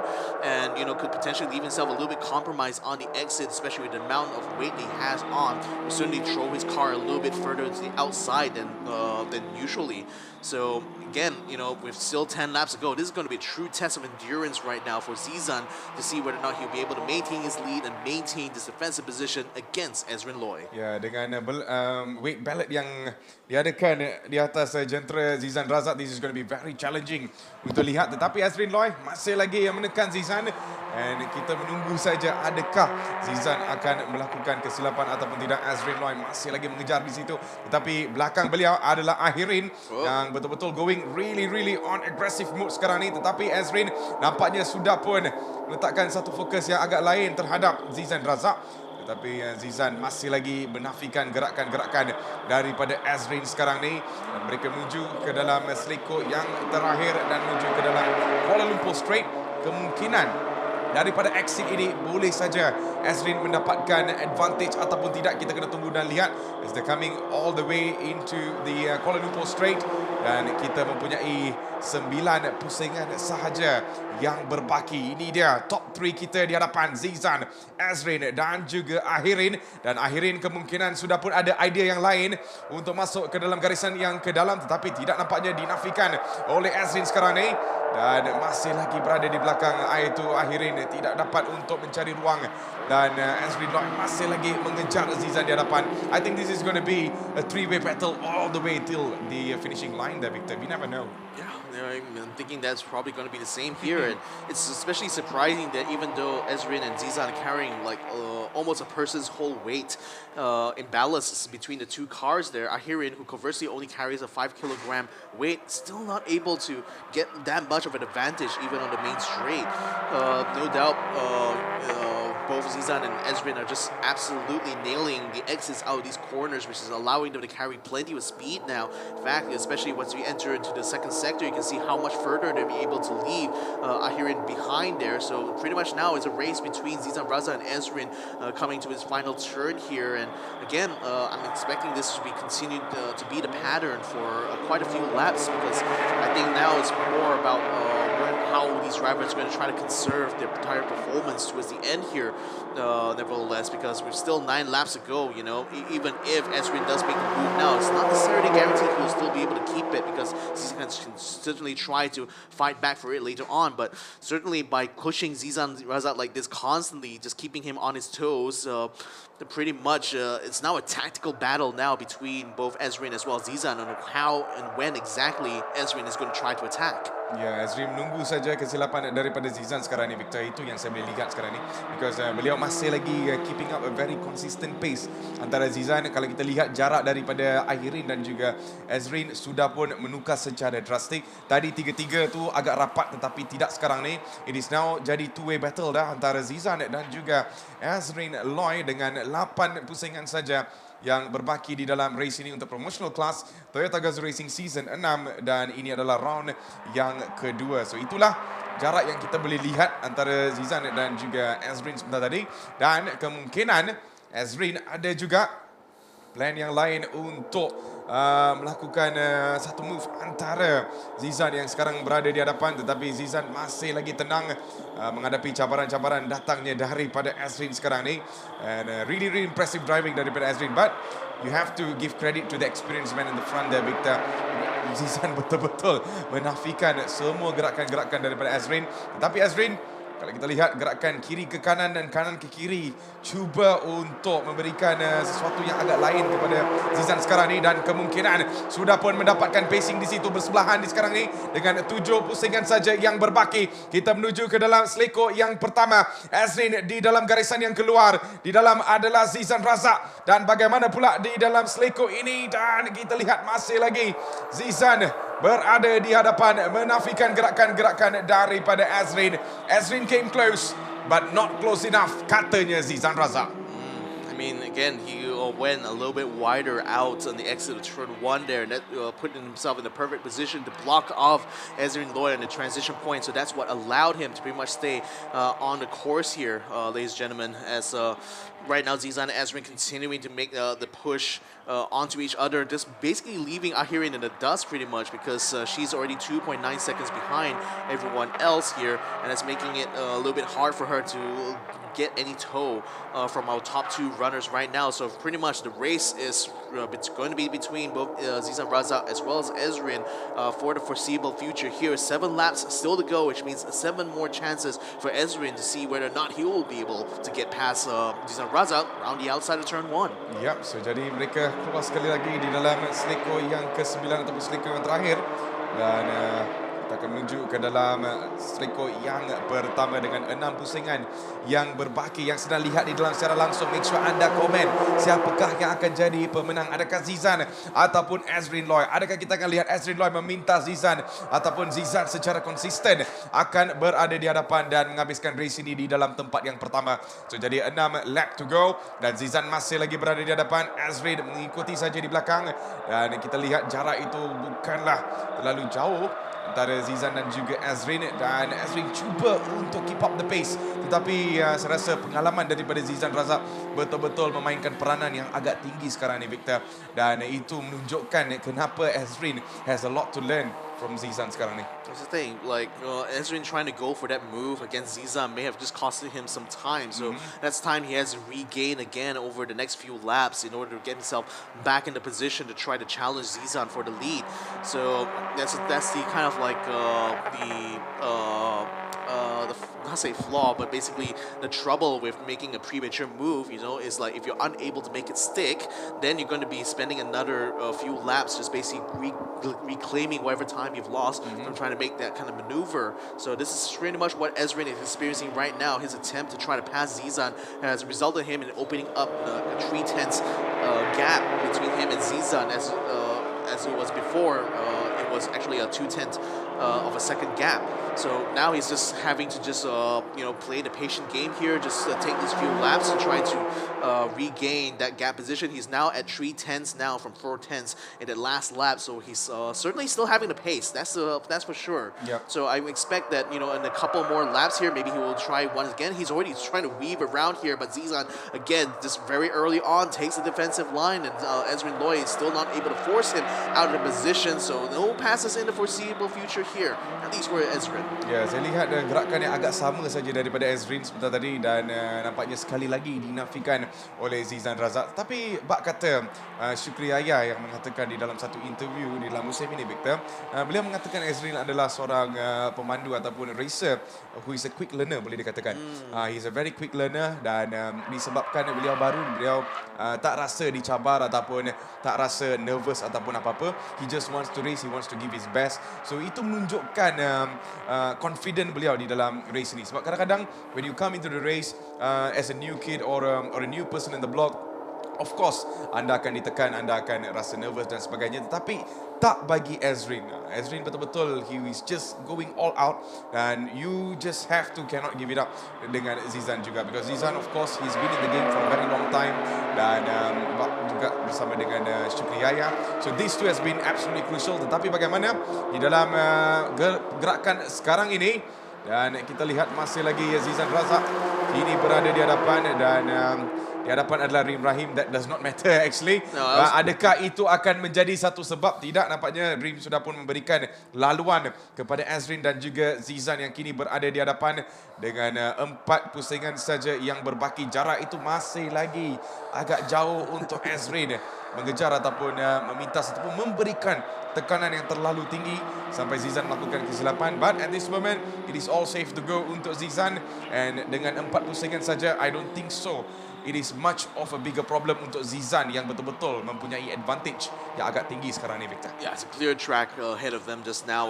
I was a little bit concerned that the traffic there coming from Rin Rahim was going to interfere them, but fortunately she got out of the way there before getting to turn 1, which I guess like for Ezrin Loy, he'd be hoping that Rin Rahim would be like joining them in the braking zone going to turn 1, because that would certainly have messed up Zizan Razak's racing line for sure. But nevertheless, the two of them still able to hold their own and pretty much made the pass on the main straight itself. So no drama whatsoever here, and no more traffic I'm foreseeing here between the two of them. It's a clear track all the way to straight right now, just as they come around towards the final corner.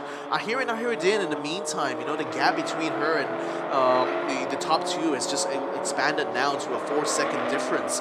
So she's still losing a significant amount of time, not enough to get herself under threat from Imran Akil, but certainly a concerning pattern to see as she's regularly lapping at 129s. If Imran Akil was able to lap under the 29s and actually gets into 28s, perhaps he will be able to challenge Ahirin towards the end, but don't foresee that happening right now, especially with the laps just coming through. He's to be fair, set at 129, but it's a 0.7, so it's still a little bit ways off if he wants to keep the pressure on Ahirin. Speaking of pressure, though, looks like Reen Rahim under pressure here on the inside here, but I think that's going to be actually a lap. This Imran Akil lapping her going around, so she just decided to take onto the wide line on the turn 1 here, and fortunately stayed out of the way. I saw these two here scrapping a little bit through turn 1 on the replay. So Ain Edru is currently ahead of Shaidatu Afifa, and Shaidatu was actually quite close to where Ain Edrus is in that last turn 1. Ooh, struggling so hard to get himself on a break, and incredibly late on that as well. Really trying to close the gap between herself as well as Ain Edrus here. So this could be another battle that could be to be watched out for in these closing laps. Yep, absolutely, especially for the P5 for this moment. Dan kita sekarang ni bersama dengan Syaidatul Afifah, jentera nombor 91, seorang world champion di dalam arena bowling sebenarnya. Dan sekarang beliau berada di atas litar, and this is going to be something new for her, but she's a world champion, so it is not going to be much of a huge problem for her anyways. But ini dia race leader kita di hadapan Zizan dan juga Azrin Loy dengan 2 pusingan saja yang berbaki, dan mereka baru saja masuk ke dalam selekor yang kelima dengan difference ataupun gap antara mereka adalah 0.1, dan kemungkinan kita akan lihat kesilapan di situ, tetapi Zizan masih lagi menafikan. Azrin Loy memberikan kita sedikit trailer tadi, Victor. Trailer untuk masuk ke dalam P pertama, tetapi Zizan Razak sekali lagi menafikan gerakan daripada Azrin. Tetapi berapa lamakah kita akan lihat Azrin memberikan tekanan kepada Zizan? Is this going to end or not there, Victor? I don't think so. You still have 2 more laps. There's at least 2 more chances for him to try to do the same thing, but that's pretty much exactly what Azrin needed to do. You know, round around the outside, try to force Zizan basically slow down a little bit more in order to make the turn, which I think is like definitely easier said than done very much. But I think for Azrin is to kind of push Zizan to break as late as possible. Either trying to force him to either slow down a little bit too much, or end up like compromising his racing line coming out of turn 1. But pretty much trying to get alongside him can still seem to be such a tough thing to do here for Azrin Loy, but he's already done it one time here. He just needs to do it another time, but unfortunately now that he failed to make that move happen here, they're going to be coming to this last lap here. This is going to be the last chance now for Azrin Loy. Yep, so Azrin Loy boleh dikatakan satu lagi peluang untuk beliau meminta Zizan, but as we are seeing right now, Zizan masih lagi berada jauh di hadapan, dan boleh dikatakan pujian harus diberikan kepada Azrin Loy. Beliau cuba, beliau adalah seorang racer yang agak baru, but still menunjukkan lots of difference ataupun perbezaan yang agak besar berbandingkan dengan racer-racer yang lain. Jadi kepada anda yang sedang masuk ataupun baru saja masuk ke dalam siaran langsung, ini adalah pusingan terakhir di dalam Toyota Gazoo Racing Season 6 round yang kedua, dan anda sedang lihat race yang kedua dan juga perlumbaan terakhir untuk malam ini, dan kita memberikan fokus 100% di hadapan iaitu race leader kita Zizan Razak yang baru saja masuk ke dalam selekor yang kelima menuju ke dalam garisan penamat, and this is could be, I think this is 100% the moment untuk Zizan Razak, dan kita lihat Azrin kemungkinan cuba untuk melakukan satu lagi move terakhir terhadap Zizan, tetapi saya rasa kemungkinan itu akan tidak berlaku dengan pacing yang Zizan memiliki di dalam race ini cukup hebat, dan beliau menunjukkan kenapa beliau masih lagi raja di dalam Toyota Gazoo Racing Promotional Class, dan Zizan Razak adalah pemenang di dalam race yang kedua. Tahniah diucapkan kepada beliau, dan tempat kedua jatuh kepada Azrin Loy, dan tempat ketiga jatuh kepada Ahiruddin. Ya, Imran Akil juga memintas garisan untuk ambil posisi keempat. Shaidatu Afifah sekarang masih berjuang dengan Ain Edrus sekarang di T5 dengan T6. So they're still not quite over in the terms of the race here. But with Shaidatul Afifah being ahead, she just needs to keep it together now, and she'll be able to finish in that 5th place. Rounding around the final corner there. Watch out for the track limits. Certainly, race control has been paying much attention to that, but no problem whatsoever here. Shaidatul Afifah takes the checkered flag to finish in 5th place, ahead of Ain Edrus and ahead of Reen Rahim. Ya, satu performance yang sangat baik daripada Shaidatul Afifah, walaupun baru juga Victor, tetapi beliau dapat juga untuk memintas Ain Edrus yang berada di dalam race ini agak lama, dan itu menunjukkan today has been quite of a difference. Tetapi ini dia pemenang kita untuk malam ini, iaitu Zizan Razak. Di manakah penyokong-penyokong Zizan Razak? Make sure anda serbu di dalam komen dan menunjukkan support anda kepada Zizan malam ini. He has been spectacular. He has shown lots of potential, dan walaupun dengan added weight, tapi still he has been putting on some magic performance today, Victor. I mean, Zizan had said, you know, in the interview we had with Abang Naz just now, that he was going to be praying hard as a strategy coming in this race. Looks like his prayers actually has been answered. Not only his biggest rival has crashed out this race, but he's going to be taking home the win here to make up for his 4th place finish from yesterday. So there's going to be a healthy amount of points here for Zizan Razak out of round 2. So certainly he's going to keep that championship running, you know, all the way to that final round for sure between him and Shukri Yahya. But certainly, you know, Shukri will be looking on this with like a lot of motivation, certainly for round 3 later on this year. So, you know, as for right now, you know, savor the victory here. Zizan Razak yet again, the Raja of Sepang right now, as it was, as he turns in here. What a day it's going to be for him. Ya, satu hari yang agak gembira, mulia bagi jentera nombor 15 Zizan Razak yang baru saja memenangi race yang kedua di dalam promotional class. So itu dia. Dia kemungkinan akan lambai di dalam kamera. Tidak, tak lambai lagi. But there you go. Make sure anda memberikan sokongan-sokongan yang terhebat kepada beliau, dan tahniah juga diucapkan kepada pemandu ataupun pelumba yang lain, iaitu Azrin dan juga Ahirin bersama dengan Imran Akil, and also Shaidatul Afifah, Ain Edrus, Reen Rahim, and make sure anda doakan terbaik kepada racer-racer yang kita yang tidak dapat untuk sambung perlumbaan, iaitu Mafni Saad dan juga Shukri Yahya. So ini dia result kita yang rasmi yang kita lihat di dalam on screen, dan tempat pertama jatuh kepada Zizan Razak, tempat kedua Azrin Loy, tempat ketiga Ahirin Ahiruddin, tempat keempat Imran Akil, tempat kelima Shaidatul Afifah, tempat ke-6 Ain Edrus, tempat ke-7 Reen Rahim, dan tempat ke-8 Hafni Saad, tempat ke-9 Shukri Yahya. Oh, what a race we had today, Victor. I know. I mean, again, it might seem a little bit less, you know, incident-filled, especially compared to the super sporting class race we had earlier on. But nevertheless, a good and clean finish here for Zizan Razak. Certainly a huge haul of points he's going to be able to get out of round 2 here for sure. For Shukri and for Hafni, you know, it's so unfortunate to see them bow out so early in the race. But hopefully, you know, when we come back to Sepang yet again in round 3 later on this year, you know, we'll be able to see them back up in the tip-top shape and hopefully be able to bring us that championship challenge. Yeah, so nampaknya seperti apa Victor mengatakan hari ini, agak perlumbaan yang agak sunyi bagi Zizan. Sebab biasanya Victor, kita akan lihat pertempuran yang agak besar antara Zizan dan juga Shukri. It's always a dog fight between both of them. Tetapi hari ini Azrin adalah satu muka yang baru, dan beliau masuk ke dalam scene ini juga memberikan sedikit warning kepada Zizan dan juga indirectly kepada Shukri. Hey, I'm here. So lepas ni dah tak ada dah 2 raja melawan sekarang ni. Sekarang ni 3 raja. It's going to be a 3-way battle antara 3-3 ni, dan let's see who's going to be making the very best place di dalam race yang akan datang nanti, Victor. 3 raja ni macam era Sriwijaya ni.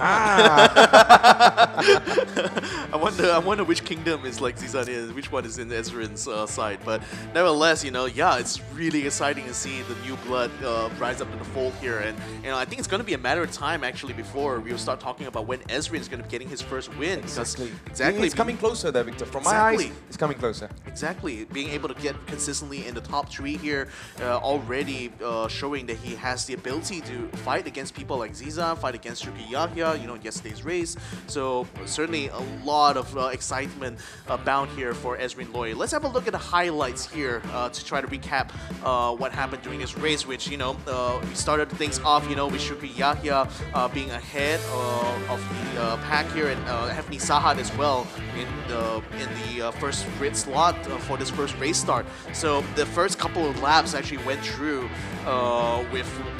that ended exactly in a red flag because of contact between Ezrin Loy as well as Shuki Yahya. At the time, they were practically fighting for third position.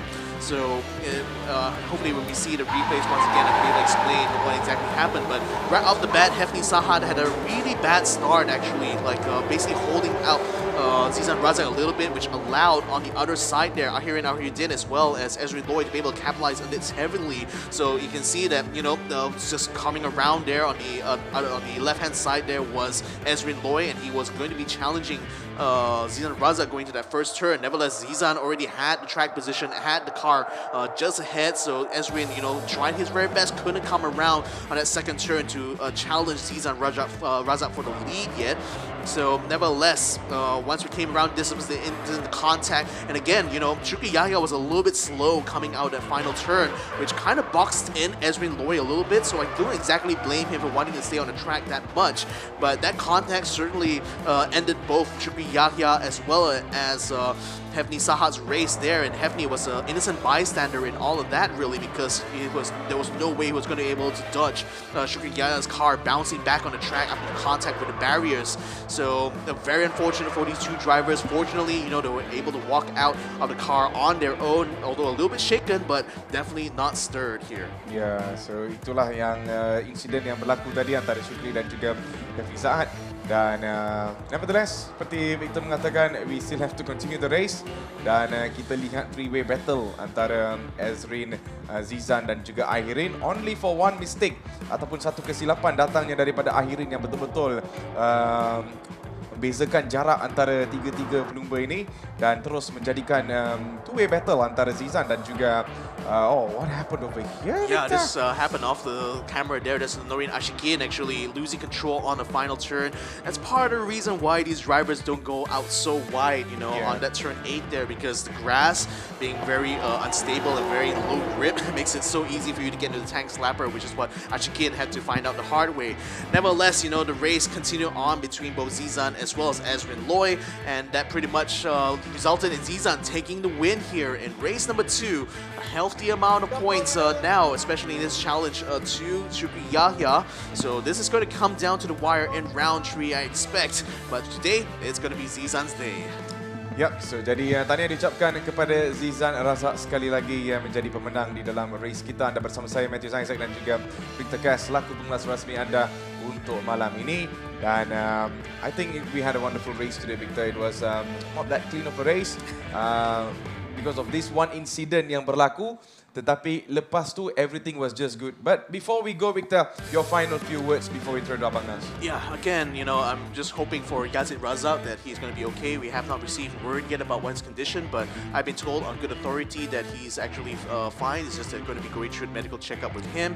But I just want to underscore, you know, how extremely dangerous it is, this activity of motorsports. You know, you never know, even with these cars, what can happen during a race. And we see today what could have been a really bad situation, but because of the safety features installed in these cars, you know, Yazid Razak is still able to race another day. So hopefully we'll be able to see them coming back in round number 3. But certainly, you know, it's glad to see that, you know, despite all the incidents here, we still had a real banger of a race when it came to the super sporting class. So I think that was literally, you know, it made up for a little bit of that, you know, emotional roller coaster, as it were, you know, during that period of time. But certainly, you know, it's a fantastic race. Can't wait to see how this season is going to end later on this year. Absolutely. So itulah kata-kata terakhir datangnya daripada pengulas untuk hari ini. Dan terima kasih kepada anda yang memberikan sokongan yang terbaik kepada all of our racers dan sebagainya. Tetapi itulah our show dekat sini sudah pun tamat for the commentators of course. Tetapi sekarang kita akan memberikan kepada Abang Nas, who is the host of the day. So Abang Nas, take it away and have a good, amazing week, everyone. Thank you to our racecasters. Kita muncul macam hantu dari belakang Gazoo Racing side ini.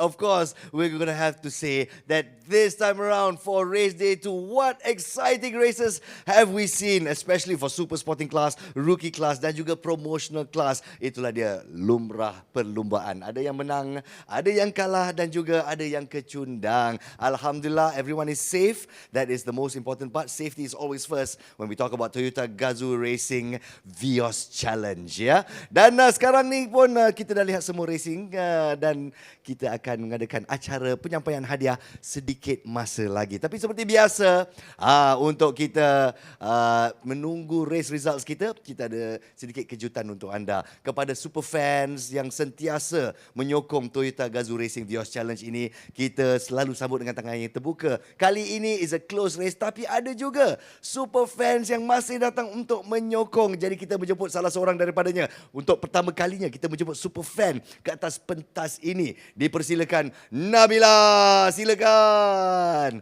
Assalamualaikum Nabila. Waalaikumsalam. Dan terima kasih. Kita nak tahu Nabila ni setia bersama Toyota Gazoo Racing Vios Challenge dan juga challenge-challenge yang lain ditaja oleh Toyota sejak berapa lama? Hujung season 4. Hujung season 4, ya. Jadi what is yang menarik perhatian Nabila untuk datang setiap tahun, setiap race? Sebab saya sedang ambil degree in automotive. So, tak tahu kenapa, but it helps me lah kalau kata healing lah. Macam tu. Healing, ya? Oh, so you're an automotive engineer.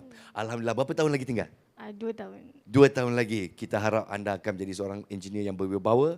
And of course, please do contribute to our industry, ya. Dan antara yang anda lakukan untuk races, saya ini memang terbuka hatilah sebab last race dia datang, dia bawa roti jala untuk kita. Lepas tu kali ni pula untuk round yang kedua ni dia belikan churros untuk drivers dan kita tengok sikit banners yang dibuatnya, semuanya untuk races-races kita. So antara semua races, sporting class, super sporting class, promotional class, siapa driver pilihan anda dan kenapa? Tak boleh. Oh, tak boleh. Kenapa tak boleh? Ramailah, semua best-best. Semua best-best lah. Tapi antara yang muda lah, siapa yang you rasa berbakat dan ada potensi untuk pergi jauh? Kalau from season 4 yang saya tengok is Hayden. And Mitchell. Both of them. Tu dia, pasal kat depan sekali. Nampak? Tunjuk sikit kat kamera. Ini dia pilihan Hayden Haikal dan juga Mitchell Chia. Kita baru lihat mereka beraksi di super sporting class. So antara mereka berdua tak ada pilihan lah? Tak ada. Tak ada. So Nabila, kita nak ucapkan terima kasih sekali lagi dan kita feature anda. Seperti untuk super fans di luar sana, round 3 akan datang ujung September ini dan kita ada satu istimewa kejutan timur. Kita jemput artis kita untuk bersama-sama kita di atas pentas. Khai Bahar, di mana anda? Kita jemput Khai Bahar. Si ada ekor. Kum. Assalamualaikum. Waalaikumsalam. Ingat tak Abang Khai Bahar yang sentiasa dikenali sebagai Mr. Cool bila dia berlumba. Tapi sekarang ni tidak lagi bersama dengan Toyota Gazoo Racing Family. Jadi bila kita tengok rakan-rakan yang lain berlumba, Khai ada rasa macam rindu tidak? Rindu tu memang rindu sangat. Tadi masa dia orang start pada pit tu pun saya rasa macam saya berada kat situ tau. Saya pula yang nervous. Kita boleh rasa tau bila dah start lampu merah tu nak padam, sebelum padam tu, dia punya nervous tu lain macam. Lain macam Kita pun macam dah dapat kaki macam tu tau. Kaki pun dah berjeri macam tu. Jadi kat sini pula kita menjemput super fan untuk pertama kali berada di atas pentas di sini. Jadi Khai, mungkin kalaulah Nabila ni menjadi wakil kepada semua super fans Toyota Gazoo Racing, apa yang you nak ucapkan kepada Nabila? Saya nak ucapkan terima kasih kerana support Toyota Gazoo dan terus support kerana ini adalah orang kata sport sukan yang saya rasa pengalaman sepanjang saya bersama dengan Toyota Gazoo sangat-sangat best lah sebab ianya bukannya sekadar race saja, malah dia mengeratkan orang kata persahabatan, banyak benda yang mengajar kita, disiplin dan sebagainya lah. Wah, bagus. Dengar tu automotive engineer kita satu hari nanti tau. Jadi sekali lagi kita berdua mengucapkan terima kasih kepada Nabila. Okey Nabila, kita berikan ruang untuk Khai Bahar untuk nyanyikan lagu. Boleh ya? Mungkin ada ucapan terakhir untuk peminat-peminat di luar sana. Keep supporting diorang, even setahun ada 3 kali je, tapi keep supporting sebab they need us. Dia I like that. Ya betul. Racers memang perlukan sokongan daripada fans-fans untuk lakukan yang terbaik di atas lita ya. Thank you Nabila. Okey, kita ke tepi. Silakan tepukan untuk Khai Bahar. Oh wanita. Bisa aku bisa gila cinta yang pandang pertama. Aku tidak diterima dengan cinta pandang pertama.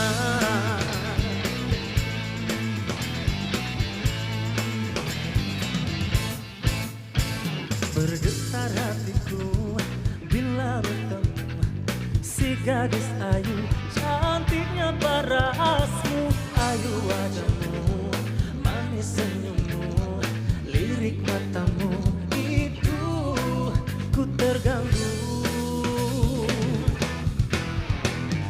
Hati tertanya, mau ku tanya, tapi ku malu ingin bersuara. Siapa nama, tinggal di mana, hebatnya kuasa cinta, oh wanita. Oh, bisa aku bisa gila cinta yang pandang pertama. Takut tidak diterima dengan cinta pandang pertama. Apakah aku jatuh cinta? Apakah aku tercinta? Adakah aku pencinta? Jangan-jangan ku mabuk cinta, oh wanita. Oh.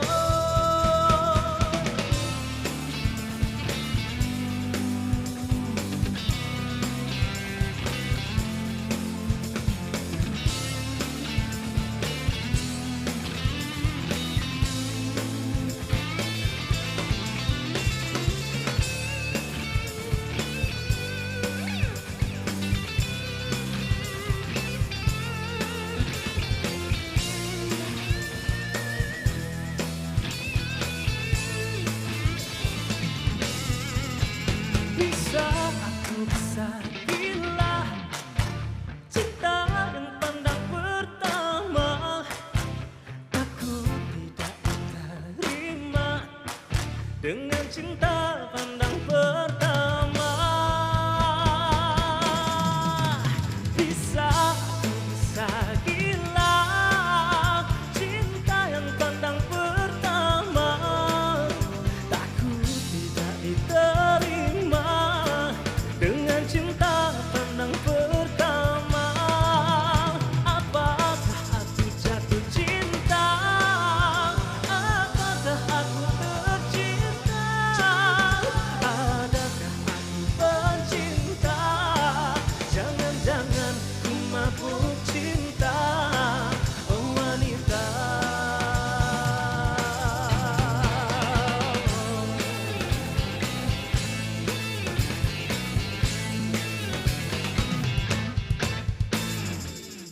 Terima kasih, itu dia, oh wanita. Dan kepada anda semua yang berada di rumah, yang sedang menonton secara online, saya ucapkan selamat menonton dan terima kasih kepada Toyota Gazoo Racing kerana menjemput saya untuk berhibur pada hari ini.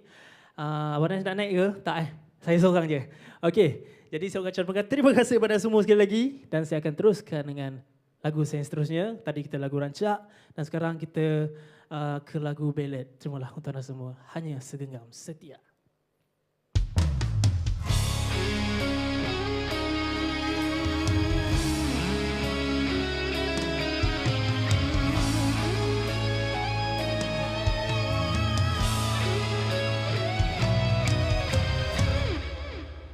Lepaskanlah genggaman tanganmu, pergilah, dia menantimu.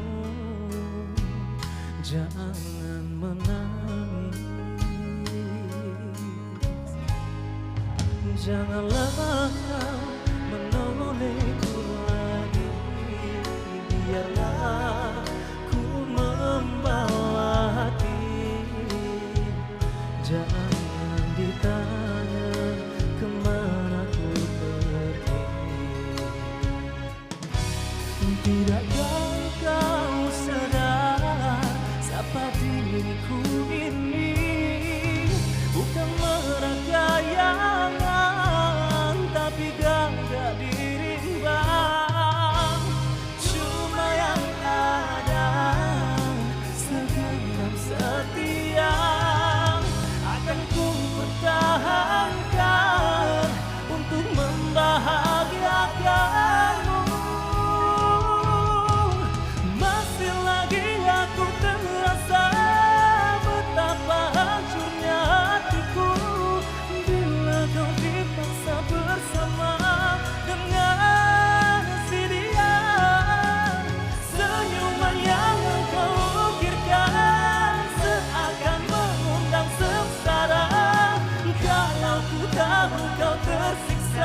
bersama dengan si diam.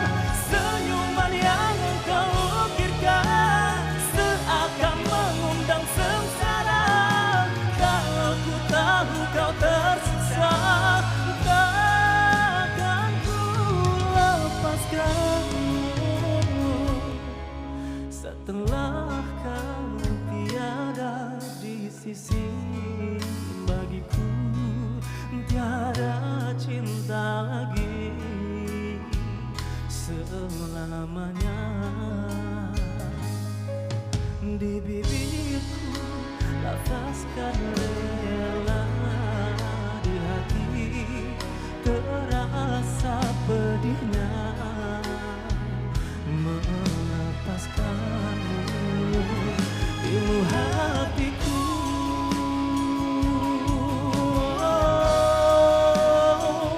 ilmu hatiku,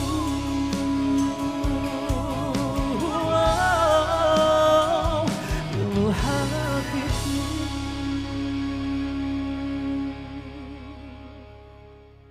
Terima kasih. Itu saja. Terima kasih. Itu dia Khai Bahar. Terima kasih. Terima kasih. lagi, insyaAllah. Saya nak berjabat tangan sekali lagi. Kenapa tahu tidak? Nak rasa betapa kuatnya tangan Khai Bahar ni. Okey, kalau kita tunjuk kamera sikit.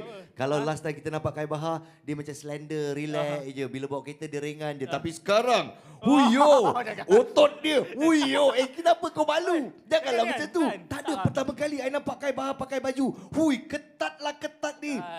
Ini sebab dia lepas raya tu makan macam-macam, lemang ya ke? semua betul. Halo. Kalau makan lemang banyak sangat, dia jadi lemak. Dia tak jadi otot. Jadi dah berapa lama dah angkat berat ni?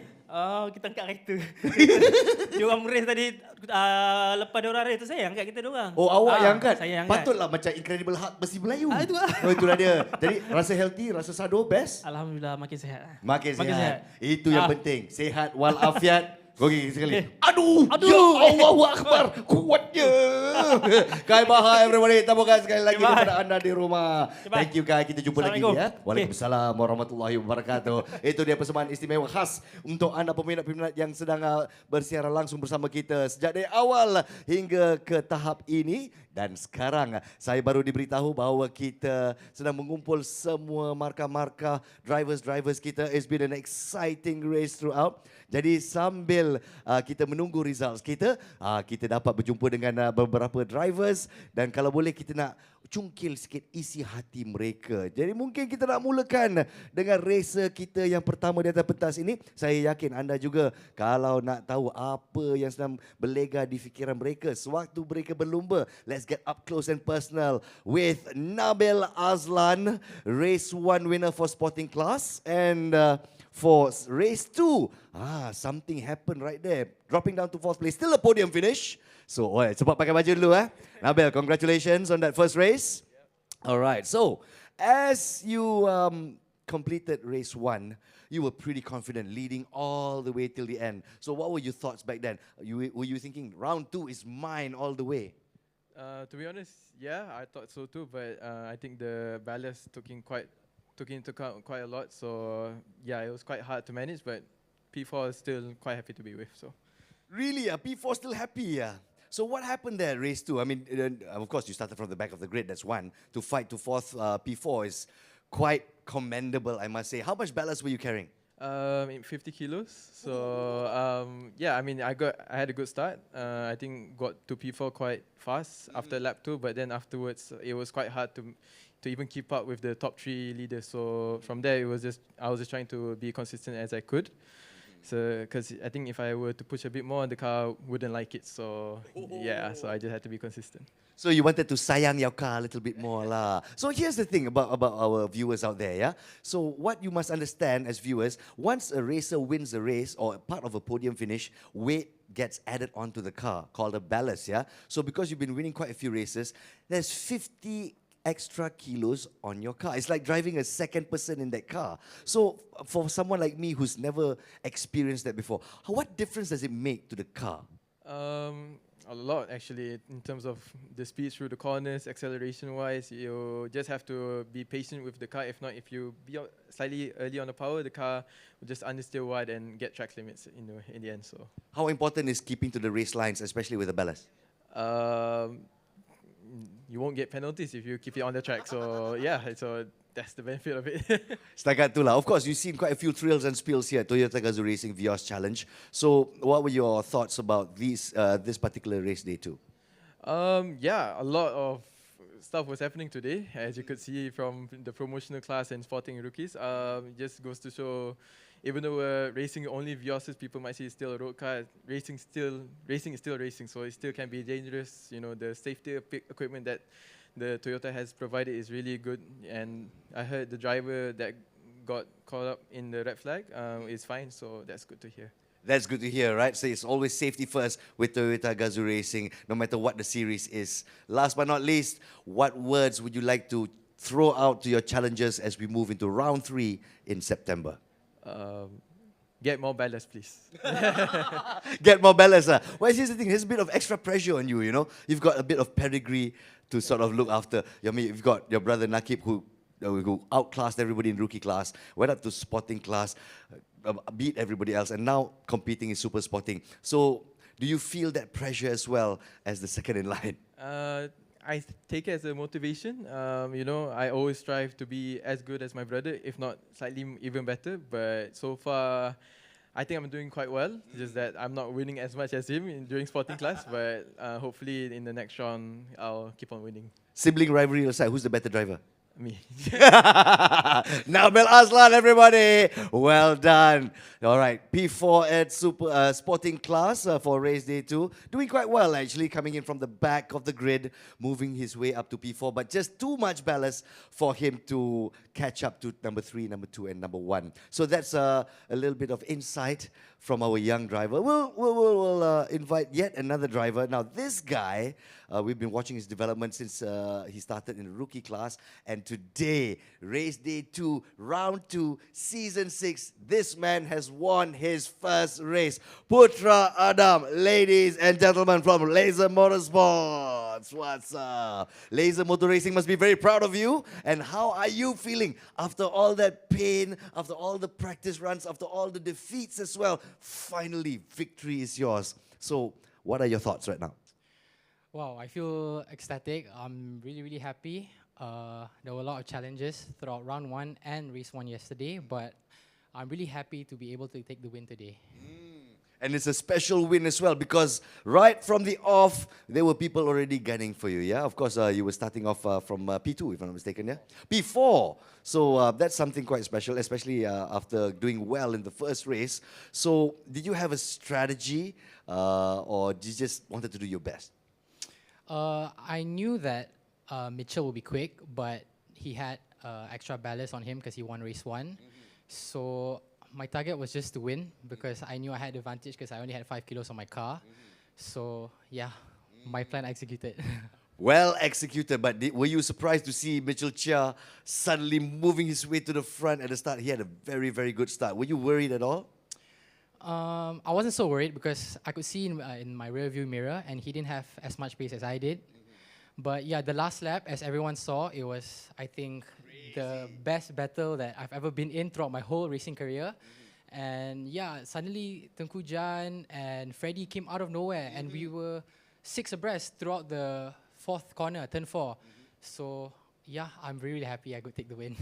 Well done, because we were watching from the paddock, and I've got to say, this is the most interesting super spotting class ever throughout the seasons. Like you said, 6 people, right? It's changing and changing all the time. So we did ask Hayden Heikel, we did ask Mitchell Chia earlier on. So if you had a rookie or you had someone younger like Putra Adam behind you, or if you had Tengku Jan behind you, someone with more experience, who would they be afraid of?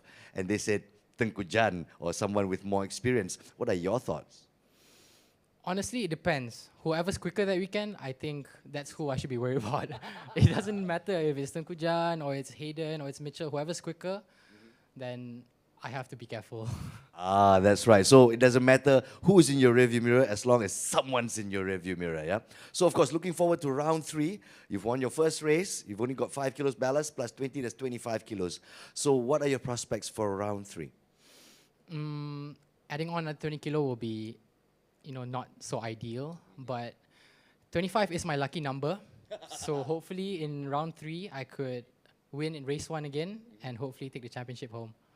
See, here's the thing between real racers and normal people like myself. If I was in his position, won my first race, I'd be like, yes, eat my dust, everybody. But he's like, I'm very ecstatic for winning my first race. This is my ecstatic face. Can you not see my ecstatic face? But bro, you're as cool as ice. Congratulations on winning your first race. Super Sporting Class, Putra Adam, everybody. Wow. To have an insight into what he was thinking while he was running that race. Now, that's a great insight, especially for fans like us, who always dream about going on track, but never really, we never really got what it takes. So maybe we've got time to interview one more person, a young driver as well. So we've had him interviewed quite earlier on. He talked a big game. But right now, with the results coming in, maybe not such a good race after all. But of course, it's down to his thoughts and his feelings. Ladies and gentlemen, let's welcome Hayden Haikal on stage. Come on down, man. Now, when I first started interviewing this boy from rookie class, always nervous and never really knew what to say. But as he matures, now he's wearing spectacles. Can you imagine this guy wears spectacles and still race a car? It's quite scary, bro. So when we had interviewed you, you were telling us about your thoughts and feelings about who would be behind you and how you'd be running the race. So as we've gone through race day 2, what are your thoughts? Did you think you did your best for this round? The race was actually quite well before the red flag. I was leading from Putra quite, there was a gap, quite a big gap. And, the red flag happened and the race restarted and, we were much closer this time and I didn't manage to pull away. But, yeah, I think once the group just caught up to me and, I jumbled up, I got to 4th and then 3rd. And, yeah, in that part, I don't know, I felt like everyone's driving standards were just... I don't know, they dropped really, no, it's very low. They're all driving like kids, so yeah, doesn't make sense. All right, so that's not something you see every day in every race, right? So for me, and I think Putra Adam agrees with me that was the most exciting moment in all the Super Sporting Class races. Would you agree? And why would you say that everybody sort of forgot their basics? Yeah, it was definitely fun for, people to watch, because, they all love the doors banging and bumpers hitting each other, but as a driver you wouldn't want to see those type of things happen to you. And yeah, I don't know. I guess for as a young driver, do you still feel shook up after what happened with the red flag incident? In the car, I didn't really know what happened. All I know is there was a car stuck at the barrier. But as soon as I got out the car, I saw the I saw the replay, and yeah, dude, that was some messed up something. Yes, of course it happens. This is racing after all, and luckily safety is always first when we talk about Toyota Gazoo Racing Vios Challenge. So Hayden, thank you for your clear thoughts. I like the fact that you are still cool and confident despite what happened. Thank you so much. Keep on running a good race. We'll see you in round 3, ladies and gentlemen. Hayden Haikal from Axel Motorsports. All right, and now as I see the results are coming in hard and fast, in just a few moments we'll be having the prize giving ceremony for Season 6, Round 2 for race day 1 and 2 right here on this stage. To our fans out there, don't go away. We'll be back live on this stage. Everyone expects you to be someone. But what if you want to be someone else?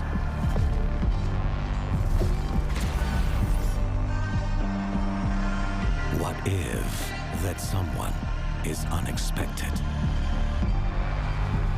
unconventional, unaffected by what others think?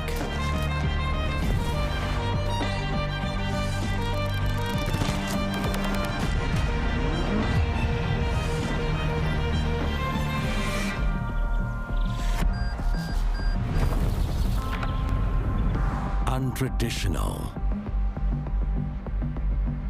unfazed by demands, unstoppable.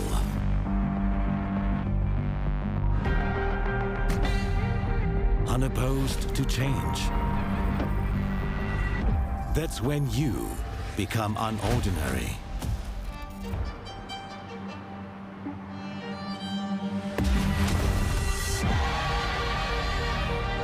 And undeniably you.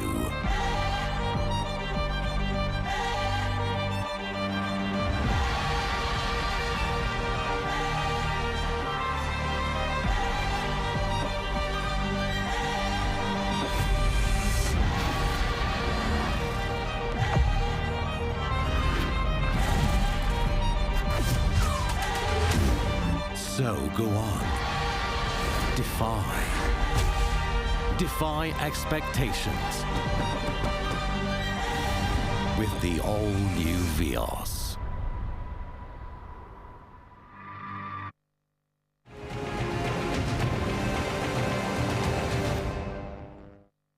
一言で言いますと、家族的でプロフェッショナルなチーム。モータースポーツを起点にしたね、もっといい車作りで、プロフェッショナルといわば私のような一般ドライバーが一緒になってですね、モータースポーツを起点にしたいい車作りをやるチームと思っていただければいいです。発表と同時に、こういうモータースポーツの場で、車を鍛えるというのがこのルーキーレーシング GR ヤリスの、ミッションだったと思います。で、壊して限界を知り、そこを強くして、そしてまた新たなネックが出てきた時にそれをまた強くしようと。水素エンジンを登場させ、やはり環境に優しいモータースポーツのやり方は一体何かというのを提案したいと思います。今回の水素エンジンは初めからモータースポーツのど真ん中の中に入れ込んで開発をやっていく、電気自動車のレースというのもいいんですけれども、我々自動車業界550万人の人たちが長年培ってきたこのエンジンというものも活用しながら、モータースポーツが持続的かつプラクティカルにつながるような一つの提案が24時間を皮切りにルーキーレーシングとトヨタ自動車が皆さんにご提供できていくんじゃないのかなと思います。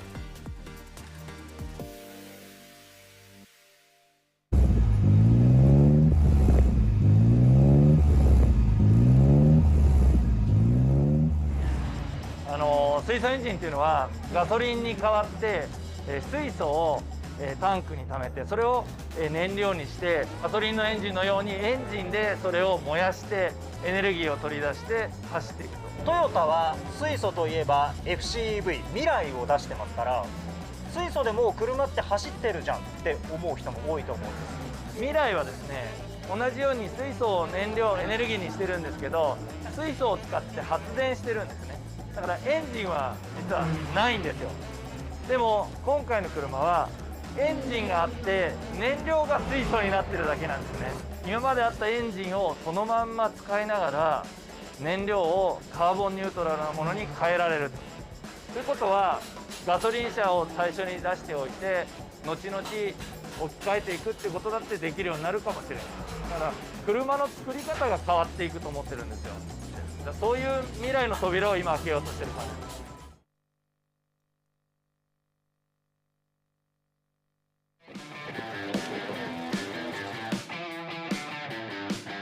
す。水素ってこうエコーっていうイメージがやっぱあるんで、見せた方がいいかもしれない。見せた方がいいかもしれない。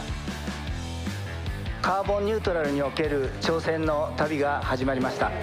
このカーボンニュートラル時代において一つの選択肢に絞るわけではなく、いろんな今まで培ってきた技術をベースにした内燃機関をもカーボンニュートラルに生き残り、かつ発展させる方法があるんではないかと。敵は炭素であり内燃機関ではない。こうした意志ある情熱と行動により10年後20年後の未来の姿が変わってくると思います。一戦一戦積み重ねることによってこうして仲間が増えていること。カーボンニュートラルは共感で動くべき。い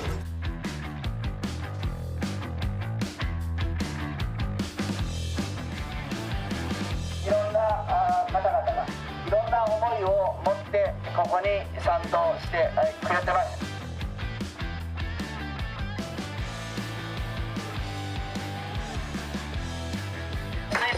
水における2年目の挑戦、昨年よりも声を伸ばしました。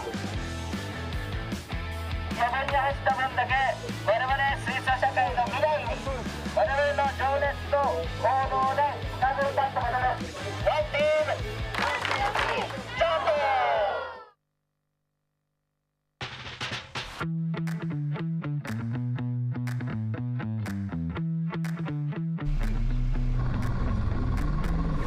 If we move this kind of activities, if we continue this kind of activities, all the people feel the same feelings, then everybody come to the one team, then we can make our future together.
Number one!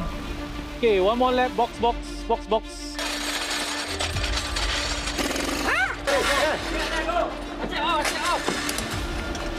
Hi, my name is Mitchell Chia. My name is Nika Kimi. Hi, my name is Azrael Asa. I am Ali Shauki. This is Gazoo Racing. Toyota Gazoo Racing Spring Cup is a very unique series because it requires 2 drivers and you can only pair one super sporting driver, a sporting driver or any driver that's out there that's not in Gazoo Racing. For pair driving, you need lots of strategy and a proper one. And it needs to be solid for you to have a good race.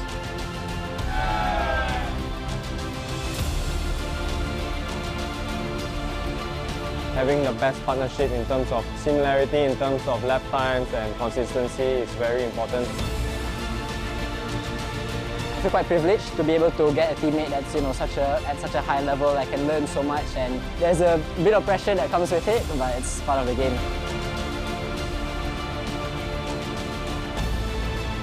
It's obviously an important thing to make a good relationship with your pair. So that's the difference I say with solo driving, because solo driving you're doing it all alone. So this one you get to compare and you get to plan what you want to do for the next things with your pair.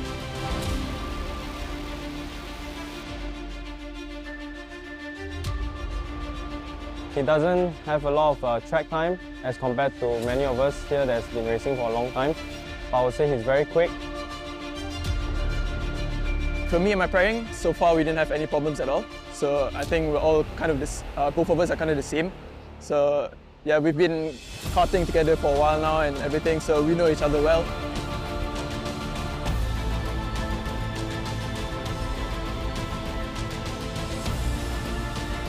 It was nice pairing with Azrael. He's been my teammate since the karting days. I'm very close to him.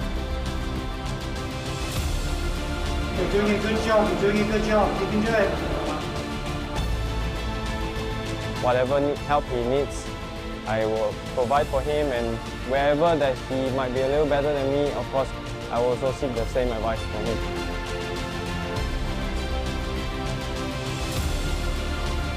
We want to get the most out of ourselves as a driver. We don't want to get the most out of the car, and if we can get a podium or a win from that, then that will be a good bonus.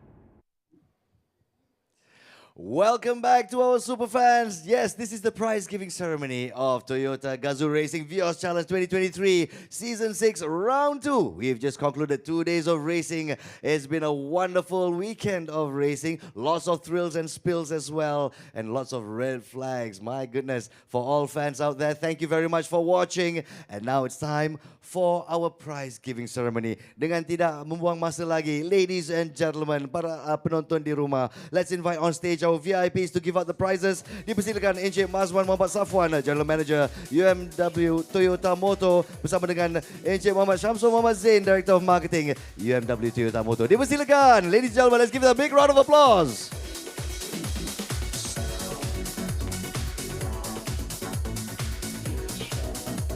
Baiklah para hadirin sekalian, we shall begin with a Super Sporting Class Race 1 from 4th runner-up right up to our champion.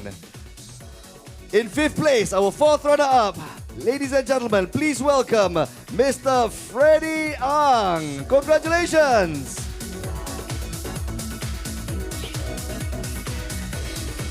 Mr. Freddie Ang coming in as 4th runner-up will bring home 3,000 ringgit. Sekali lagi tanya kita ucapkan. Seterusnya, our 3rd runner-up in 4th place. Let's welcome Hayden Haikal from Axel Motorsports. Dipersilakan.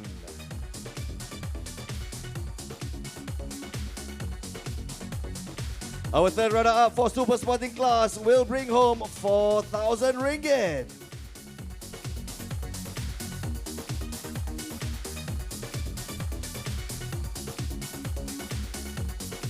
Tahniah sekali lagi kita ucapkan kepada Aiden Haikal.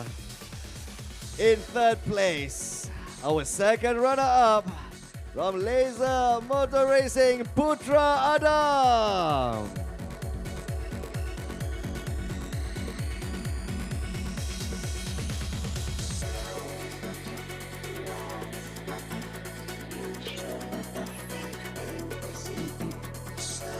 Congratulations.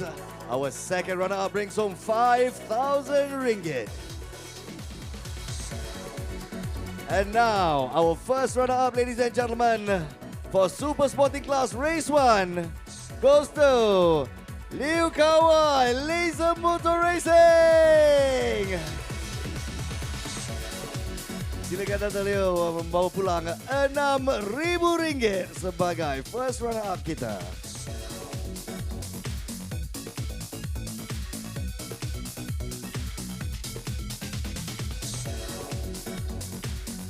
Congratulations, please take your step on the podium and announcing the winner of Super Sporting Class Race 1 goes to Prima Stadium Auto Mitchell Jiang.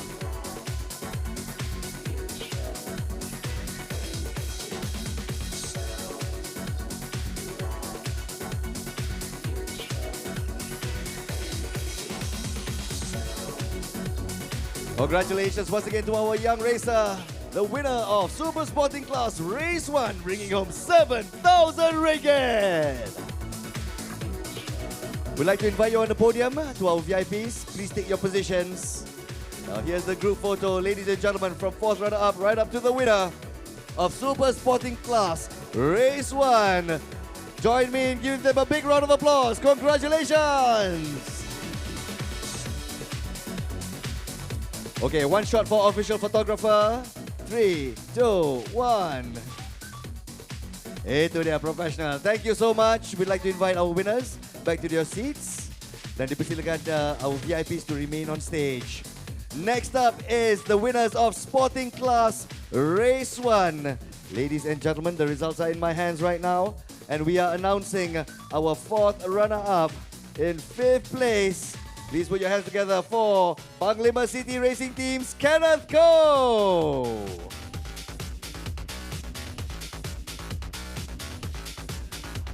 Kenneth with a big smile on his face as 4th runner-up for Sporting Class Race 1 brings home 2,000 ringgit.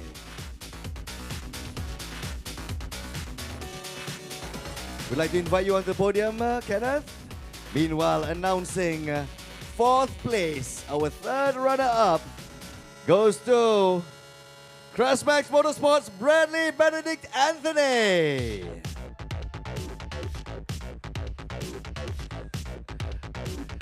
Always a gentleman on track and off track as well, bringing home 3,000 ringgit.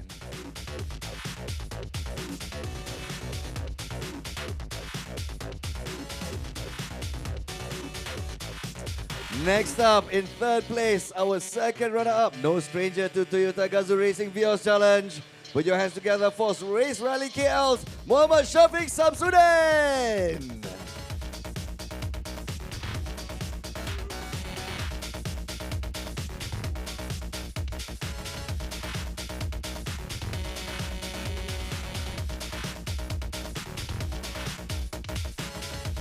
Tahniah kita ucapkan kepada Encik Shafiq Samsudin. Wow, big champion smile on his face. And now announcing in second place, bringing home 5,000 ringgit. Our first runner-up is Distinctive Models Aaron Haikal. It looks like Toyota Gazoo Racing is all about building legacies, family legacies. The younger brother of Hayden Haikal, also a talented driver. And this time, ending up on the podium for the first time, Aaron Haikal. Congratulations.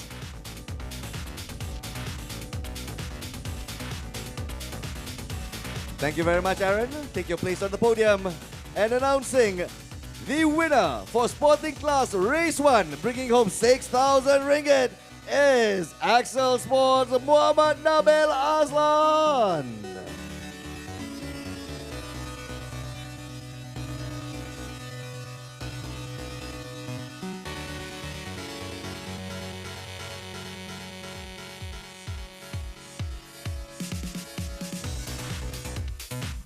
Well done, Nabil Aslan, our champion for Sporting Class Race 1. And now let's take that group photo. And please join me once again. Please give them a big round of applause. Here are our winners for Sporting Class Race 1.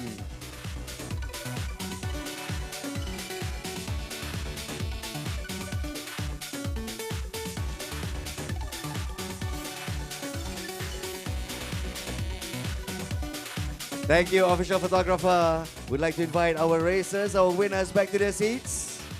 And now we move on to the next class, Rookie Class Race 1. In third place, our second runner-up goes to Azrael Azhar, car number 51. Congratulations.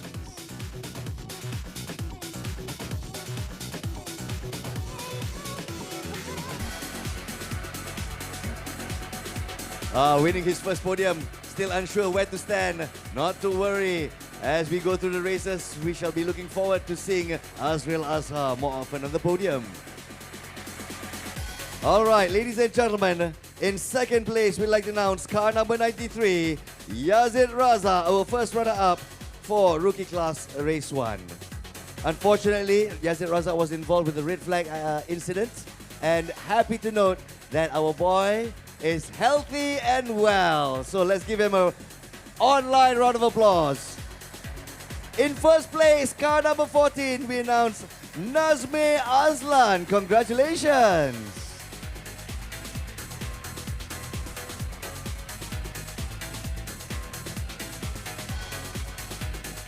Nazme Aslan also somewhat involved in the red flag incident, but still keeping his cool to finish his race. Now we'll be looking towards more great stuff coming in from Nazme Aslan.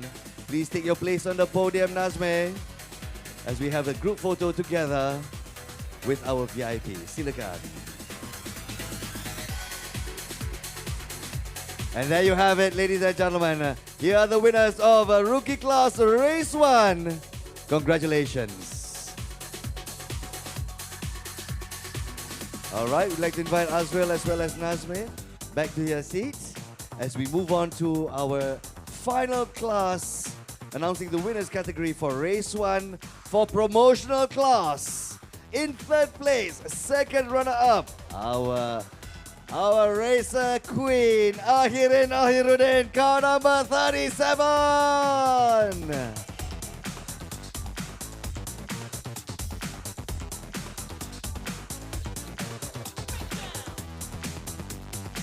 Well done, Ahirudin. Running a great race one. And moving on to, now this man has had a chip off his shoulder. This guy wants to win so badly, and right now, here he is on the podium, car number 97, Ahmad Ezrin Lloyd.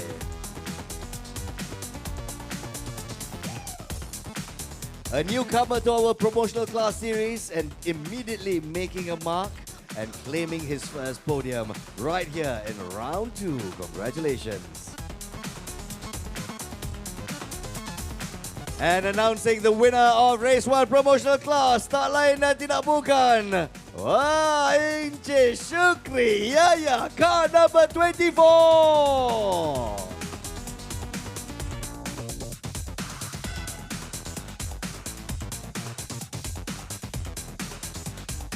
Itu dia, Syukri Raya, still with a big smile on his face.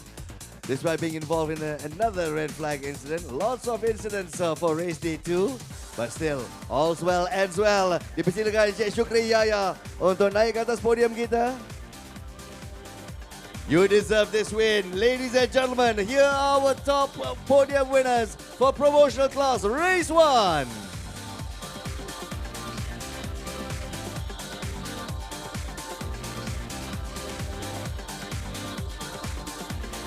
Thank you very much.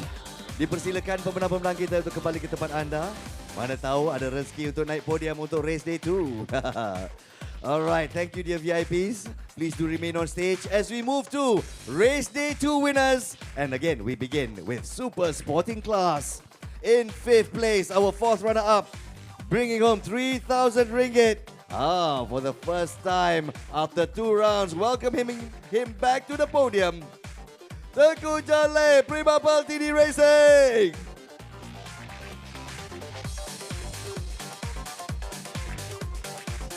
Tengku Jan, we've missed you on the podium. And it looks like there's going to be a change of guard. As we see the younger drivers taking their place, cementing their supremacy here at the Toyota Gazoo Racing Vios Challenge. In 4th place, 3rd runner-up, car number 81, Axel Sports, Hayden Haikal. Let's welcome him back on stage. Our 3rd runner-up bringing home 4,000 ringgit.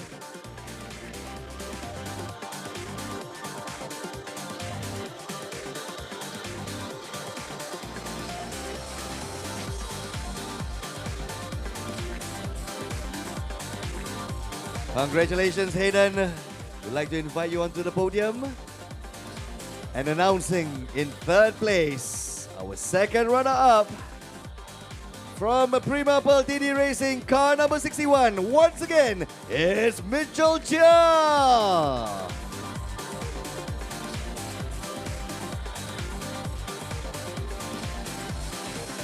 What an amazing final race too for Super Sporting Class. And these are the 5 individuals who have come out on top in a crazy battle towards the end. Congratulations once again to Mitchell. 5,000 ringgit in hand. Next, announcing our 2nd place winner for Super Sporting Class Race 2. First runner-up bringing home 6,000 ringgit. Please welcome the Lagamas Toyota's Freddie Ang once again.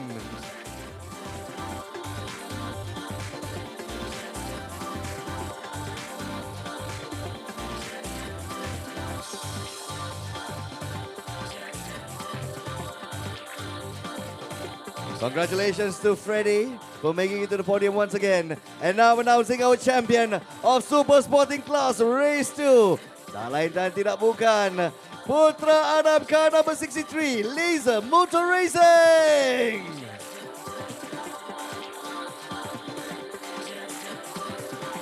This is our young driver's first placing in Super Sporting Class. And I tell you, despite his cool demeanor, he must be jumping inside. And there you have it, ladies and gentlemen, our winner, bringing home 7,000 ringgit. Once again, let's invite Putra Atam to the podium. These are our podium finishers for Super Sporting Class Race 2, ladies and gentlemen.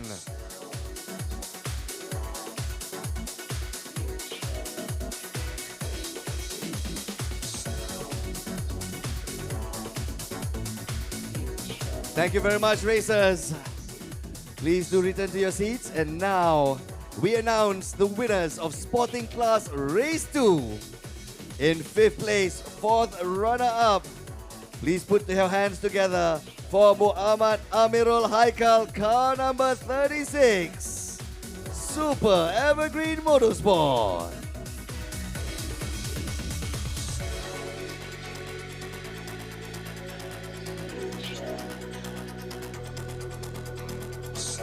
Besar betul senyuman dia. RM2,000 di dalam tangan. Dipersilakan untuk ke podium anda. In 4th place, announcing 3rd runner-up and bringing home RM3,000. Kita menjemput sekali lagi Encik Nabil Azlan, Axel Sports, car number 11.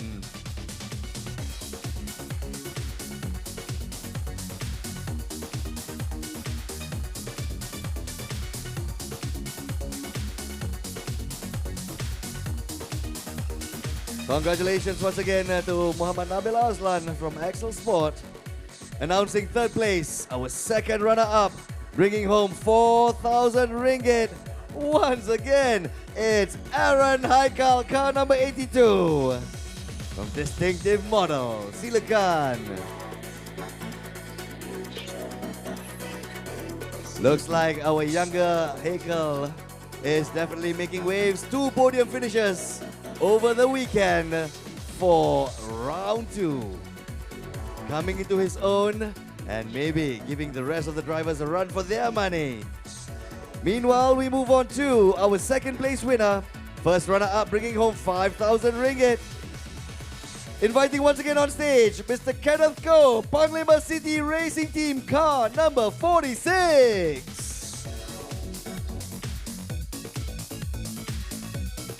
Consistent racing from Kenneth Koh this time around in round 2, and he reaps the rewards. Another podium finish and bringing home RM5,000 for race 2 this time around. Tahniah kita ucapkan. And now, announcing our Sporting Class Race 2 winner from Crestmax Motorsport. Tepukan untuk Bradley Benedict Anthony.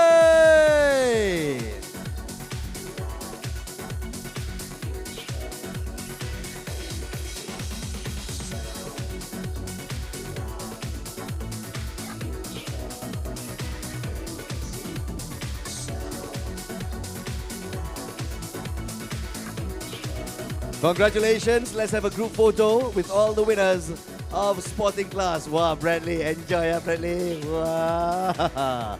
All right. Here's your photo moment, ladies and gentlemen. Thank you. Official photographer, please.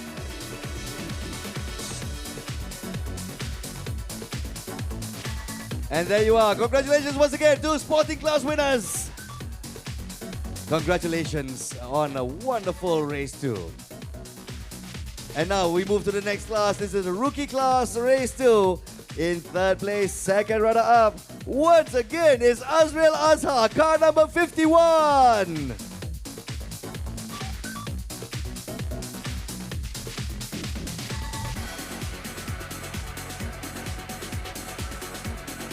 Well done. Consistency from Azrael Azhar this time around. Our young racer. Let's hope for great things as we head into round 3 at the end of September. Next up, our 2nd place winner. First runner-up for Rookie Class Race 2, Iman Danish, car number 80. Iman Danish, our round 1 big winner. Didn't get a podium finish in round 2, but of course making it in race 2. Congratulations to adik Iman Danish kita.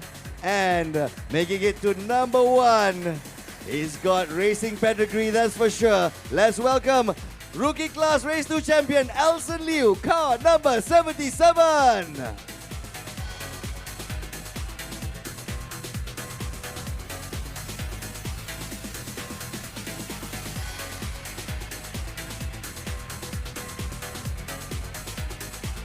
Yes, number one, Nelson, number one. Let's invite you onto the podium for a group photo.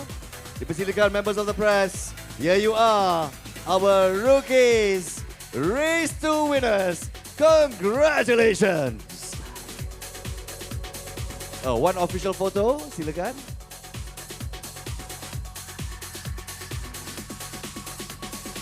All right, and last but not least, thank you so much to our winners once again. And we're down to our final category for race day 2, promotional class. And let's invite car number 37, our third place winner, Ahirudin. Sekali lagi.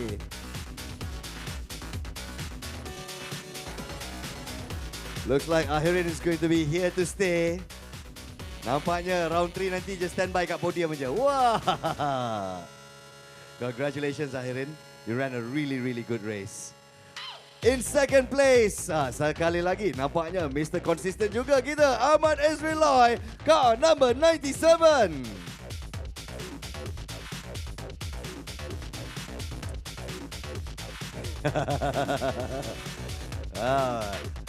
In a race full of incidents, here are the promotional cars drivers coming out on top. Sekali lagi tahniah diucapkan kepada Encik Ahmad Ezrin Loy kita. Dipersilakan ke atas podium. And we've missed this next fellow onto the podium. Dan kembali unggul. Baca doa dulu. Dipersilakan. Ziza Razak, car number 15. Ya, macam tak percaya. Tapi sebenarnya itu dia. Mengecapi kejayaan di panggung wayang dan kini di Sepang F1 Circuit. Ziza Raza is our champion for Promotional Race 2. Congratulations.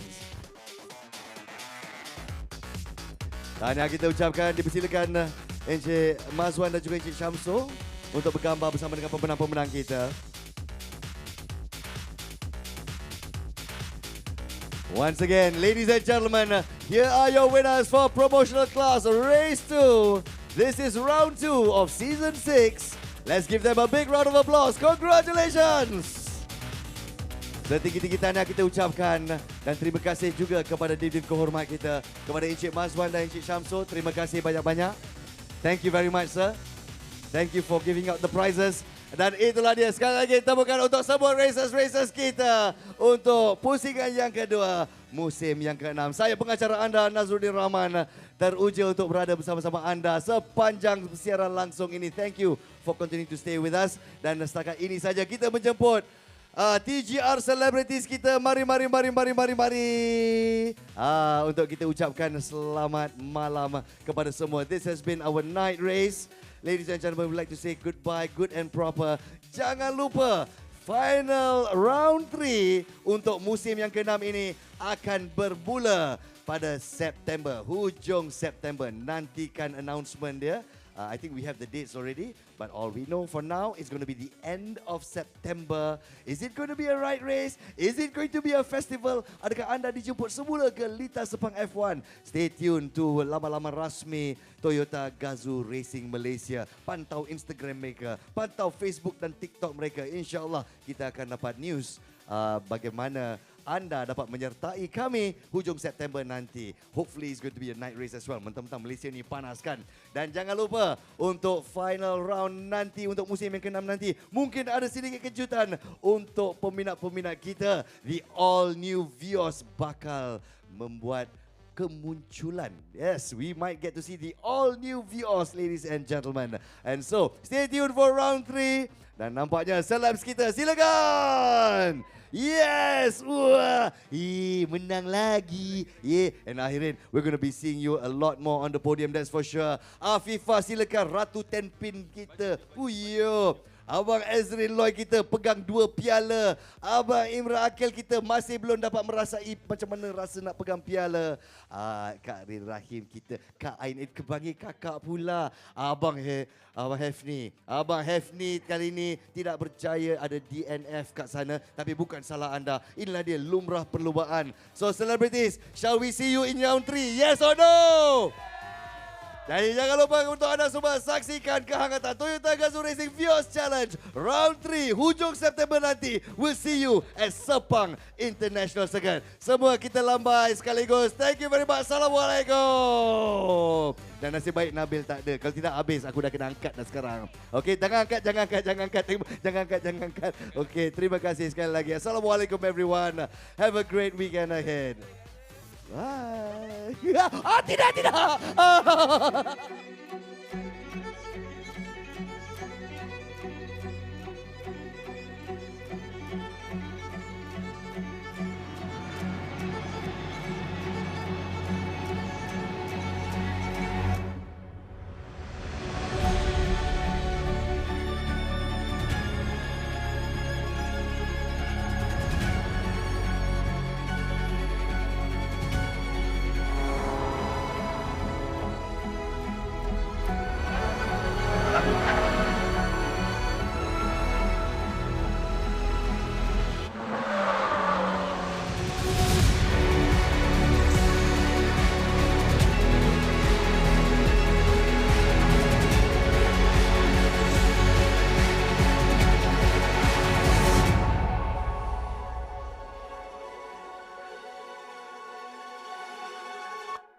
Ready, team. We have 5 and counting. If we don't make it, everything goes boom. Package on the move. Release the beast. ETA 1 mic. Standing by. Ready to receive. Package acquired. Inbound. 1 click. Watch out! That was a close call. 3 minutes to target. Let's burn! Beyond you in 5.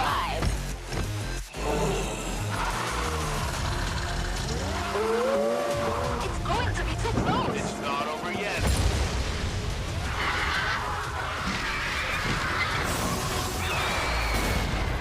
Clock ticking. Punching. Package received. Whoa, this thing's fast. Target in sight. The beasts are here. 5, 4. Now! Nice work, guys. I'm gonna need some new tires.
Just what on earth is Gazoo Racing?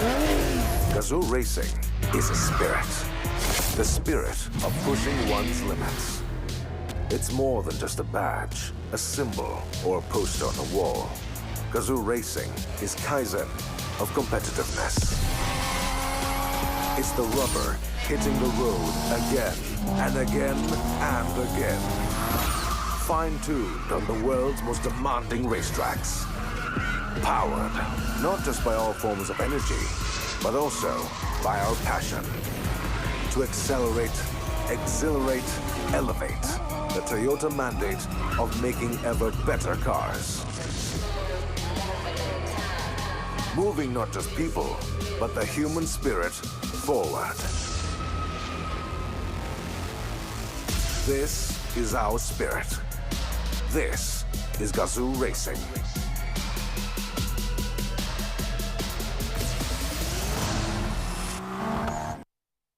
Toyota. Move your world.